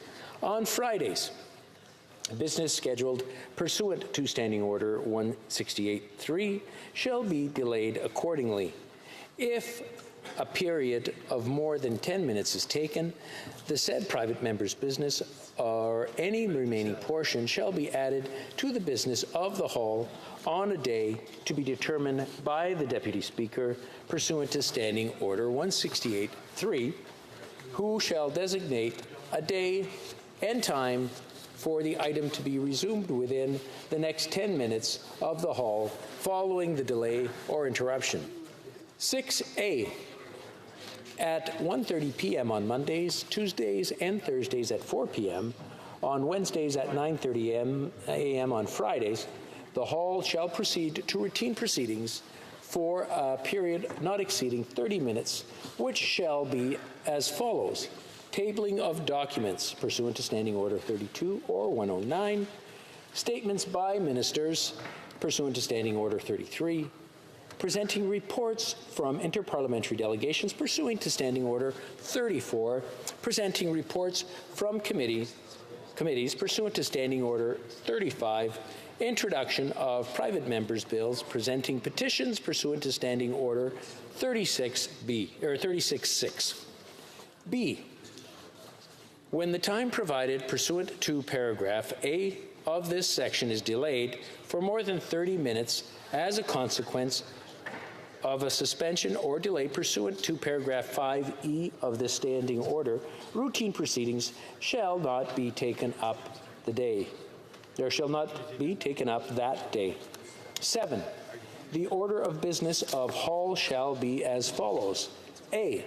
30 minutes for statements by members pursuant to Standing Order 31 at the beginning of each sitting. B. Private members' business shall be taken up for 1, 2 hours on Mondays from 11:30 to 1:30, 2, 3 hours on Tuesdays and Thursdays from 10:30 till 1:30 p.m., and 3, 4 hours on Fridays from 10 a.m. to 2 p.m. C. 30 minutes of adjournment proceedings pursuant to Standing Order 38 at the end of each day except on Fridays. Oops.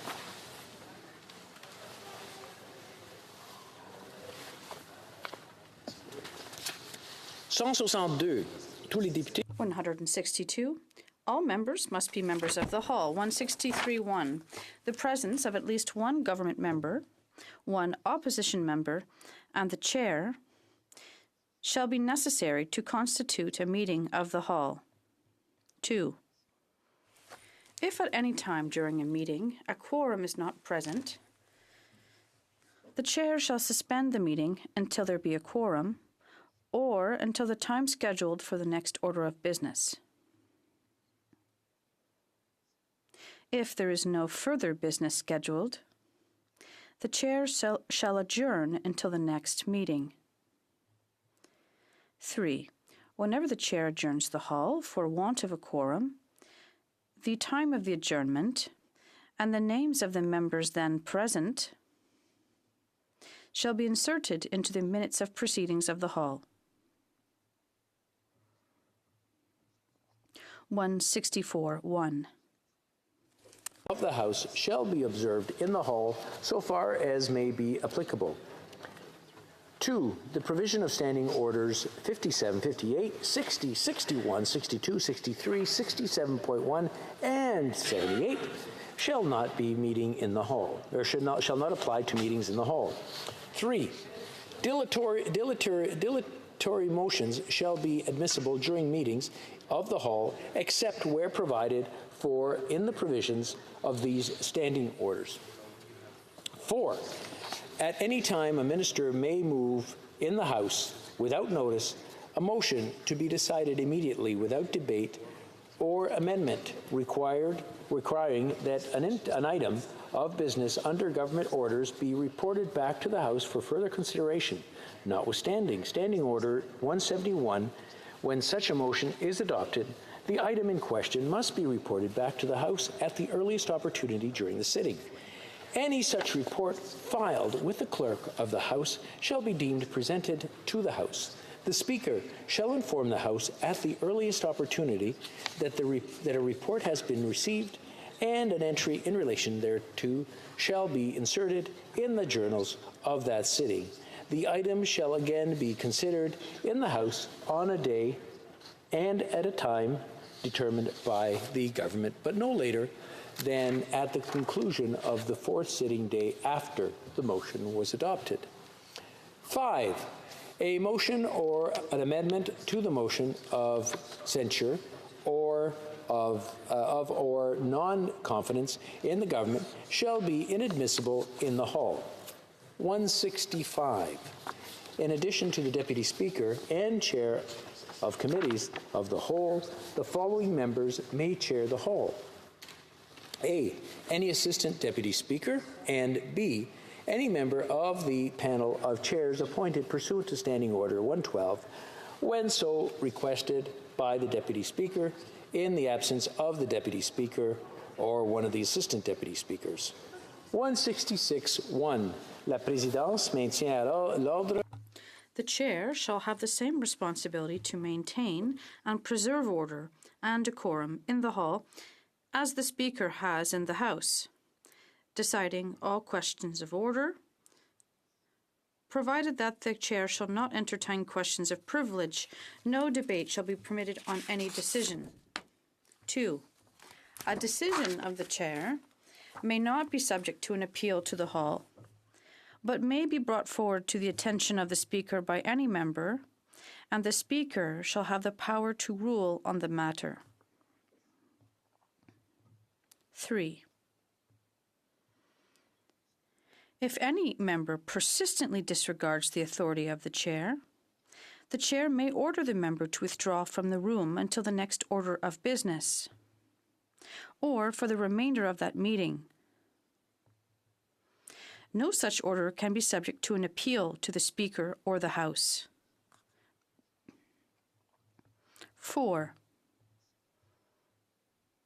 In the event of a member disregarding an order of the Chair pursuant to Section 3 of the Standing Order, the Chair shall order security personnel to remove the member.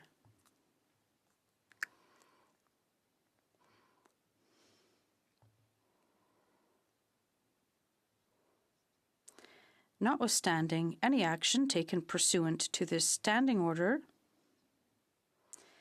the Chair may report the conduct of a member to the House by rising in the House pursuant to Standing Order 47. 1. The Hall shall not make any decision on any item of business. 2. At the expiry of the time allotted to any item of business, where a decision is required, the Chair shall report the question to the House, and any question shall be put in accordance with Standing Order 171. 3, any debate on an item of business under consideration by the Hall shall adjourn following an order of the House requiring it to be reported back to the House pursuant to Standing Order 164.4. 168.1, the business taken up at any meeting or of the Hall shall be such as the Deputy Speaker shall appoint except when otherwise ordered by the Speaker or the House.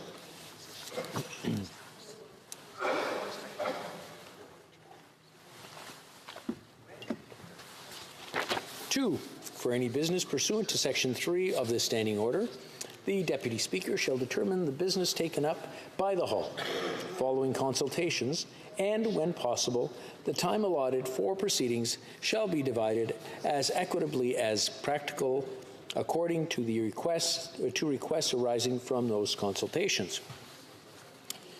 3, for any meetings of the Hall, the Deputy Speaker shall schedule the business to be considered during the time not otherwise provided for the Standing Orders 161.5, 161.6, and 161.7, according to request arising from consultation under Section 2 of this Standing Order. 4, the consultation with the Speaker, the Deputy Speaker, shall make all arrangements necessary to ensure that orderly conduct of the Hall. B, ensure that members have not less than 24 hours notice of the order of business to be considered in the Hall. C, ensure that the notice required is published. May I dispense? Yes. May I dispense? Very good. Go to the back. Debate. Very good. Debate. Sorry, so just debate. Okay. You know who's going to debate. L'honorable député. The honourable member for Pierrefonds Dollard. I'm sure you enjoyed that little read there. Before I start talking about the motion, I would like to point out that none of the ideas in that motion are mine. And not only that, I did not write most of that motion, and so you don't get mad at me that it was so long for you to read. It was actually the work of many members of this House of Parliament, and I'd like to thank them. I'd start off with the Conservative member from Lanark, Frontenac, Kingston, who collaborated with this, along with his assistant, Dennis Laurie. I'd also like to thank the Conservative member from Wellington, Halton Hills. Added to that, the NDP member from Elmwood, Trescona, and the NDP member from Victoria were also people that collaborated with me in parts of this motion. The Green Party member from Sandwich Gulf Island also contributed. Added to that, the Liberal member from Coast of Bays, Central Notre Dame, and the Liberal member from Laurentides-Labelle. All of these people and many more helped put this together, so it was a project done by many people in the House, so I'd like to thank them. Added to that, I really have to thank the procedural clerk, Ms. Isabelle Dumas, who saw probably far more of me than she wanted to as we were working on this. Fundamentally, this motion, Mr. Speaker, is trying to do one thing. I take you back to ancient Greece, the foundations of democracy, and the funeral oration Pericles. Normally a funeral oration they give at the end of a year of war where they recognize the dead. But in that oration, Pericles did something unique. He said, what did they die for? What did they fight for? And he talks about their way of government, democracy. And I quote, "We are called a democracy, for the administration is in the hands of the many and not the few." That was 2,450 years ago. And to this day, the battle of democracies versus autocracies exists. In fact, scholars tell us that right now we're in what's called the third wave of autocratization as opposed to democratization. And what is happening is all over the world, democratic principles and institutions are being attacked. And this could be lack of a free media, this could be not fair and open elections, this could be a leader of a great nation declaring himself leader for life, this could be fake elections, this could be another leader attacking democratic institutions. And Canada has not been immune to this. Over the last 30 years, we've seen a centralization in power more and more towards the center and less being for the many, but more and more for the few. And this motion seeks to address that by doing three things. It seeks to take power and give it back. One, to the Speaker, yourself, Mr. Speaker, one to the members of Parliament, and the third to our citizens. And I believe in so doing, we will get a better democracy and a stronger democracy. And what will they do? Mr. Speaker, you have the title Speaker because it is your role to decide who speaks. But over the last 25 years in Canada, there's been a perversion of the Westminster system, which doesn't exist anywhere else, where you are no longer the Speaker, and I mean no disrespect, but you are now the reader of a list. And that is not how our democracy was meant to be. And I believe sincerely that if you had your full powers, we would have far more civility in the House of Commons and far better debate. Number two, as a member of Parliament, I'm here to represent my constituents. And I need more freedom to do that. I need the freedom that existed here in Canada and elsewhere before it became centralized. We need to put it back in the hands of the many. And in doing so, I would be able to present this motion. I'm doing it at the last minute because I was lucky or unlucky, depending on how you look at it, to have my motion come out at this time. But in this motion that comes now, if we make these changes, every member of Parliament can expect to have a private member's bill during his time here. As well, if the committees would have a leader that was chosen by the House. A job of a committee is to take bills from the government, review them, and report back to the House, not to the leadership. And by electing our committees and having them elected through the entire House, they would have the legitimacy of the House. That's number two. And the third thing we would do, Mr. Speaker, this motion would give powers to our citizens. Right now, we talk to our citizens once every 4 years when we say, who do you want to elect? But this motion would allow them, if there's a matter of very importance to them, great importance to them, if they are able to get 70,000 of their members, of other citizens, to sign a petition, we would debate it in Parliament. So there would be an interaction there. Now, a lot of people tell me this is inside baseball, nobody cares about this. I disagree. And when I've talked to my citizens, they want us to be more civil to each other. They want us to be more productive. They want us to have better debates, truer debates. And I firmly believe that this motion will bring us there.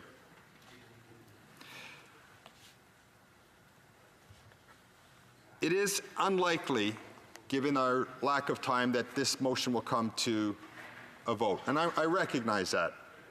But it doesn't take away from the importance of us discussing it.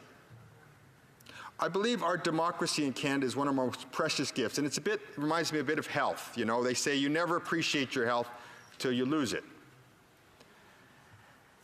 And we are seeing our democracies, not just around the world, but here in Canada, reduced. Last week, Mr. Speaker, we commemorated D-Day. 75 years of D-Day.